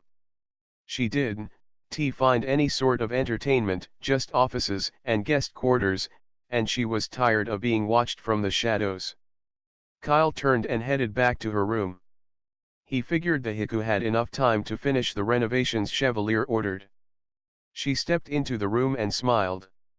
The room was now well lit with lamps and there were soft chairs and cushions in one corner surrounding a large TV. She peeked into the bathroom and saw a toilet and jetted tub along with mirrors and sinks set into a beautiful granite counter. "Better?" Kyle asked. Emily nodded. "Will you watch Alan? I need a shower." "Sure," Kyle said, and sat down on the cushions next to the TV after handing Alan the remote. Emily walked into the bathroom and quickly stripped, then stepped into the steamy shower. The hot water felt incredible, and she laid her head back and let it stream down her body. Kyle watched silently, leaning against a wall by the bathroom so he could see through the cracked door. The glass shower door was slightly tinted, but showed Emily's silhouette. He let his eyes run over her toned thighs to the curve of her breasts and her tiny waist. When she turned off the water, he blurred back to Alan. Moments later, she came out towel drying her hair and she was back in the peach dress. "Find anything good to watch?" "Not yet," I think he just likes to switch through the channels, Kyle said, smiling up at her. She grabbed a brush and brushed through her hair, then quickly put it in a French braid. She picked Alan up when he yawned. He needs a nap. Kyle nodded. I need to do one more thing in the bathroom. Would you rock him to sleep and put him down for me? She asked, heading into the bathroom. Kyle picked Alan up, tossed him into the air, and then took him into the nursery as the toddler giggled. Emily, barefooted to help hide her movements, was out the door the second Kyle disappeared into the nursery. She looked behind her as she quickly ran down the stairs, holding her dress up so she didn't trip. Once her feet hit the polished marble on the ground floor, she took a random corner, running as fast as she could. She ran for a while, rounding corners and taking no time at all to decide which path to take when the corridor split. When she thought she was well away from Kyle, she leaned against a wall to catch her breath. The shadows stirred slightly and she heard voices whispering. Please, she said to the shadows. Don't tell anyone where I am. The whispers stopped suddenly, and she continued. Emily loved the sense of freedom, of doing something she wasn't supposed to do. She thought of the look on Kyle's face when he saw she was gone and grinned. That teach them to guard her.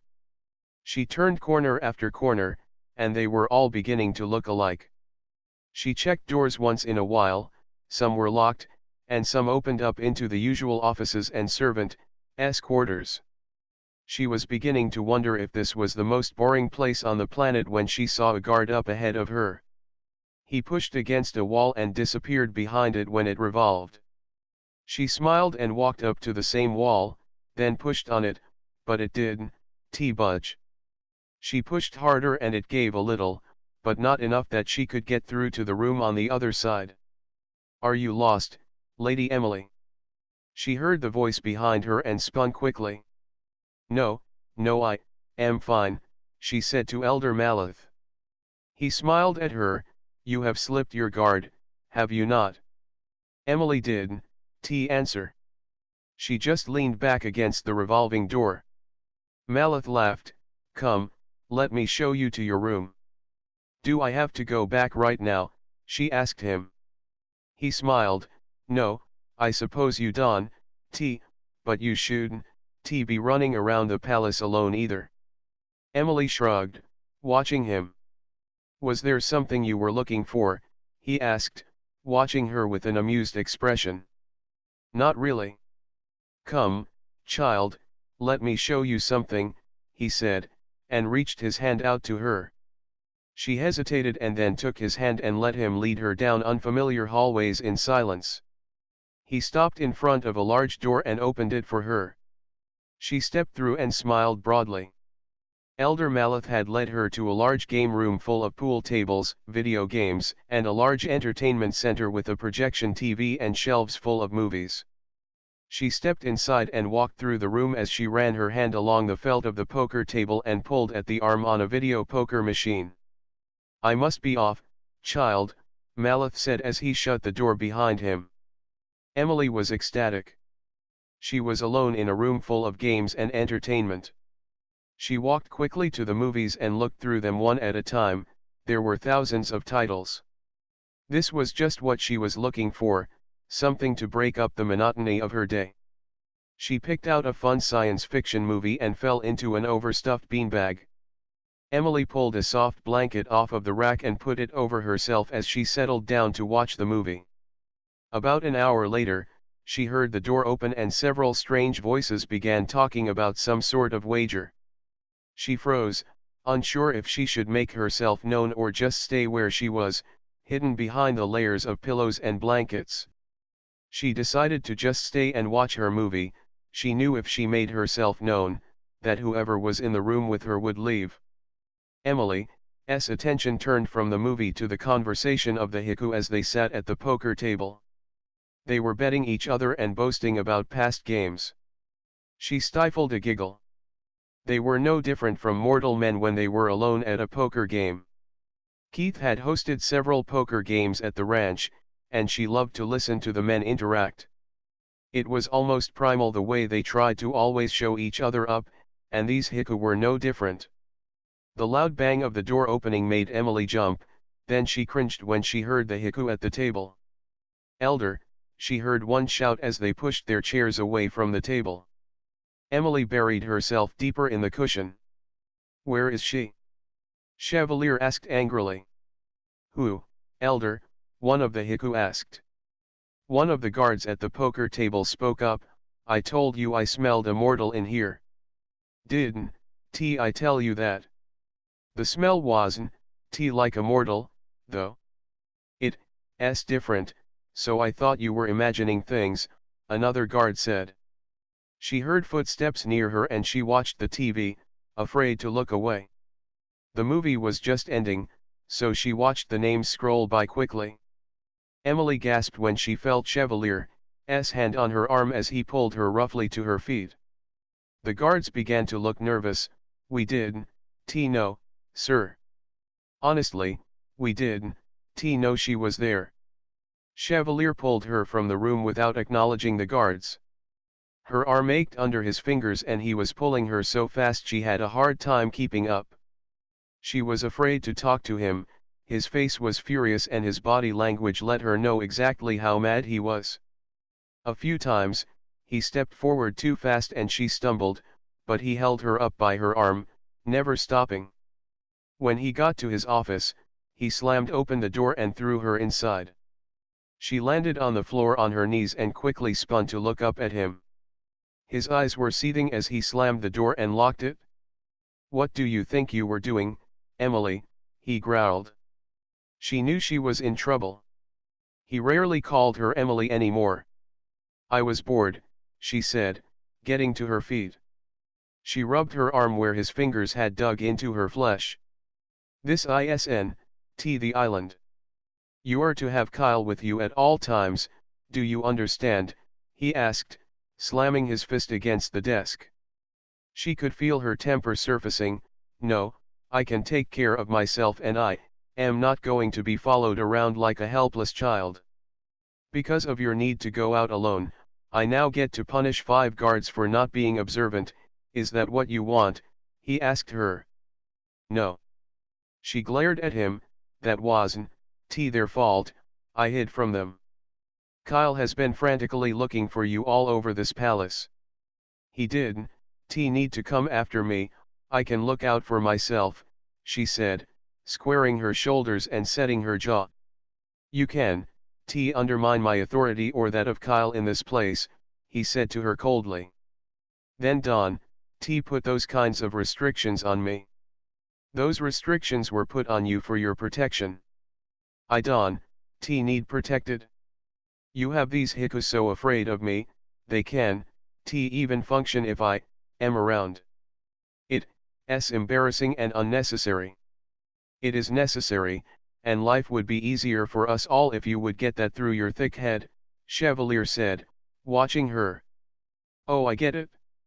Why don't I just lie naked in bed and you can come get some when you want? While you, not there, I'll just sit patiently and wait for you to come back," she scowled at him. Chevalier tried to calm himself. "I am not saying you have to stay in the room. I am saying when you are out, you are to have a guard with you." "No. No," he growled. "No. I am not going to walk around with a babysitter. Did you know I ran into a guard today? Knocked myself straight onto my ass and you know what? He politely helped me to my feet and Kyle was ready to behead him for it. I am not going to stand for that." Chevalier hissed. "He touched you." Emily stepped to him quickly and slapped him hard across his cheek. "Get over it." He grabbed her wrist roughly. "Don't do that." She glared at him. "This isn't the island. I am an elder, my word here is law. If you undermine my authority, I'll send you back to the island for good, do you understand me?" "Loud and clear, but I am not going back to the island. You might as well open the doors and let me walk out because then I can go wherever it is you, not." She pulled her wrist out from his grasp. "This is exactly what the elders were worried about when I chose to bring you here with me," he said, turning away from her to look out the window. "What exactly would that be?" she asked, glaring at his back.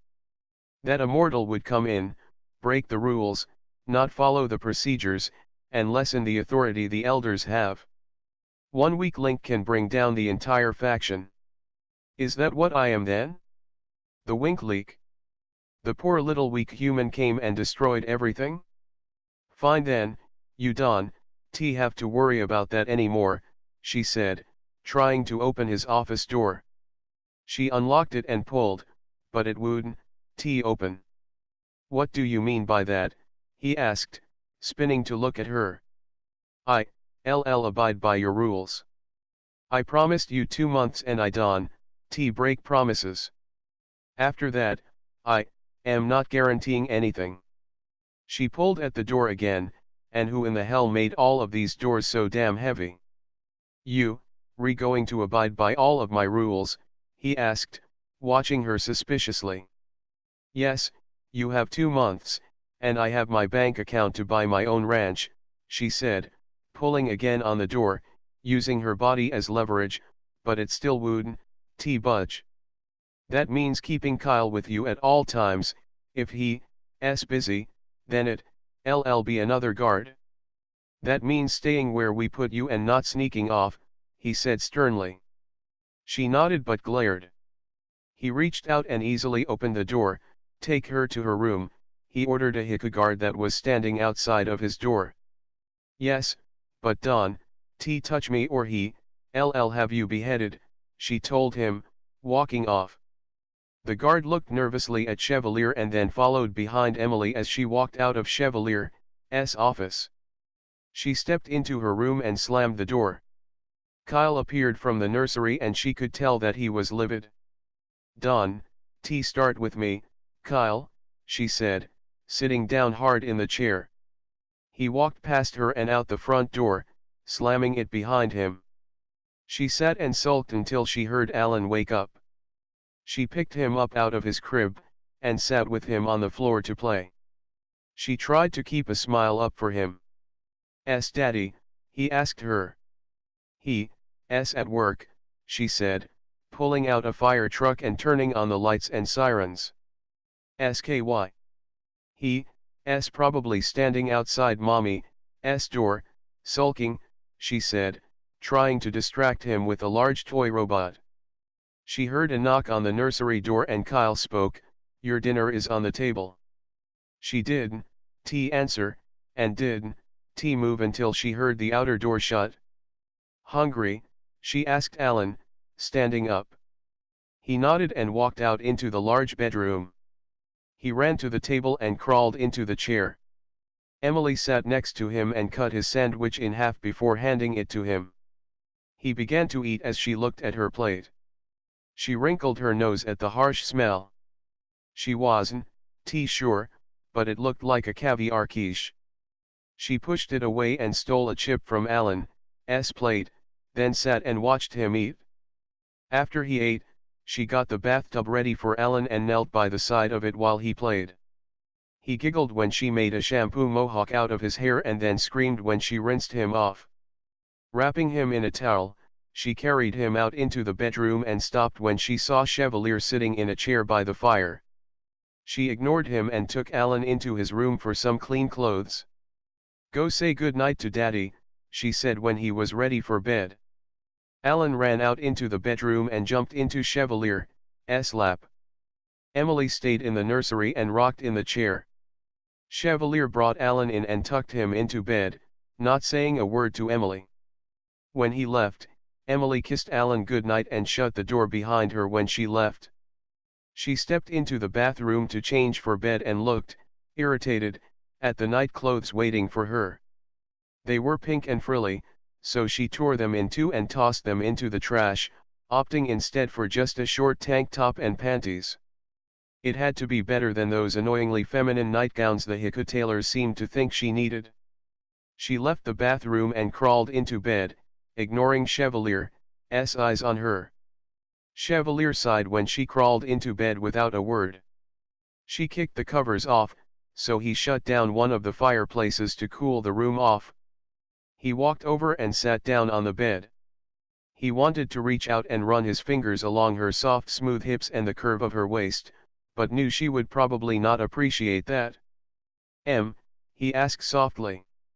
She ignored him, and after a few minutes, he sighed and walked out of the room. She wouldn't talk to me, Kyle said to the elder. Me either, Chevalier said. What happened? I saw her arm, Kyle said, holding back his anger. She agreed to follow the rules for 2 months, but then said she's leaving. She wants to go start her own ranch, he told Kyle, and then sat on a chair in the hallway. Kyle frowned. Maybe it won't come to that. I hope not. I don't know if I can live without her, Chevalier said, looking at the door. Kyle agreed, but couldn't tell the elder his feelings for Emily. How was your first day as elder? Kyle asked, smiling. Chevalier grinned. It's going to be great. I get to perform the duties of the chief enforcer, but more. I think it's going to fit me nicely. Both Chevalier and Kyle turned toward the door when it opened. Emily appeared and walked slowly past them, her eyes far away. Emily? Kyle asked, standing up just as Chevalier moved to her side. Where are you going? Chevalier asked her. He took her hand and stopped her forward movement just before she stepped out into the 5th-floor foyer. She was still wearing the short tank top and high-cut panties, and he knew that was way more skin than she would want to walk through the palace showing. Emily didn't move or look at him when he took her hand. Don't wake her, Kyle reminded Chevalier. I am not sure I can, Chevalier told him, looking at her expressionless face. Where do you suppose she's going? Kyle asked. Chevalier shrugged. I am not sure she knows how to get anywhere yet. Maybe she's just going to wander. Maybe. Chevalier picked her up and carried her back to bed, where she curled onto her side, never waking up. Chevalier had to take her back to bed 3 more times that night. He went into the bedroom just after dawn when he heard her get up again. Emily, go to bed, he said sternly. She turned and frowned at him. Is that an order? He smiled.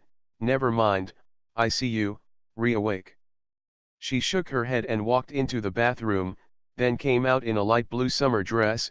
Is it within my abilities to get some jeans and t-shirts in here? Chevalier sighed, disappointed. He loved how she looked in flowing dresses. I can have some made. She nodded and headed into the nursery, shutting the door.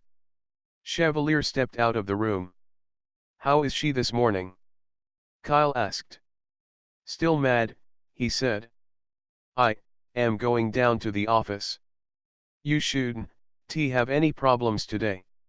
Kyle nodded and then watched the elder walk away. Once Chevalier was out of sight, he headed into the bedroom. When he saw she wasn't in there, he knocked on the nursery door. Come in, she said softly. Kyle came into the room and smiled at Alan. You hungry? Hungry, he said, crawling off of Emily's lap and running toward Kyle. You two go eat.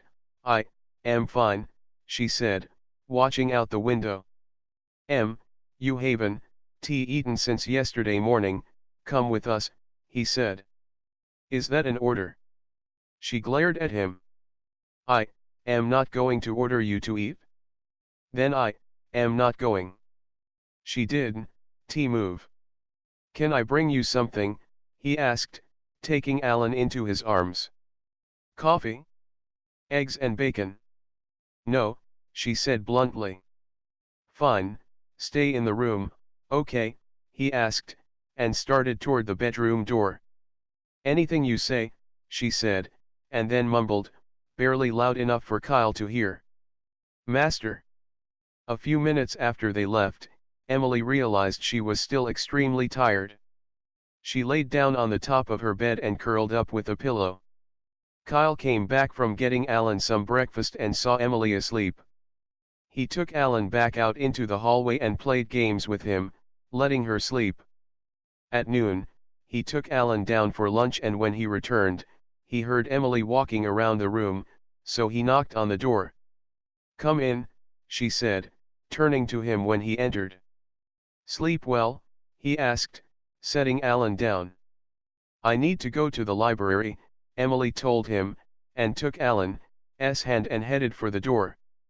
Kyle sighed and followed her out. He led her to the library and then ordered all of the haiku to leave. This put a scowl on Emily's face. The library was more than large enough for her to share with the residents of the palace. She started going through the endless expanse of books, one at a time, reading the back to see if it interested her. While she went through the books, Kyle held Alan as he slept. He watched uncomfortably as she climbed high up on the ladder to see the books that were more than 15 feet from the ground. Emily finally found a book and headed back down the ladder. She sat down in an overstuffed chair and began to read with her knees pulled tightly against her chest. Kyle was glad he had patience as he sat for hours while she read and Alan napped. Emily looked up only when Alan stretched and yawned. He crawled off of Kyle's lap and ran over to Emily. "Keem," he said, pulling on her hand. "He wants ice cream, can you take him?" she asked Kyle. "I can, leave you here alone." He sighed when she slammed her book shut. "Fine, let's go get ice cream, Alan," she said, and then tucked the book under her arm before taking Alan's hand. Kyle led them silently to the kitchen and held the door open for them. Emily took her place beside Alan at the table and waited while Kyle found the chef and got him some ice cream. Emily read while Alan scarfed down the strawberry ice cream, and Kyle stood silently beside them. The rest of the evening was the same. Emily did things with Alan and ignored Kyle completely. He was relieved when Emily put Alan down for the night. When she came back out, she grabbed her book, but Kyle interrupted her. "Emily." She looked at him. "Come sit, let's talk," he said, patting the couch beside him. She hesitated and then sat down by him. "What?" she snapped. "I want to talk about what's going on with you at night," he said, bringing up the topic he promised Chevalier he would. "What do you mean? You, re-walking in your sleep?" "I don't walk in my sleep," she said, narrowing her eyes. "Well, you have been lately. So? That means you, either stressed or anxious about something." "Oh great, complete obedience isn't enough for you too, is it? Now you want to delve into my psyche," she mumbled, irritated. "Don't say it like that. That makes you sound like a slave." "Oh, so define slave, let's see. Forced into obedience, check. Held against my will, check. Emily." She cut him off, every move watched and studied, check. "Emily, you aren't a slave and you know it," he said, frustrated. "Yes I am. I guess if Chevalier wants to get a little then I may upgrade, but until then I only earn the slave title," she said, and glared at him. Kyle gasped, wide-eyed. She never talked to him like that, and he truly hoped that wasn't how she felt. He reached out and put his hand on hers softly. "I suppose now you order me into bed too. Shall I go naked or would you rather do that yourself?" "Emily," he said, pulling his hand back quickly. "Why else would he bring me here? This is a palace full of men, he needed a little sex once in a while," she snapped. "You know that's not true, he loves you." "Yeah, sure he does," she said. "That's why I keep having to cover bruises, he loves me about as much as Keith did." Kyle's eyes narrowed. "That's the elder you talking about, and your husband. You know as well as I do that he Nothing like Keith.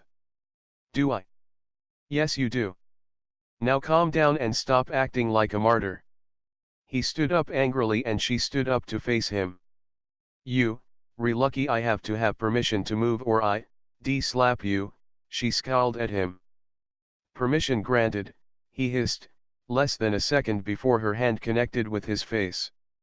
He was shocked. He did, think she, actually do it? Go to bed, he said, and stormed out of the room. Is that an order? He heard her yell as he shut the door. He walked across the hallway and slammed his head into the wall. That bad, he heard Chevalier say from behind him. How do you put up with that temper? Kyle asked, turning to him. With a lot of patience, Chevalier said, patting Kyle on the shoulder. She slapped me, Kyle chuckled. Oh? Me too, she's on a roll. Chevalier laughed and sat down on the chair. Yes, but I gave her permission. Why did you do that? Chevalier asked, looking at Kyle questioningly. I did, think she, do it, Kyle laughed. He sighed, how was your day? Boring, she won, talk to me at all. We went to the library, she took Alan for ice cream, which reminds me, she hasn't eaten in 2 days. Kyle said, looking at the door. Damn she's stubborn, Chevalier sighed. Kyle nodded. My time is running out. I am going to hit the 2-month mark too soon, he said softly. I know. She needs something to do, something so she's not bored. Like what? I don't know yet, but I am thinking about it. Emily doesn't handle boredom well, and there's nothing for her to do but sneak out. Emily appeared in the doorway fully dressed and walked past them slowly. Here we go again, Chevalier said, standing up. Maybe we should follow her, at least today she's dressed, Kyle suggested. Okay, let's do that, Chevalier said, following slowly behind Emily. She walked out into the 5th floor foyer and down the long set of marble stairs. Once she hit the ground floor, she turned and walked down the right hallway. Her eyes never focused and she never looked around or changed her expression. Where is she going? Kyle asked. Chevalier shrugged.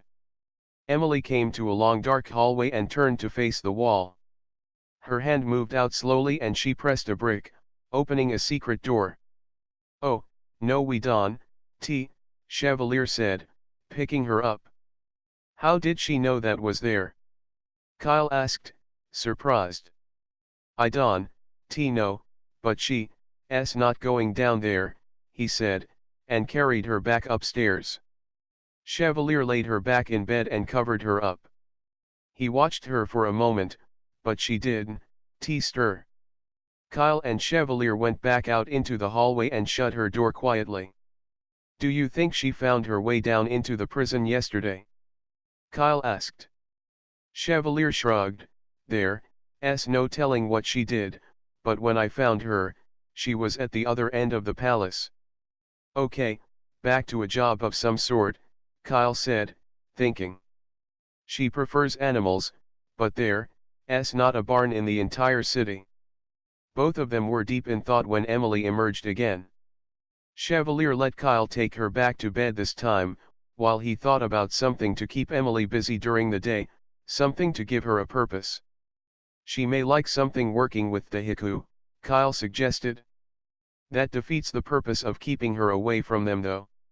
Yeah, well maybe if she has an official job with them, she stop finding ways to interact on her own. Chevalier smiled, you may have something there. All there are in this palace are guards and servants though. What if we start a mounted guard unit? Chevalier asked, raising an eyebrow. Kyle looked at him, would the other elders go for that? He shrugged, if I can find a place for some stables, maybe. She could take care of the horses and teach the haiku guards how to ride.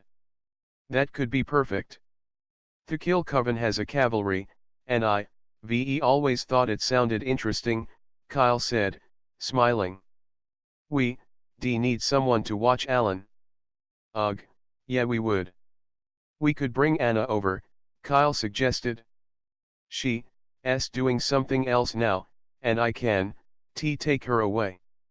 Emily's not going to let us pick someone from the city at random. I don't much like that idea either, Chevalier said. We could get a guard to do it, but they would consider that a demotion. Kyle said as he thought. Chevalier smiled, send for Sam. Kyle rolled his eyes, why didn't I think of that? I'll have him here in the morning. As soon as I find a stable location, I'll bring Putra over, too. Chevalier sighed when Emily appeared in the doorway. I am going to start tying her in bed, he said, standing up to carry her back to bed. This time he curled up next to her and watched her sleep. She stayed in bed the rest of the night. Chapter 18, Cavalry. It took only 4 weeks to get the location and the stables built, one of the advantages of having non-sleeping workers. Emily was so excited to see Sam, that she forgot about being mad at Kyle and Chevalier, and her mood improved. Sam was happy to help with Alan, and the elders loved the idea of a mounted cavalry. A haiku could run faster than a horse, but having them up on horses set them apart from the everyday haiku guards of the city. It was unanimously decided on in the council that the cavalry would be home to the elite guards. Chevalier guided Emily out the doors and along the neatly trimmed grass. She was blindfolded. Tell me again where we're going, she said as she held tightly to Chevalier's arm so she wouldn't hit anything. It's a surprise. He grinned, we're almost there.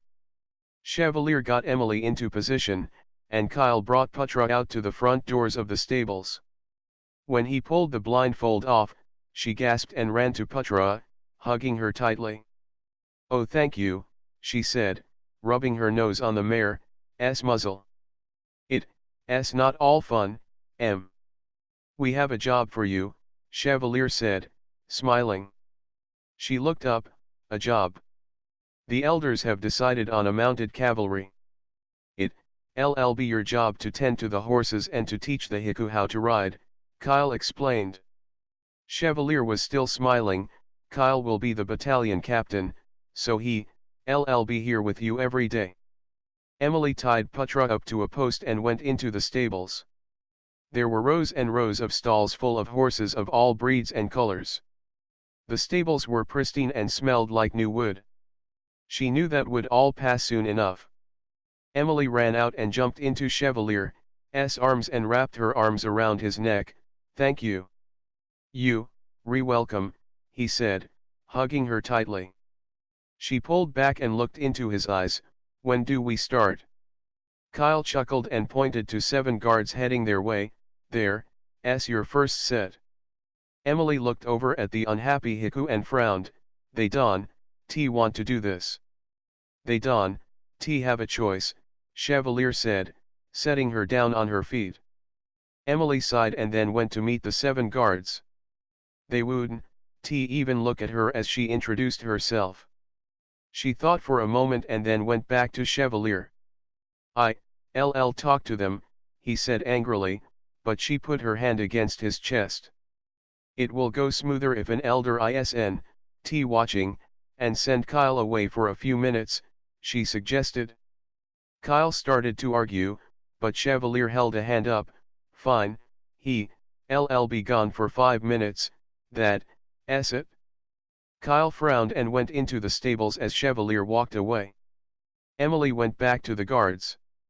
Now, there's no elder and no captain watching. I am Emily, she said, and they looked down at her. She rarely felt small, but at this moment she did. They towered over her. I know you don't want to be here, she started, and they shifted uncomfortably. I understand that it'll be hard taking instructions from a mere mortal. She grinned and watched as they relaxed slightly. LL make this as painless as possible. Besides, as my first group, you, LL get to see me fall on my ass on a regular basis, so at least this will be entertaining for you. She smiled when they left. I don't give orders, okay. I don't want anything more than to help you get up on a horse and not injure the animal or yourself. They nodded, and she felt a small glimmer that they were less mad. Let us get going. The captain inside, seething, because he can see me, so we LL give him a break and go in. She walked into the stables and heard them follow behind her. Kyle turned around when she came in, and looked at the Heku guards, surprised that they seemed in much better moods. First off, pick a horse, she said, looking around the stables, and then she walked over to Putra. Except this one's mine. The Heku looked around hesitantly. Do you have a suggestion? One finally asked. Let us see. She went over to the guards and looked at each one of them.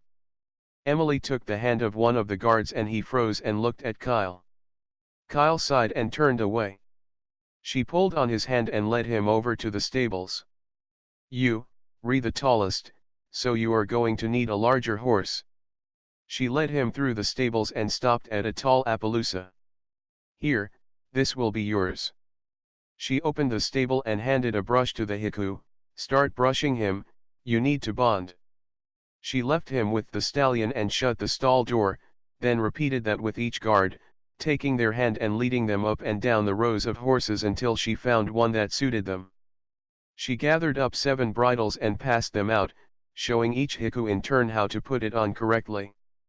Once you get them on, lead them out here to me, she called down toward the stalls. She smiled at Kyle, this is fun. Kyle glared, you don't have to touch them. She slapped him playfully on the chest, trust me. Oh, that's part of your plan? To break all of the don't touch the elder's wife? Rules, he scowled. No, it's part of getting them to trust me, she said, and Kyle relaxed some, that made sense. Over the next 2 hours, Emily walked them through putting a saddle on their horses. She had to watch carefully so they didn't over-cinch the straps and injure the horse. She lost count of how many times she had to tell them to be gentle with the horses. Okay, now, all together, you, going to go to the horse's left side, put your foot in the stirrup, and hoist up, she said, and cringed slightly. She wasn't sure how this was going to go. She smiled when they all swiftly mounted their horses. She often forgot how naturally graceful the Heku were. Great. Now sit there and get comfortable while I adjust the stirrups. Kyle watched as Emily went horse to horse and adjusted the stirrups to fit the long legs of the Heku guards. He hated how much she had to struggle to do it. He could more easily have done the adjustments, but she pushed him away when he came to try. When she was finished with the last one, she came over to Kyle, we need to talk shoes. What's wrong with their shoes? He asked, looking at the guard-issued steel-toed boots. Cowboy boots are made that way for a reason, it helps keep their feet in the stirrups, she explained. Okay, I'll get some here in the next few days, he promised. Great guys, now get off of the horse the same way you got on, going to their left. She watched as they slipped off of their horses. Emily smiled. They had made considerable progress today, and she noticed it was getting late. Let's get them all back to their stalls and feed them. Kyle and Emily watched as they headed back to the stalls with their horses. She jumped toward one of the horses when it lowered its ears. She'd seen that too many times before. There was a Heku guard standing directly behind his mare, and she didn't like it. Kyle reached out for Emily, but his hand barely touched her shoulder when she pushed the Heku out of the way just as the horse kicked backwards. Her hoof caught Emily in the back, and sent her flying into the wall of the barn. Emily slumped down onto the floor and bent over, trying to catch her breath. Suddenly, she found herself surrounded by 8 frantic haiku. "We should call an ambulance," one said. "No, I can run her to the hospital in the city," another said. "Stop," she gasped, and they all looked at her. "How badly are you hurt?" Kyle asked, running his hands along her back. "Ouch. Stop touching my back," she said, trying to get to her feet. She sat back down hard, when someone's hands pushed against her. "Go put your horses away and Don, stand behind them," she said to them. They looked at Kyle and he nodded.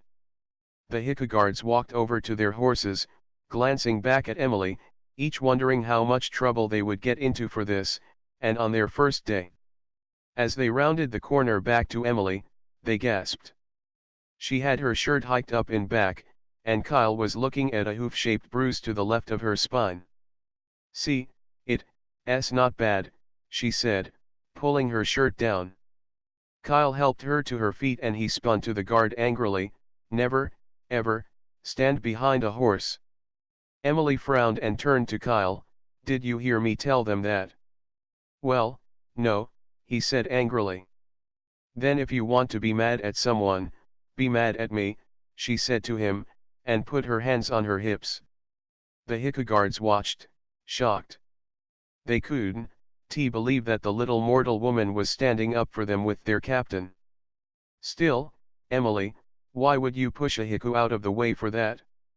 He would already be healed," he asked, a little softer. "Because he didn't, no. There's no reason he should get hurt because I forgot to mention it." She turned back to the guards, "Good job today, now let's get them fresh food and water." "Lady Emily," one guard asked. "Yes," she said, turning to him. "You really should have let me get kicked, he said softly. She smiled, "I am okay, seriously. This wasn't the first and won't be the last time I get kicked by a horse." Emily went over to the oats and tried pulling up the lid. When it didn't come off, she put her fingers under the edge and leaned her body back when she felt a hand on her shoulder. "Let me get it, a member of the new cavalry said, and he easily pulled the lid off. Kyle watched their interaction in shock. In their short amount of time with Emily, she had managed to gain the respect and admiration that normally would have taken years. He shook his head as he saw them intermingle with her easily. She walked them through feeding the horses and getting them fresh water. They helped her reach the buckets, helped her turn the water crank, anything they could to make it easier for her. "Thank you and I will see you tomorrow," she said, shaking each of their hands as they bowed slightly to her and walked away. Kyle walked Emily back into the palace and smiled at the change in her. She was walking proudly, and smiled sweetly at Heku as she walked by, and was talking to him again about horses and how well it went that day. When they reached the bedroom, she turned to him. "Thank you. I know that was hard for you," she said. He nodded. I'll get used to it." "Want me to tell Chevalier about the bruise?" "Think he'll notice?" she asked. Kyle nodded, "Most definitely." "What will I notice?" Chevalier asked, walking up to them. "Don, panic, okay?" she asked, and put her hands against his chest. She felt his body tense. "Calm down, Chev, I just got kicked by a horse." "Yes," after she pushed one of the guards out of the way, Kyle added. She glared at him, "I wasn't going to mention that." Chevalier sighed, "You pushed a haiku out of the way so he wouldn't get kicked by a horse, and then you took the kick." She nodded, "Well, when you say it like that it doesn't sound very smart." "How bad is it?" he asked. "Just a bruise." She smiled and headed into the bedroom. "You coming in?" "I'll be in a second," Chevalier said, and watched as she shut the door. "How did it go, other than the kick?" he asked Kyle. Kyle shook his head, "She amazes me, you know. Those guards did not want to be there. They wouldn't even look at her. Chevalier growled. But by the time they left, Kyle said quickly. They were eating out of the palm of her hand, helping her lift, helping her feed and water. I can figure out how she charmed them so quickly. Chevalier smiled, she did it because she's Emily. Kyle nodded, I am off, apparently I need to go order a few dozen pairs of black cowboy boots. Chevalier laughed and walked into the room. He sat down by Alan and Emily as they started to eat. He was glad to see she was eating again. It was better after he talked to the chef about her favorite foods. Emily was talking to Alan and Chevalier about her day, and he listened intently. His plan was working better than expected, and he was able to relax. She now had a reason to stay. Emily took Alan to the entertainment corner and held him while they watched a movie together. Chevalier sat beside them and held her hand. Things were finally back to normal. After they put Alan down to bed, Emily crawled into bed and curled up next to Chevalier. Can I ask you something? He asked her. Sure, she said, pulling closer to him. Do you remember your dreams lately? She frowned, not really. Why? You, still walking at night. Oh. Tonight, would you let me hold you? When I touch you, I can see your dreams. Do you like to know what's causing it? She thought a moment and then nodded, sure. He kissed her softly and then ran his hands around her, but she flinched when his hand brushed the bruise. Let me see, he said, sitting up. It's just a bruise, she told him, not moving. We can argue, or you can just relent now and let me see it, he said, grinning. She sighed and sat up before pulling her nightgown up in back. She heard him inhale sharply. That looks pretty bad, he said, pulling her nightgown back down. Ve had worse, she reminded him as she laid down. He smiled, good night, Em.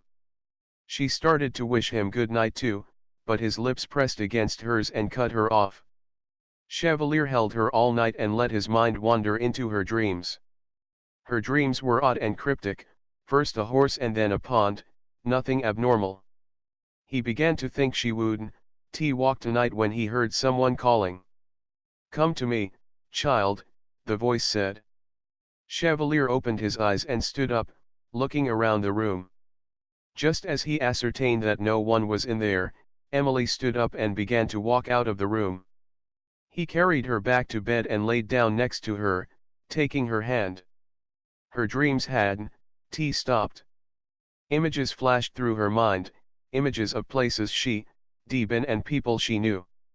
Then the voice sounded again. Hurry, child, come now, he heard the soft voice say just before Emily pulled her hand away from him as she stood up. He blocked her way and she laid back in bed.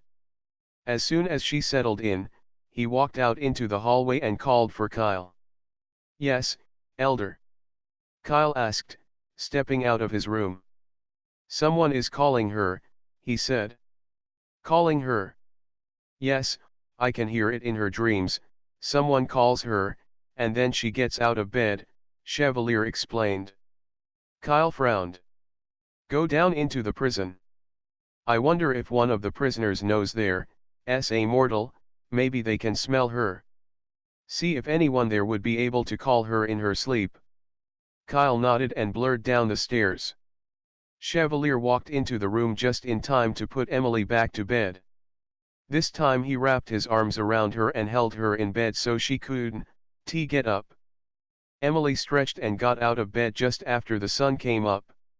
Chevalier watched her as she walked toward the bathroom and then he jumped out of bed when she gasped as a strange Heku stepped out of the shadows and took a step toward her. Chevalier was between them immediately. Who do you think you are? I am just bringing food for the mortals, the little Heku said weakly. Report immediately to the captain for punishment. You, lucky I don't kill you right now, he said angrily. The strange Heku looked at Emily and then nodded and walked out of the room, followed by Chevalier. Emily took a deep breath, and walked into the bathroom. She hated that he was about to get punished, but she also didn't like the thought that he was in their room without permission. She showered quickly and threw on jeans and a t-shirt.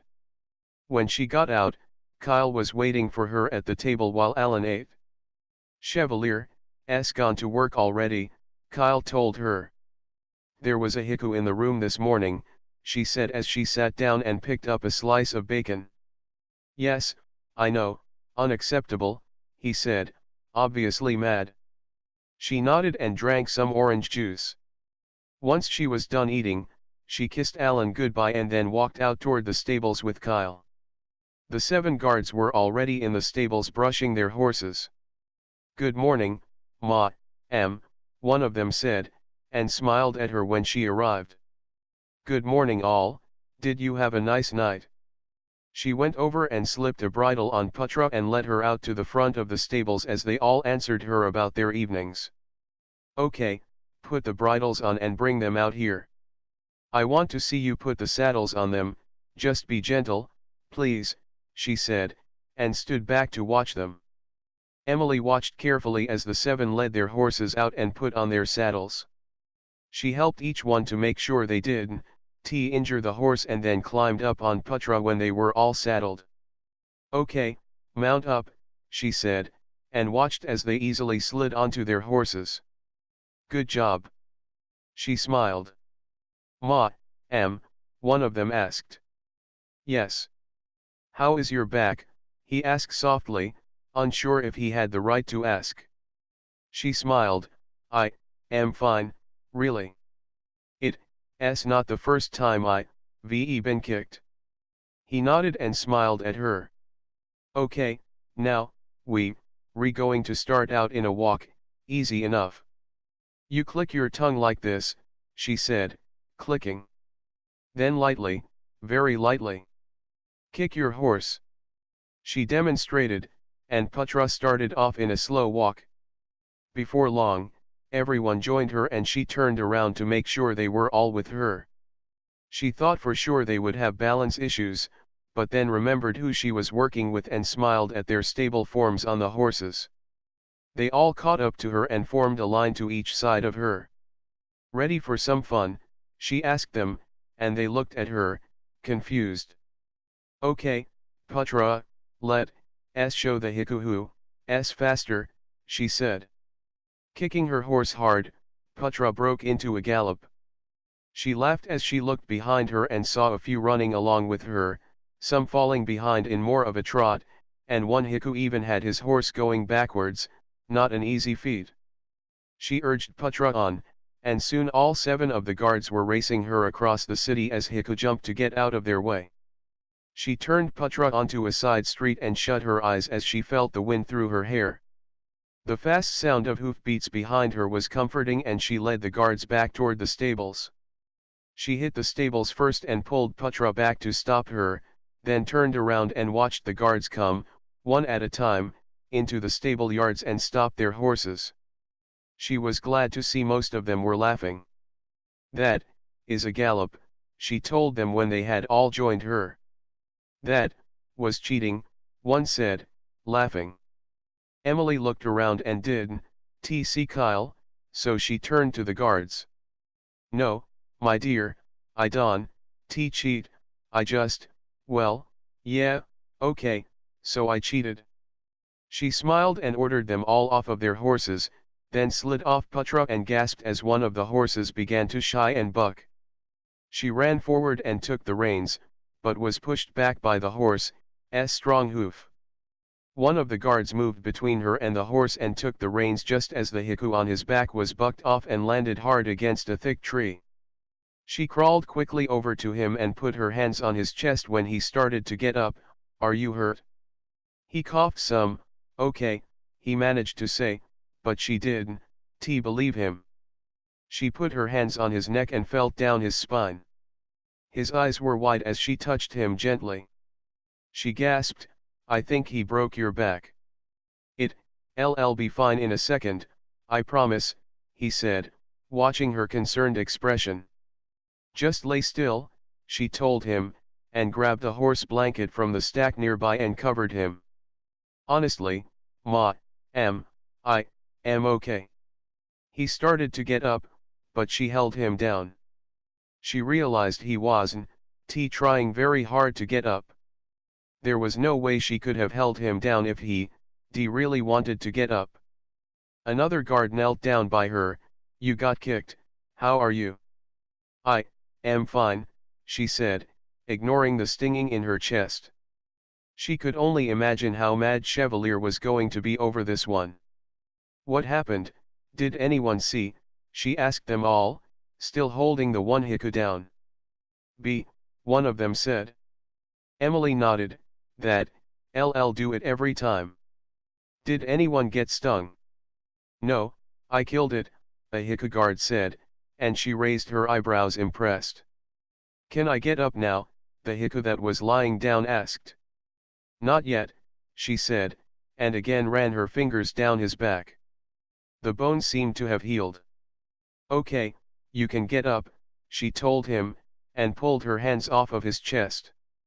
Emily stood up and the world began to spin. The next thing she knew, she was being laid down gently onto the ground. She looked up at the 7 guards. I am okay. She tried to sit up, but she felt hands holding her down. Seriously, let me up before Kyle gets here. It's not safe, we should have someone take a look at you, one of them said. Ugh, if you treat me like this every time I get hurt, you'll spend most of your time on the ground. Now let me up, she said, sitting up with help. She shook her head and then stood up slower. See, all good, she said, smiling at them. The haiku guards watched her nervously and looked like they were about to whisk her to an emergency room. Let's get them ready for the night. Get the saddles off, and get them brushed, fed, and watered. She walked slowly over to Putra and rubbed her chest where the horse pushed her. She could just hear Chevalier berating her for this, too. She got Putra ready for the night, and when she turned to check on the guards, they were already done. Oh, good job, she said, smiling. We think we should walk you in. The captain was called away on an emergency, one of them said. I think I can make my own way into the palace. Go home, off duty, she said, starting for the front door.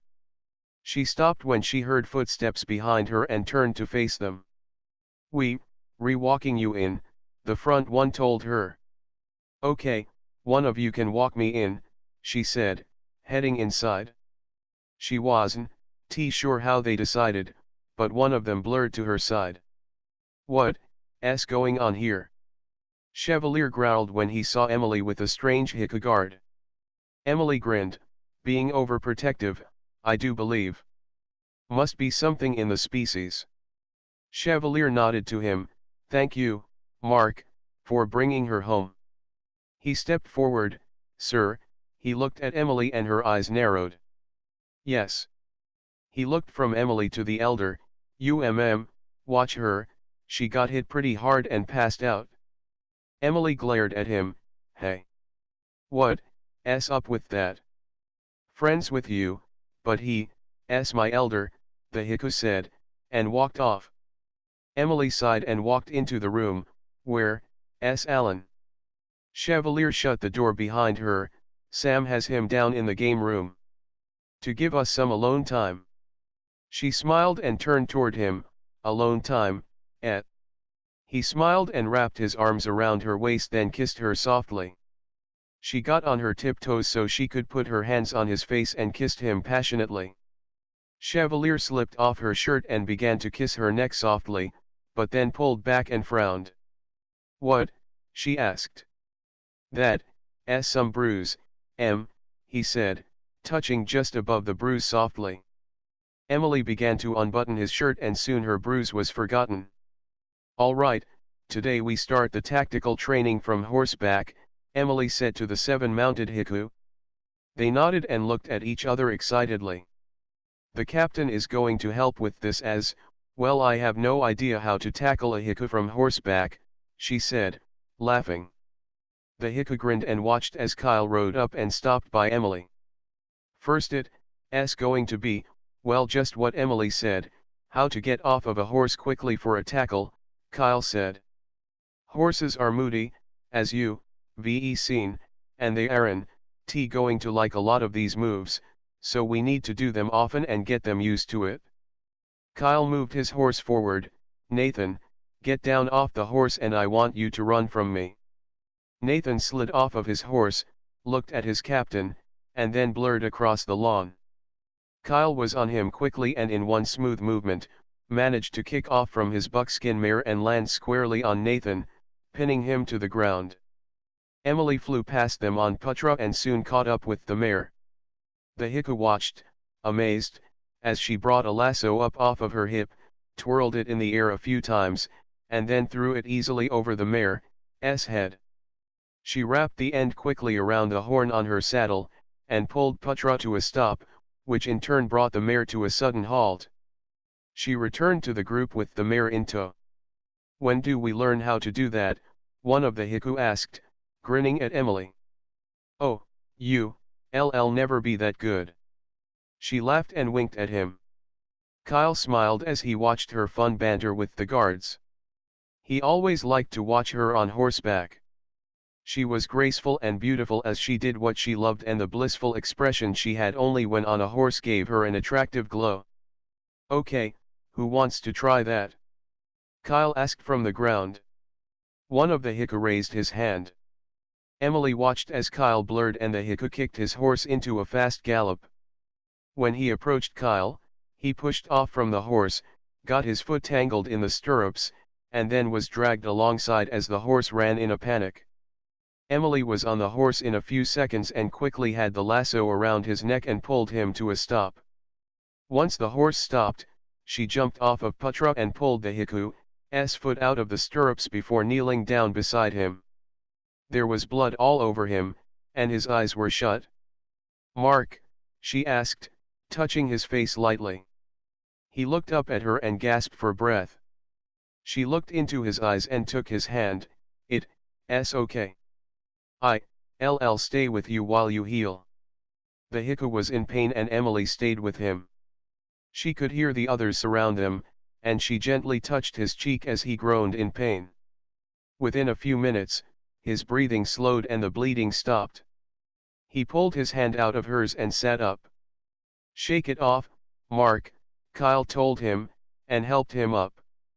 I am okay, he said, stretching. Emily stood up and brushed the dirt off of her jeans. I have an idea.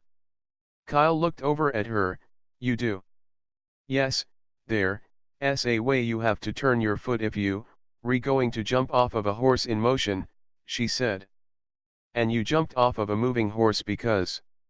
Kyle asked, amused. She looked at him and smiled. I was in a rodeo. I had to jump off the horse and tie down a cow. Kyle raised his eye, impressed. Okay then, what are we doing wrong? Emily hoisted herself up on Putra and adjusted her feet. Before you jump, you need to turn your foot like this, otherwise, as we saw, you can get your foot caught. Looks easy enough, Kyle said. Go, Emily said. Kyle looked up at her. Do what? Run, she said. Emily. I can show them how to do it properly. I can, tackle correctly, but I can show them how to jump from a moving horse, she explained. Kyle sighed and then blurred across the field. The seven haiku watched, grinning, as Emily took off after him and pulled her horse quickly to his side. They watched her feet carefully as she positioned herself, shifted her foot, and flew off of the horse and landed squarely on Kyle's back. Emily slammed into him, but didn't even knock him forward as he wrapped his arms back around her and steadied her. The other haiku blurred to them as Kyle turned around with Emily on his back. You know, you could at least do me a favor and pretend I knocked you down, she said, crawling off of his back. Oh sorry, he said, and laughed. She turned to the other haiku and ignored their laughing. Did you see how I did that? They nodded. Fine, let me get Putra and we'll try again. She whistled loudly and Putra came running back to her. She put her foot in the stirrup, then took a deep breath. She was sore from her flying pseudo-tackle onto Kyle. Before she could push off, she felt strong hands lift her onto the horse. Emily pointed Putra back to the starting point. You know we're all jealous now, Captain, one of the haiku whispered, so softly that Emily could barely hear him. She was glad she was facing the other way when she felt the blush rising to her cheeks. Okay, ready, she called to them as Kyle took off across the lawn. They repeated this pattern over and over until Putra was panting and covered with sweat. Emily was sore from all of the lassoing and also from tackling Kyle, so she called it a day. Good job, she said to them and slid off of Putra stiffly. Let me put Putra up tonight, Kyle said, taking the reins from her. She agreed and sat down on a bale of hay, then watched the haiku all put away their horses as she rubbed her sore arm. It'd been a while since her rodeo days, and she wasn't used to that kind of thing yet. When the horses were all down for the night, she stood up stiffly and stretched her legs. Kyle smiled when he walked up to her. That was pretty interesting. What was, she asked, heading into the palace. Your attempt at a tackle. I thought Travis and I taught you how to take down a haiku. She sighed, not from horseback. Emily felt his hand on her lower back and they walked in silence. She wasn't sure how far he was willing to take his attraction to her, but she knew at some point she would have to deal with it. Kyle was her friend and trusted guard. She wouldn't have him beheaded, and she knew that's exactly what Chevalier would do if he knew that Kyle had kissed her. What's on the agenda for tomorrow, she asked finally. I haven't decided yet, maybe shooting. She frowned. Guns. I thought guns couldn't kill a haiku. They can, he said, but they can slow us down enough and give the guards time to, well, do more. She nodded. That's right up my alley. Kyle laughed. Yes it is. Oh, I am supposed to meet with the elder about our progress. I have another guard coming, he's almost here. She nodded. Who? No one you know. He smiled and walked away as the strange haiku came to her door. Chapter 19, Enkela. Emily shook her head, then stepped into her room and shut the door. Alan immediately ran into her arms and she picked him up, despite the ache in her arm. Sam nodded and left. He had been staying in the stables to watch over the horses at night. She kissed Alan's peanut butter covered face. Did you have a good day? Alan smiled up at her and nodded. Emily took him into the bathroom to wash his face off. When she got into the better light, she saw it was more than his face that was covered, so she ran a bath for him and sat on the edge of the tub to watch him play. She heard someone out in the bedroom. Sam. No one answered. Chev, she called out. When still no one answered, Emily picked Alan up out of the water and wrapped him in a towel, then carried him into the next room. Emily looked around the large bedroom and didn't see anyone. She sat Alan down on the floor when she got the feeling that she was being watched. Alan quickly ditched his towel and began to play with a toy truck on the floor. A sound behind her made Emily jump, and she turned to face a strange haiku. He wore dark red robes and bore the signature tattoo of the Enkela. Emily narrowed her eyes and dropped into a defensive crouch. The Enkela grinned and took a step towards her. Who are you? She asked, her hands balled into fists. A friend. I came to see why the Equites have allowed a mortal in their palace, he said, and took a step to the side. He was now between her and the door. Get out, she ordered. The Enkela inhaled deeply and looked back at her with the look of a predator. Seems to me, they just needed a donor close. She glared at him. Get out, now. He took a step toward her and ran his tongue across his lips, then crouched down, ready to spring. "Alan, run!"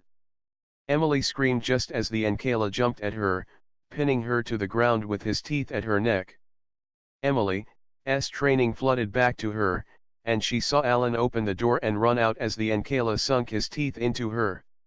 She knew she wouldn't be able to fight for long, so she positioned her hands on his head and cranked his head to the side. The grotesque sound of crunching bones sounded through the room. The Ankela screamed. A scream that echoed through the hallway, and she heard the rush of feet coming toward her. She tried to move the Heku off of her, but he weighed too much and was quickly healing, and his hands still pinned her to the ground. The heavy weight on her chest was lifted suddenly as the Ankela was thrown across the room and smashed into the stone walls. Emily quickly got to her feet and covered her neck as the blood seeped through her fingers. She swayed a bit before stumbling into the bathroom and locked the door. She could hear the sounds of a Heku being torn apart in her bedroom, and she squeezed her eyes shut, trying not to imagine it. Emily grabbed a towel from the warming rack and pushed it tightly against her neck to stop the bleeding. When she wrenched the Heku's head to the side, he took a small chunk of her with him. As the sounds in the bedroom stopped, she heard a light knock on the bathroom door. "Lady Emily," she heard a strange voice call to her. She wasn't about to open the door to another strange Heku. "Get Chevalier," she said, sinking to the ground. Emily heard footsteps as the Heku ran off, but the voices in her room let her know she still wasn't alone. Grabbing the counter for support, she stood up, still shaky, and opened the door to her room, then stepped out and looked around, astonished. There was blood everywhere and pieces of Heku strewn around. Emily tried to take a few steps, still clutching the towel to her neck, but she stumbled and felt strong arms lift her. She looked into the eyes of a strange Heku as the world began to spin, then she saw his dark green cape and Equities crest pin, and laid her head against his shoulder. She heard Chevalier growl as he entered the bedroom, and she looked up to see a horde of guards follow him in, one of them carrying naked Alan. "Clean this up," he ordered, and took Emily from the guard. "I can walk," she said, and he put her down, but kept an arm on her shoulder. She followed him out of the room and into Kyle's room across the hallway, where she sat down on his bed. Chevalier knelt down beside her and took the towel away from her neck. "It's not too bad," he said angrily. Emily leaned back on Kyle's bed. "Emily?" Chevalier asked in a panic. "I am okay, just let me lay down for a second." She shut her eyes and took some deep breaths. "What happened?" She felt him sit down beside her. "I heard someone out in the bedroom, it was an Ankela. He just, well, attacked," she said, and heard a low growl. "Stay lying down, I'll be right back," Chevalier told her, and then stormed out of the room. Emily tried not to listen to him, but it was hard, he was shouting. She heard the other elders join him in their bedroom and the door slammed. With the outer door shut, she could only hear voices shouting angrily, but couldn't make out the words. She cringed, thinking how badly someone was going to get into trouble for this. The door opened and slammed again, and then Kyle's voice joined in the angry shouting. Emily got to her feet and found she was steady again. She dropped the towel by the door and walked out into the hallway. She gasped. The guard assigned to her while Kyle was away was lying in a bloody heap outside of her door. She knelt down beside him and put a hand on his shoulder. "Are you okay?" she asked him, rolling him over. She looked down into his face. His eyes were open and fixed, and she wasn't sure he was even breathing. She put a hand on his chest and waited, but it didn't move. Tears came to her eyes. He died trying to protect her. Kyle stepped out of the doorway and put a hand on her arm, pulling her up. "Is he dead?" she asked, looking into his eyes. He nodded. "Come in here, Em." Emily nodded and walked into her room. There had to be more than 30 Heku guards in there, but at least the blood and body parts were gone. They all looked at her when she walked in, and she covered the gash on her neck. She knew they were staring at it. "You said he was Enkala?" Chevalier asked her, concerned. She nodded. "Did he say why he was here?" The Enkala wondered why the Equites allowed a mortal to live in the palace, she said guiltily. "Then he attacked?" Elder Leonid asked. Emily nodded and then whispered, "I think I better go live on the island." "You belong here with us," Elder Malith said. She shook her head. "That poor Heku out there died trying to protect me. I am not worth it. I am just a mortal, and no one else needs to die." There was a rumble through the guard ranks. One Heku stepped forward. He was one of the guards Emily was helping train for the cavalry. "I'll guard her, and die to protect her," he said proudly. Emily reached down and picked up Alan, then disappeared into the nursery, shutting the door. She didn't want to cry in front of the guards. They didn't get it. It would be safer for them all if she left. She got Alan dressed and interested in a toy and then walked back out into the room. There were only the elders and a handful of guards left, and they all watched as she slipped a suitcase out from under the bed and started to pack. "Emily," Chevalier said, putting his hand on her shoulder. "He didn't need to die," she said, and threw some clothes into the suitcase. "Done leave, please," Elder Leonid asked. "I've done what I can to teach your guards how to take care of and ride a horse. Kyle can do the rest, and then they can train the others," she suggested, and looked around the room for her riding gloves. "You Aaron, a mere mortal, Emily. You, the last Winchester," Malith said.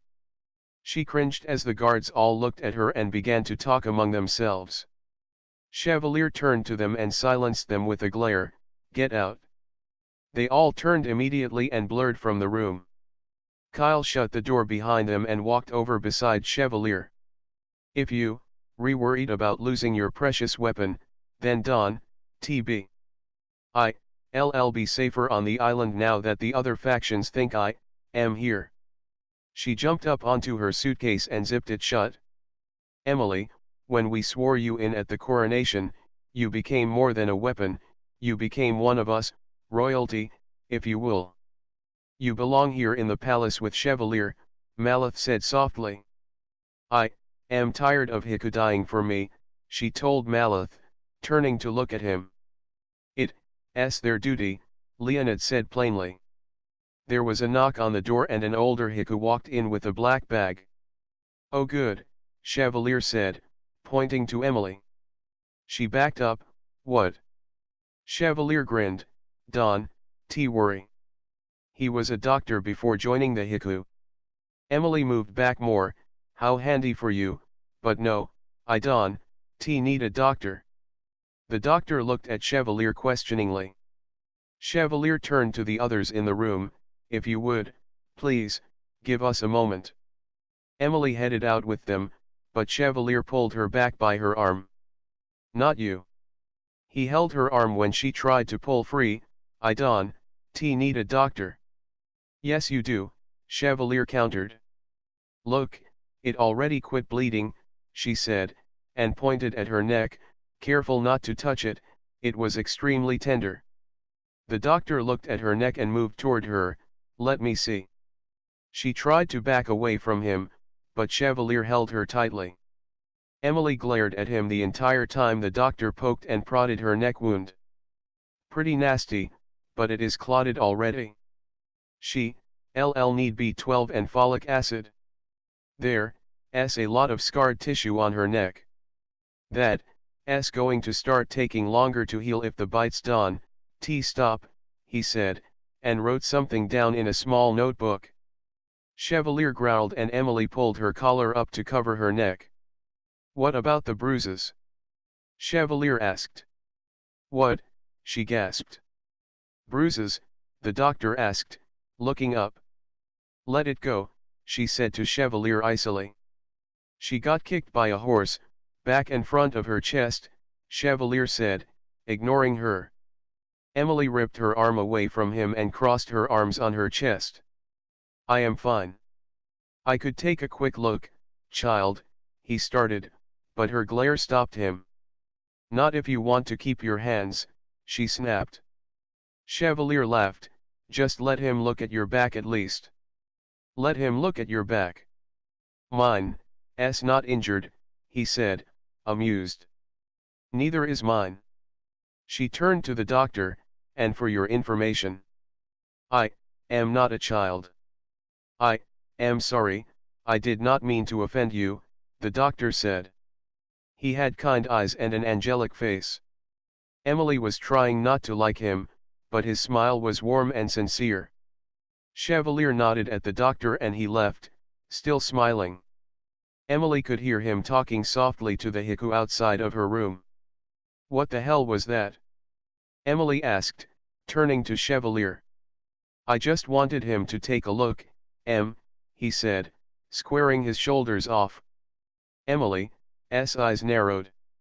She recognized his stance, and he was ready for an argument. Next time you decide to treat me like your child instead of your wife, why don't you warn me first and I'll be sure to leave, she scowled. Calm down, all I saw was you covered in blood. She looked down and saw that her shirt was drenched in blood. And the bruises? Nice funny afterthought. I figured while he was here, Chevalier seemed truly honest. I should leave, she said to him, no longer angry. He shook his head, you are more protected here. Someone died defending me, and that's not right. Chevalier walked to her and wrapped his arms around her, it is right. You have to understand that the people here in this palace will defend you to the death, it's their choice. The attacks haven't been any better since I left the ranch, she said softly. Why didn't you ash him? Chevalier asked, the question on everyone's mind. I thought we didn't want anyone to know, she reminded him, looking into his eyes. He smiled, ash them, don't let them get near you. She nodded and yawned into her hand. Chevalier smiled, go to bed, I'll put Alan down. She walked into the bathroom, changed into a nightgown, and then curled up in bed. She watched Chevalier walk past her with Alan, and disappear into his room. Emily thought for a few minutes, though she was so tired, it was hard to stay awake. She wasn't sure if it was the long hours with the cavalry or just stress, but she was always tired. Chevalier smiled when Alan finally fell asleep in his arms. The toddler didn't want to sleep anymore, and it was taking longer and longer to get him to bed. Chevalier heard footsteps in the next room and stepped out of the nursery, shutting the door softly. He headed across the room and stopped when Kyle came in carrying Emily.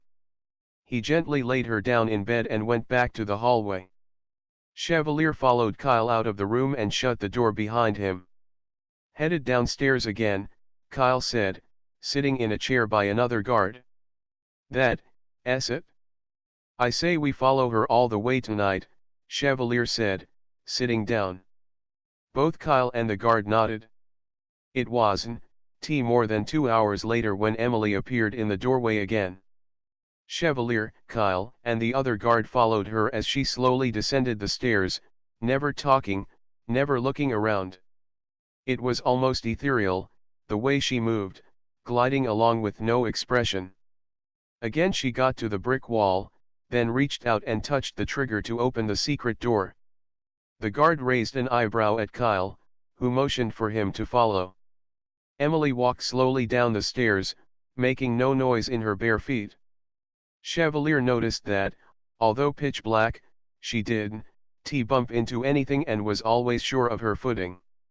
As they entered the expanse of underground caves that made up the prison, she walked past the 3 stunned prison guards and took the leftmost passage. Now she was followed by Chevalier, Kyle, and 4 haiku guards. Kyle motioned for them all to stay back a ways. Emily reached the end of the corridor and pushed against another rock, which opened yet another secret passageway. Chevalier frowned. She was headed into the medium-level security prison section. Quietly, they followed her inside. Heku were coming to their cell doors and looking out at the mortal walking through their prison. They had seen no one but guards in hundreds of years, so she was drawing attention. She turned at last toward a cell and faced whoever was inside. Chevalier and Kyle jumped as soon as hands reached out and took her arms. Chevalier ripped the hands away from Emily and ordered the guard to return her to her room and stay with her. The guard did. T hesitate and picked her up easily and carried her off, still unresponsive. Kyle started unlocking the cell, but Chevalier stopped him. "Who are you?" he asked the occupant, a haggard and wrinkled Heku. "I am merely a Valle, locked here unwarranted," he said with a scratchy voice. "Why are you calling her to you?" Kyle hissed. "I would never harm her, the pretty child. I just wanted a taste. I smelled her delicious fragrance when she entered. Just one small taste is all I want, no harm," he said, inhaling deeply and savoring the trace of Emily that was left. "Incubus," one of the guards said, disgusted. Kyle nodded. "Take care of him, immediately," Chevalier ordered, turning on his heels and walking away quickly. He actually felt relieved to know why Emily had been sleepwalking, and also relieved that they always caught up with her in time to stop her. Emily sat up and rubbed her eyes. The sun was already up, she was late. She threw her legs out of bed and stood up too quickly, then sat down hard on the bed when the floor began to slip out from under her. Chevalier sat beside her. "Dawn, worry, I called a day of rest." "You did?" "Why?" she asked, yawning. "Because I think you need to spend the day relaxing," he said, brushing the hair off of her shoulder. "I am just so tired," she told him and laid back on the bed. He nodded. "I would imagine." "Did I walk last night?" she asked, pulling the covers over her. "Nope," he lied. "Here, take some of these vitamins." He reached over and grabbed them, along with a glass of orange juice, but when he turned back to her, she was already asleep. He watched her sleep. She didn't even turn over once, nor did she respond when Alan called her name as Sam ushered him quickly out of the room. As darkness fell, Chevalier made the decision to wake her up for some food. The doctor mentioned that she needed to eat well for a few days. He said, gently touching her shoulder. She opened her eyes and frowned, a little confused. She sat up quickly and threw the covers back. "No, Dawn, get out of bed," he said, and pulled the covers back over her. "What time is it?" she asked, looking outside. "It's almost 9 p.m. "You need to eat," he told her, and pulled a lap tray over to her. She grabbed half of the grilled cheese and began to eat. Emily was still tired, so she ate quickly, and then took the pills Chevalier handed her. When she went to grab the second half of the sandwich, she noticed a row of flowers in her room. "Where did those come from?" she asked before taking a bite. "Your cavalry. They were worried when they heard about the attack," he said softly. She smiled, probably glad I wasn't going to abuse them for the day. Chevalier chuckled. "They've been out with their horses all day, brushing, washing, and feeding. I think they really like the idea of being in a cavalry." She nodded. "I'll get back with them in the morning. I don't know why, but I am just so tired." He refilled her cup and handed her more juice. "Drink up." Once she was finished, she curled up back in bed and pulled the covers up, just a little longer, then I'll get up. Chevalier smiled, knowing she was going to be out for the night. "Okay, You know," she whispered. "I know I am not your sex slave." He frowned. What was that? Emily was asleep. Chevalier decided to not bring it up again, though his mind wondered what exactly she meant by it. The rest of the night he laid beside her and watched her sleep. She never once tried to get up. The morning light came in the window and Emily looked up and then stretched. She got up and got dressed, then checked on Alan. He wasn't in his room, so she figured Sam must already have him. She grabbed her riding gloves and hat, and then left for the stables. There were two strange guards outside of her door, and she smiled at them as she walked down the stairs, the two of them in tow. They didn't say a word to her as she made her way out to the stables. "Good morning," Kyle said, smiling. He waved the two guards away. Emily looked into the stables and smiled. The 7 Heku guards were already brushing their horses down for the day. "Good morning," she said to Kyle, and then walked to each of the guards to see how they were doing. Kyle watched as each smiled broadly when she approached and talked excitedly about their horses. "Oh, Don, saddle up today," she said to them as she walked to Putra's stall. Sam had already gotten Putra ready and Emily slid onto her bareback. She walked Putra out to the front lawn and waited while the 7 members of the cavalry led their horses out by their reins. "Sorry about yesterday," she said, but they all mumbled about it not being a problem. The stark white bandage on her neck suddenly seemed the focal point. "Today, we're going to start learning how to shoot from horseback," she said, and they all grinned. "The hard part isn't shooting, the hard part is not getting bucked off the horse when they hear the gun go off," she explained, and pulled a Remington long rifle out of Putra's pack. "Hold your horses steady, Don, let them go. I want to see how they react," she said, leveling the rifle across her arm and aiming at an old tree by the west lawn. She fired off one shot and quickly glanced at the horses. 4 of them were looking at her curiously, 1 was taking a step back, and 2 were putting up quite a fight. The Heku were pulling hard against their reins to keep them from running off. Emily slipped off Putra and took one of the more upset horses by the reins. She pulled hard until the horse was looking at her face on and calmed down. The Heku with the other panicked horse did the same, but only got nipped at. Emily walked over and took the reins from him, then yanked down hard on the bridle until that horse also looked at her calmly. "I thought you weren't going to move us out of the way of a mad horse anymore," one of the guards said, laughing. "Oh yeah," she sighed, and climbed back onto Putra. "I forgot about that." Kyle leaned his head back and laughed. You'd take a bullet for us if you could, and Don, deny it?" He knew that was part of her charm. While most mortals viewed them as evil, unnatural creatures, she somehow immediately respected and cared about them as a species. She shrugged and grinned. "Let's try that again." Emily leveled her gun and shot. She glanced around, and all 7 horses were standing calmly and watching their new masters. Good, they just needed to hear it to get used to the sound. Emily moved Putra over to a locked box and pointed, "Get your guns out of there. We're going to have each of you shoot off 1,000 rounds or so with your horses by your side." The 7 cavalry members moved off to a spot marked by Kyle as a shooting range. They held onto their horses and shot feverishly at wooden targets. Emily watched them closely to make sure their horses didn't panic.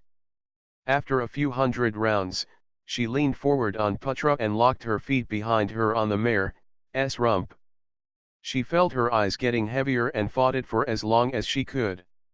Kyle watched as the Heku fired over and over, then reloaded and did the same. It wasn't hard for Heku to do redundant tasks, and this fell into that category. They did as they were told. He wondered if they had shot enough and turned to ask Emily, but found her sound asleep on Putra's back. Kyle grinned and motioned for the guards to stop shooting. They turned around and followed his gaze to the sleeping mortal. "She's still tired from blood loss," one of them said sadly. "I'll take her to her room," the tallest Heku said. "No, I'll take her," Kyle said, walking toward her. Actually, sir, we wanted to talk to you, the guard closest to him whispered. Kyle nodded to the tall Heku, and he slipped Emily off of her horse and cradled her gently before walking into the palace. Okay, talk, Kyle said, taking Putra's reins and leading her into the stall. We were talking, after the attack on Emily, and decided that we want to be her personal guards, Mark said to Kyle. You, Cavalry, he reminded them. Right, which is led by you, and you are her guard. She spends a lot of time in the stables, which is where we will be a lot of the time. If we have 2 guards with her at all times, that would leave 5 of us out on the streets at a time.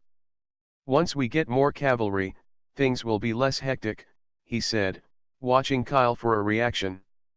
Kyle slid Putra's door shut and turned to them. Seems you have put a lot of thought into this. We have, another Heku said. Emily is important to us, and what happened the other night, wouldn't have happened if we had been watching her. Okay, I'll ask Elder Chevalier and let you know in the morning, Kyle said, then stood back while his cavalry unit got their horses settled. Who are you? Chevalier asked when the strange guard came in carrying Emily. Cavalry, sir, he whispered, laying her on the bed. Is she injured? No, sir, she fell asleep, he said, and bowed before leaving the room. Chevalier shook his head and gently pulled her clothes off, then covered her with a blanket. He watched her for a few minutes and then went out to call the doctor. He wasn't sure she should be sleeping this much. Once the doctor assured him it was perfectly normal, he sat outside of her door and waited for Kyle. Kyle came up finally and sat in the chair by Chevalier. Fell asleep, eh? Chevalier asked. Yeah, curled up on Putra, again.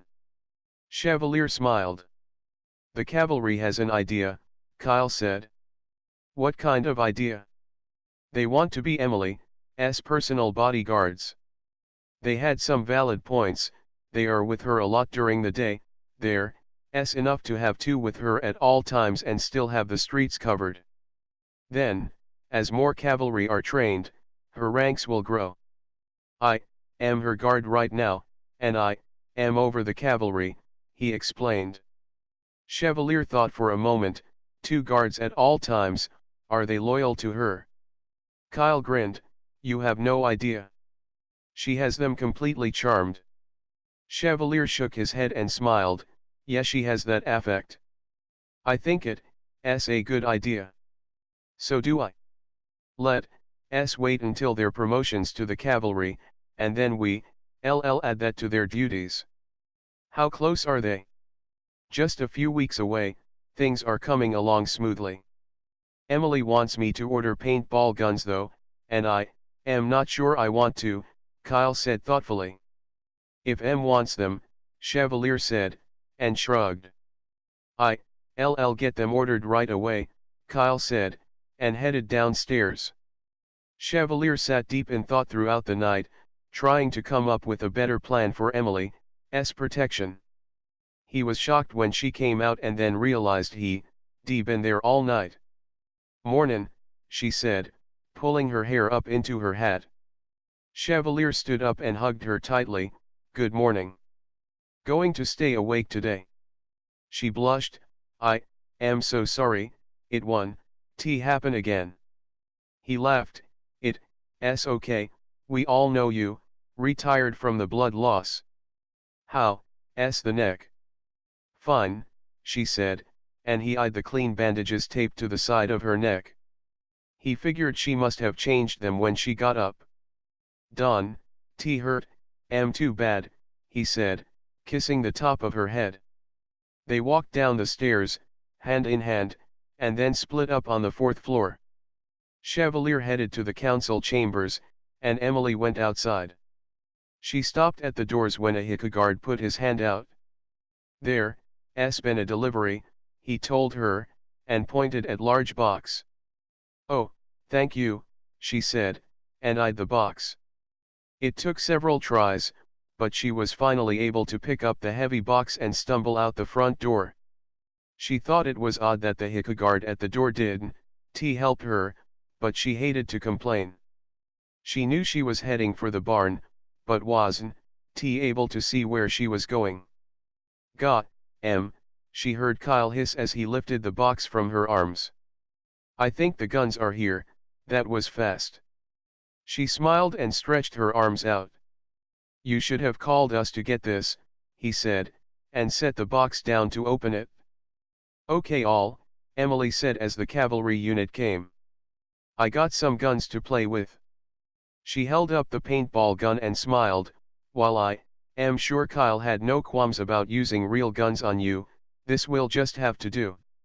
She watched as the Heku each took a gun and looked at it. See, this will be fun, Emily said, and then grabbed a gun and loaded it. She looked around and saw Kyle deep in conversation on a cell phone in the corner of the stables. She grinned at the cavalry and held her finger up to her lips. Their eyes grew wide as she aimed carefully, pumped the gun, and shot him square in the back. What? Kyle yelled, and shut his cell phone before turning around, his hand against the paint on his back. Emily was already turned around and looking innocently at her horse while the 7 cavalry members looked around nervously. Kyle's eyes narrowed and he walked over to her. Problems with the gun? Misfire maybe. She turned and smiled sweetly. Yes, that's it, it was a misfire. Kyle took the gun from her and grinned. Now no more misfires. Get your horses ready, he called to his guards. He set her gun down and went to saddle his buckskin mare, then winced when another shot slammed into the back of his leg. Damn it, Emily, he said, and blurred to her, then threw her over his shoulder. The guards watched, shocked. They were told that no one was to touch the elder's wife. Put me down, she yelled, laughing. She aimed her gun at one of the guards and shot him in the hip. He grabbed his leg and then looked up at her, smiling. Did she shoot you? Kyle asked, spinning to look at the guard. Nope, he answered as green paint dripped down his leg. Get her gun, Kyle said, turning so she was toward the guards. One of them came up and took the gun from her hand. She struggled, but couldn't hold onto it. Okay, got my gun now, put me down. Emily laughed. Are you going to behave? Kyle asked. Of course. She sounded offended, but he could feel her laughing. Kyle set her on her feet. Shall we get started? Emily nodded and climbed up on Putra, suddenly serious. Here's what we're going to do. One of you will wait here where I am, and one of you will take off running. Once the running Heku hits the blue line drawn on the lawn, the mounted Heku will take off and try to shoot him. Remember, center mass. You won, kill the Heku you are aiming for, but if you can at least stop them, then you have time to get off of your horse and do, she frowned, whatever it is you do. Okay, who wants to be the runner while I do the shooting? She laughed as all of their hands shot up. You, she said, pointing to a Heku at random. Ready? Run. The Heku took off across the field, and the second he touched the blue line, Emily kicked Putra in a full gallop. By the time she caught up to him, she had her rifle perched on her shoulder and pulled the trigger, hitting him between the shoulders. He laughed and turned to her just as she extended her hand out to him. He looked back at Kyle, and then hopped behind her on Putra and she gave him a ride back to the others. See, easy enough, she said as the guard slipped off of the mare. Pair up and get going. Emily and Kyle watched and commented as the Heku practiced the drill. She was impressed. They were exceptionally good with the guns, naturals. I was thinking, why don't you do the promotions at the ceremony? Me, she asked, shocked. Aaron, you supposed to? You, their captain. I'll be there, but I was thinking maybe you should actually pin on their cavalry insignia. He smiled when her face lit up. Really?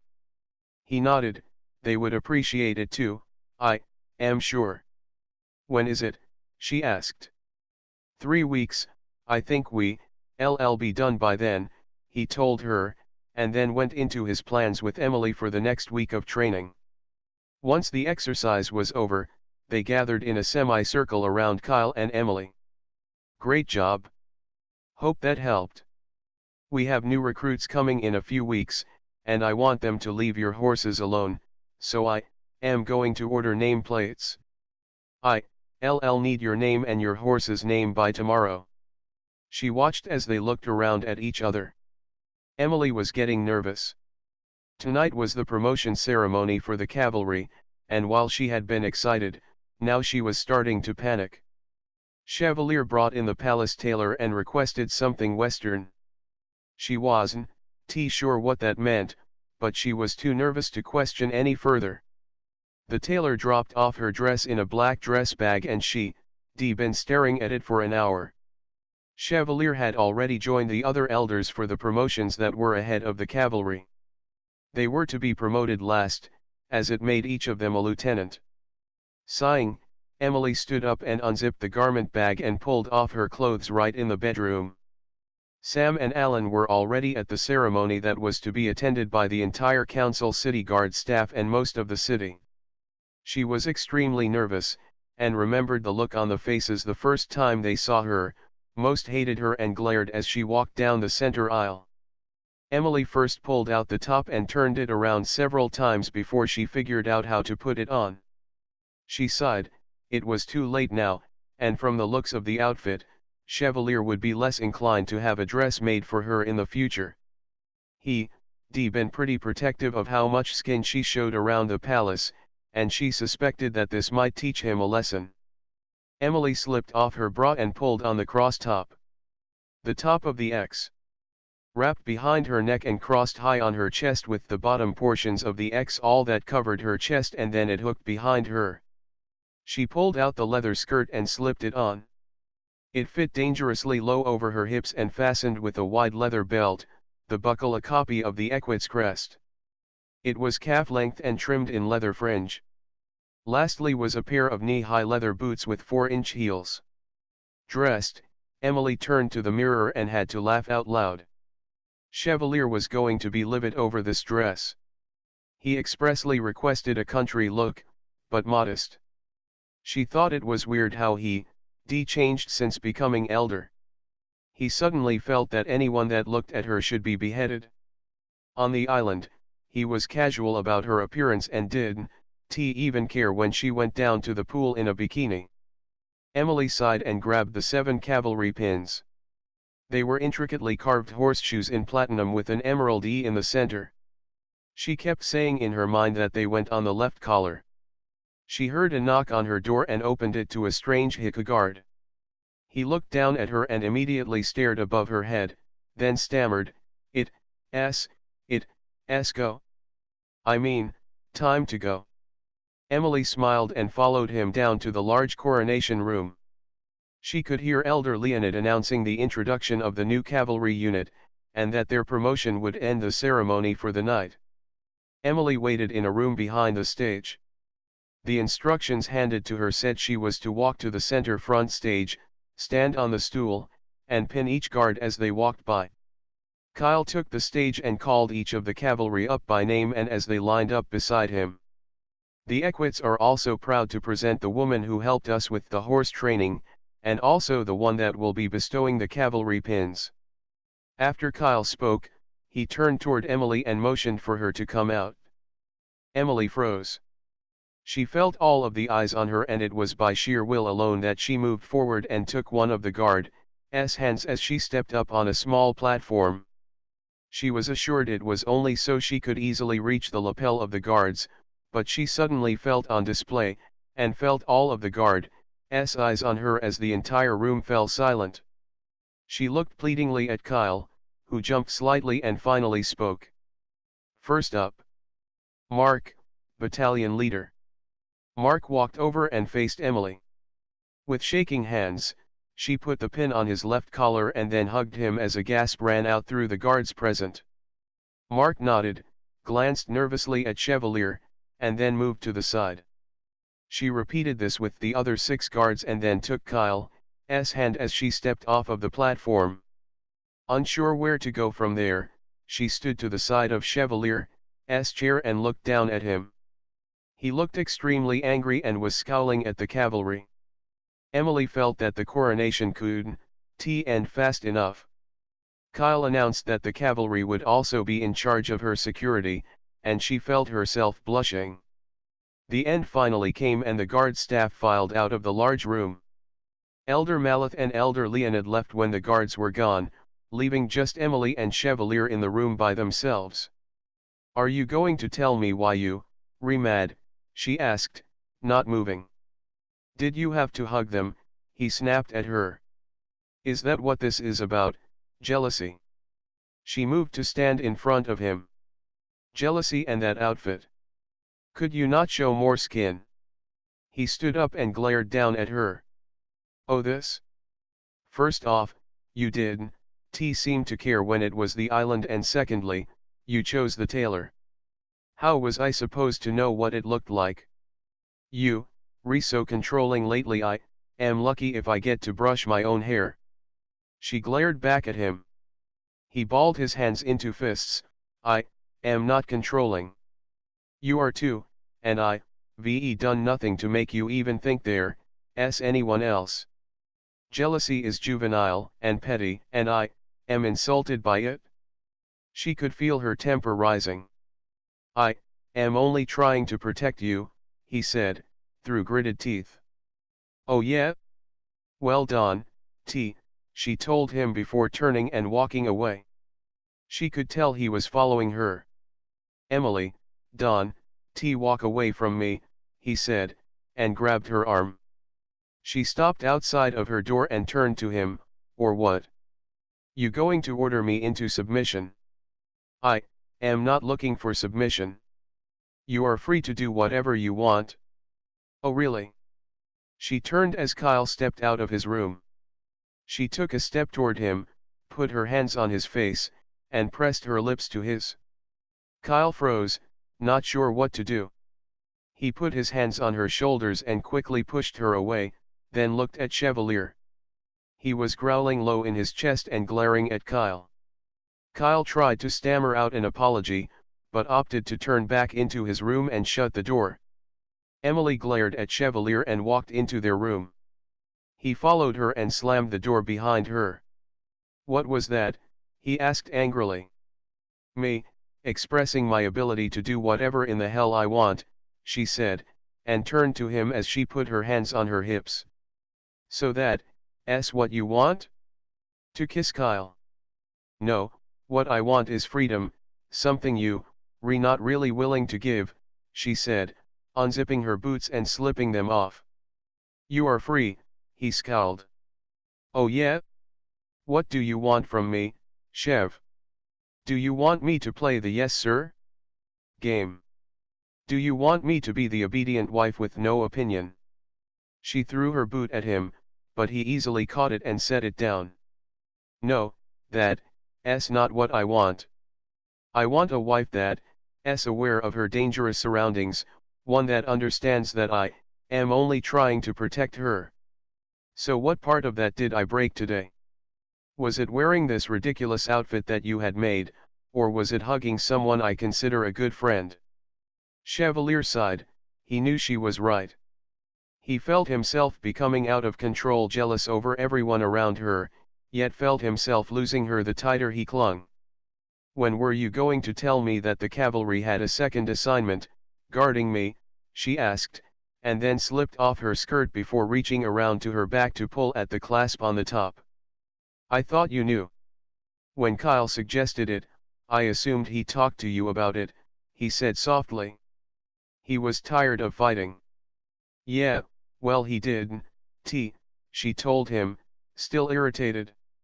Chevalier went behind her and unfastened her top, then wrapped his arms around her. She pulled away from him and went into the bathroom to change. "I am sorry. I don't T know what, s going on. You keep getting attacked right under my nose. You keep making friends with Heku I Don, T know and Don, T trust, he said, sitting on the edge of the bed. What do you want me to do? Emily asked, stepping out of the bathroom in her nightgown. Be patient, he suggested. Then Don, T hold on so tightly, she said, and straddled his hips to sit on his lap, facing him. He looked into her eyes, let the cavalry guard you, and lighten up. Starting when? Let us go for 4 days from now, they have a mission first. She nodded, deal. And you can burn that dress. He grinned, can we keep it just for us? Sneak peek, and Kayla, Book 3 of the Heku Series. Unedited. Damn it, Alan said, smiling. Want to go out today? Emily asked and took his hand. She grinned at the name of Alan's horse. It had fit when he was an unbroken colt, but now as a gentle stallion, he was the perfect horse for a small boy. She led him out to the hallway and frowned, there were no guards at her door. She knew the cavalry was out on a mission and off of her bodyguard duty for 2 more days, but she had random guards posted outside of her door since the cavalry were made lieutenants. Emily walked Alan through the palace, feeling a sense of freedom. She didn't pass any Heku on her way out, and then she remembered the council was meeting today. They were swearing in a new chief enforcer, someone named Damon. All she knew about him was that he was another one of the old ones and Chevalier had known him for a long time. Emily picked up Alan and threw him onto her shoulders as he giggled. He loved to ride up there. She walked the short distance to the stables and looked around, still no Heku. The stable was empty also, except for Putra and Dammit. Emily slipped a bridle on Putra and led her out of the stall. She kept glancing behind her as she put on the saddle, cinched it, and then put Alan up by the horn. Emily slipped her foot into the stirrup and swung herself up behind him. She wrapped a hand around Alan's waist and held the reins with the other and then clicked her tongue, heading the mare out slowly. Emily had seen the rolling hills to the west of the city but hadn't had time to explore yet. She tapped her heels against Putra and the mare broke into a trot. The city was quiet during the day. Most of the business was done in the protection of the night. She could still hear people talking from behind their doors and once in a while she caught sight of a curtain pulling to the side. She was a little irritated by the peeking but knew she was an odd sight for them. After many turns and a lot of dead ends, she finally found her way to the green hills. She grinned and broke Putra into a gallop. She loved the way the wind felt through her hair, and she could hear Alan laughing. It was good to get the painted mare out on the open grass. She'd been working hard getting the cavalry ready and hadn't gotten to stretch her legs in a while. The afternoon passed slowly as she explored the hillside and talked to Alan. As she topped one of the hills, Putra reared angrily and Emily tightened her grip on Alan. She calmed the mare down and then saw what spooked her, someone was walking toward them. She watched as he got closer and her brow furrowed. Emily, she heard him ask, and she tightened her grip so hard on Alan that he began to complain. Tim, she said, watching him. She hadn't seen the man since her time as a prisoner for the Valle when he was sent to try to break the bond she had with Chevalier. The last time she saw him, he was fading in and out of consciousness and in pain from her torture. He stopped a few yards from her and smiled, I see you had a boy. She nodded and pulled the reins, forcing Putra to take a step back. What are you doing here? I am a donor, didn't you know, he asked casually. For the Equities? What happened to the Valle? She didn't trust him at all. I am a donor for whoever needs me. I am making a call in Council City. He slid his hands into his pockets and ran his eyes over her. I suggest you go back where you came from. He frowned, you aren't still mad, are you? That wasn't my fault. They forced me to do it? I don, t care who forced whom, you don, t belong in the city. Don, t be mad, Emily, please. Ve wanted to apologize for a while now, but didn't know where to find you, he said, taking a step toward her.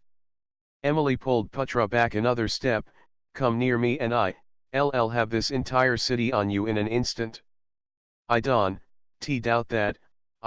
Ve heard that your husband became an elder. You heard correctly. I really cared about you, you know that, right? He smiled slightly. Oh sure, you let them torture me. No, I didn't. They would take me away until it was time to let you go. I had no say in it. He desperately wanted her to believe him. But you knew, the entire time you were helping them. It's right, I knew, but I wasn't helping them. So you weren't trying to break the bond with Chev? She asked, raising an eyebrow. Okay, so maybe, but I cared about you and I fought to get back to you when you were in restraints. He slipped his hands out of his pockets and reached out for the mare. Get back, she said, warning him. He pulled his hands back. Don, be like this, it's been a long time and now that Ve found you, I want to apologize. Get lost, you Aaron, welcome in the city, she said again. I am welcome, I have a donor appointment with some haiku, he said, taking a step to the side. I am pretty sure I outrank whoever it is your appointment is with, and I say you Aaron, welcome. He looked toward the city and then back to Emily. Don, be like that, I won, be in the city for more than an hour. Then what? Return to the Valle with information on council. I told you, I am not with the Valle. Oh right, and I am supposed to trust everything you say. Tim smiled and looked at Alan. He's beautiful, Emily. I am not kidding, go away, right now, she warned again. I'll do what I want, you may be the wife of an elder, but you, still mortal, which means to them, you are nothing. He grinned and winked at her. Emily, she heard from behind her and turned just as Tim peered around her. Tim's eyes grew wide when he saw the 7 mounted haiku. He glanced to the sides, unsure which way to run, but soon found he and Emily surrounded. Are you okay, Lady Emily? One of the cavalry asked. This man, I know him, he works for the Valle, even helped them kidnap me once, she said, smiling at the terrified expression on Tim's face. That's not true. Well, okay, so I was there, when the Valle had Emily, but I don't work for them, he said, fidgeting nervously. Let's see what the elder has to say about that, one of the cavalry said before moving his horse toward Tim and slipping out of the saddle. That's not necessary, I was just leaving, Tim told them, moving away from the advancing haiku. Tim felt a strong hand on his shoulder and he gasped, please, I didn't come to hurt anyone. The guard looked at Emily, what do you want us to do with him? She smiled, take him to Chevalier, see if he can talk his way out of that one. The haiku nodded and pushed Tim ahead, walking back into the city. One of the other haiku took the reins from his horse and the cavalry followed them. Emily watched them go and then sighed when they turned around. We'll need you to come with us, one of them called to her. She figured it was useless to try to get more time out of the city and followed them in, talking to Alan about anything he pointed at. One of the guards fell back and matched Emily's pace. Where's your guard? She shrugged, I didn't have one today, apparently. Did you not have one, or did you skip out on him? Hey, I don't need the attitude, she snapped, I didn't have a guard when I left my room, so I decided to take Alan out for a ride. He nodded, his eyes straight ahead. I suppose you are going to tell Chev that you found me out here. He nodded. Great. Emily and the guard by her fell behind the others. She wasn't in any hurry to get back into the stuffy palace. When they arrived at the stables, the other horses were put away and the rest of the cavalry was gone. She took her time putting Putra away and helped as Alan carried the bucket of oats to her feeding trough. "Welcome back," Sam said, peering around the corner. Alan ran into his arms. "Are we all set for the training next week, Sam?" she asked, shutting Putra's stall. "Yes, we are," he told her and threw Alan into the air and catching him. "We have those new horses coming in tomorrow." She nodded, then watched Sam and Alan until she heard the haiku clear his throat. "Let's get inside, the elder wants to speak to you." She frowned. "I hate that." "What?" he asked as he ushered her toward the front door. "How you all can talk to each other from far away, it's kind of annoying." He smiled. "It comes in handy." "Yeah, I bet," she said, her mood turning. She had been so happy out on the open fields with Alan. Now she was heading in for another round of fighting. She was tired of fighting with Chevalier. It seemed like all they did was fight, then make up, and then fight more. She suddenly had an idea. What if she did fight with him tonight? What if she agreed she made a mistake and took whatever punishment he doled out? Emily smiled. She knew it was perfect. It would alleviate a fight, yet she knew Chevalier would be skeptical. The palace door opened ahead of her and she felt the guard right behind her. He led her to the fourth floor and into the council chambers. She'd been there once before, but this time it didn't seem nearly as intimidating. All 13 chairs were filled this time and she looked closely at Damon, sitting in what used to be Chevalier's chair. He was younger looking but had dark brown eyes and short, cropped brown hair. Leonid and Malith were watching her, smiling, but Chevalier was scowling. Tim was on the floor in front of the council, down on his knees. The rest of the cavalry stood around the walls, and the one with her moved into position beside them. "Step forward, Lady Emily," Malith said, motioning her forward. Emily sighed and then stepped up to stand behind Tim, though she didn't even look down at him. "Are you injured, Lady Emily?" Malith asked her, concerned. "No, not at all. We aren't here to find out what you were doing outside of the city walls alone, though we would like to stress that it is not safe for you outside of the palace," Malith said, glancing quickly at Chevalier. "Okay," she said curiously. "It was brought to the council's attention that this mortal was involved with your capture by the Valle last year." Malith motioned toward Tim. Tim looked up at him and then turned to Emily, his eyes pleading. "Yes, he was. He was the one I was accused of torturing," she said, slipping her hands into her pockets. Leonid looked down at Tim as he lowered his head. "Do you believe him to still be Valle?" Leonid asked her.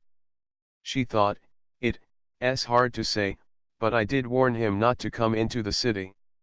"Did he say why he was heading in?" Leonid asked. "He said he had a donor appointment." "Was he, at any time, a part of your torture at the hands of the Valle?" Malith questioned, scowling down at Tim. "I don't know, he was there, and he knew he was supposed to break my bond with Chevalier." "Tim," Leonid asked, "where were you when Emily was tied for long periods of time to the bed?" Tim looked up. "I was taken away, I swear. As soon as I was let back into the room I let her go." "What was your purpose?" "She was right, I was supposed to break the bond with her haiku," Tim said softly. Chevalier growled. "I didn't hurt her, I swear," he said, pleadingly. Leonid said something to Malith and Chevalier, too softly for Emily to hear, and when they turned back, Chevalier stood. "We have no proof that you left the Valle, therefore, you are to be imprisoned in the council city prison for 10 years, he said, glaring down at the mortal. "No, please," Tim yelled before standing up and turning toward Emily. 2 sets of Heku hands were on his shoulders in an instant. Please, Emily, Don, do this. I wasn't mean to you, he said, pleading. It's not my place to question the council, she said, smiling sweetly at him. She saw Chevalier frown out of the corner of her eye. Tim was hauled out of the council chambers by 2 of the cavalry guards.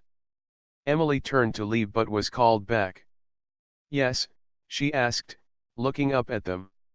She went to cross her arms but instead relaxed them at her side. This is Chief Enforcer, Damon, Leonid said, pointing out the new member of the council. She smiled at him, and then looked back to Leonid. He has asked for a demonstration of your abilities, Leonid said, and Emily gasped. Chevalier growled, that request wasn't approved. No, I won, do it, she said, wide-eyed. It was merely a request, child. I am interested to see what you can do. Damon said, raising an eyebrow at her. I am not a child, she said through clenched teeth. Very well, we won, force you, Malith said, your talents are a mystery to us all and I, myself, am curious to see the Winchester ability for myself, if you ever wish to show us. Emily turned and noticed the shocked look on the faces of the cavalry. Apparently, they hadn't been informed of her heritage. Lady Emily, Malith said again, and she turned to look at him. Today we'll start the cavalry's new position as your guard. 2 at a time as discussed. Emily cringed and then smiled, of course. She saw Chevalier's eyes narrow as she left the room with 2 guards behind her. Emily walked into her room, leaving the 2 guards outside of the door, and walked over to where Sam and Alan were sitting at the table. She sat down and scooped some of the macaroni and cheese onto her plate. Are you okay? Sam asked, watching her. I am fine, why? She asked and smiled at Alan. He was covered head to toe in cheese and smiled broadly at her. He had Chevalier's smile. Nothing, Sam said and pushed away from the table. I'll go to the stables. Emily watched him leave and turned back to Alan. Yes, Daddy, he asked, digging into his plate with his hands. I am sure he'll be here soon, she said before taking a bite. The rest of their dinner went smoothly and then Emily ran Alan a bath and sat him in the water. Alan immediately began to play and splash, the water instantly turning orange. Emily, she heard Chevalier call to her. She sighed, when he called her Emily, it usually wasn't a good sign. In the bathroom, she called to him as she gave Alan a shampoo mohawk. She heard Chevalier come in and stand against the counter behind her. Daddy. Alan reached up for him. After your bath, he said, and Emily couldn't help but notice that his voice was tense. Emily hurried and finished Alan's bath and then pulled him out so she could dry him off with a towel. He escaped from her grasp and ran naked to Chevalier, holding up his hands. He picked Alan up and hugged him closely. Damn it, Alan said, smiling. Yes, I heard you went riding today. Chevalier looked at Emily. I go? Alan asked, shrugging. I was at work, Chevalier told him and handed the toddler back to Emily. Emily took him into his room and put on his pajamas. She sat in the rocking chair and shut her eyes with Alan cuddled against her chest. It was almost 30 minutes before he was asleep and she laid him in bed and went back into the bedroom, shutting the door quietly. Emily walked up to Chevalier after he sat on the bed and she straddled his thighs, sitting on his lap facing him. She decided to preempt his speech. I won, do it again, I am sorry. I wasn't thinking, and I know it was reckless. He frowned at her. What are you up to? What? She asked, watching his eyes. What happened to I can protect myself? I can, most of the time, but as we ran into a mortal, that pretty much put he and I on even ground. I am sorry, Chev, she said sincerely. I still want to know what you, up to. I, am not up to anything. I noticed I did, have a guard and Alan wanted to go for a ride. Ve seen those hills for a long time and I just wanted to let Putra free for a while. I should Ve considered the danger first. She ran her hands around his neck and kissed him softly. Aaron, you going to complain about Tim's sentence, he asked, watching her carefully. No, it's not my place, she said and laughed when he tensed. Since when? She shrugged and began to kiss his neck softly. Oh, I get it, you are just trying to avoid a fight, he said and shivered slightly. She nodded and kissed along his jawline. So it's not that you actually believe what you, saying, you, just trying not to get me mad. He used his hand to lift her face so she was looking at him. There's no good way to answer that. I don't want to fight. I am so beyond tired of fighting. I am too. She laid her head against his shoulder and wrapped her arms around him. She pulled closer to him when she felt his strong arm slide around her waist. Emily pulled back and looked him in the eye. Do you want me to show the council? Show them what? He asked, pushing the hair back off of her shoulders. Ashing. Not if you don't want to. Do you want me to though? He sighed, they really do want to see. She bit her bottom lip. I have one condition. His eyes were wide. You'll do it? If you meet my condition. Okay, what is it? I get to pick who. Did you have someone in mind? No, but I want to know what they did and if it warrants ashing them. She said, scooting off of his lap. Chevalier reached over and pulled her back onto his lap and brushed his lips against hers, then smiled. It's a deal. They've been chomping at the bit to see you in action. She thought for a moment. Okay, tomorrow I am going to go outside and get some sun. Bring me the files of your worst offenses and I'll see if I like any. He raised an eyebrow. You going to get some sun? Emily laughed. It's actually good for some of us. Alan's looking pale and I could use some of that vitamin D I so love. Chevalier looked uncertain. Hey, thought you were going to calm down with the jealous streak. He sighed. You, right, I am. She kissed him and scooted off of his lap again. He growled and tried to pull her back. Nope, not tonight, she said before grabbing a nightgown and disappearing into the bathroom. Why's that? He asked, concerned. She came back out a few minutes later, because I need a trip into a real city first, unless you plan on knocking me up again. He thought about that while she laid down, and then he curled up next to her. I am not following. She raised an eyebrow. I am out of birth control pills. There are pills for that, he asked, shocked. Emily laughed. Of course. You mortals think of everything, he said, turning out the light.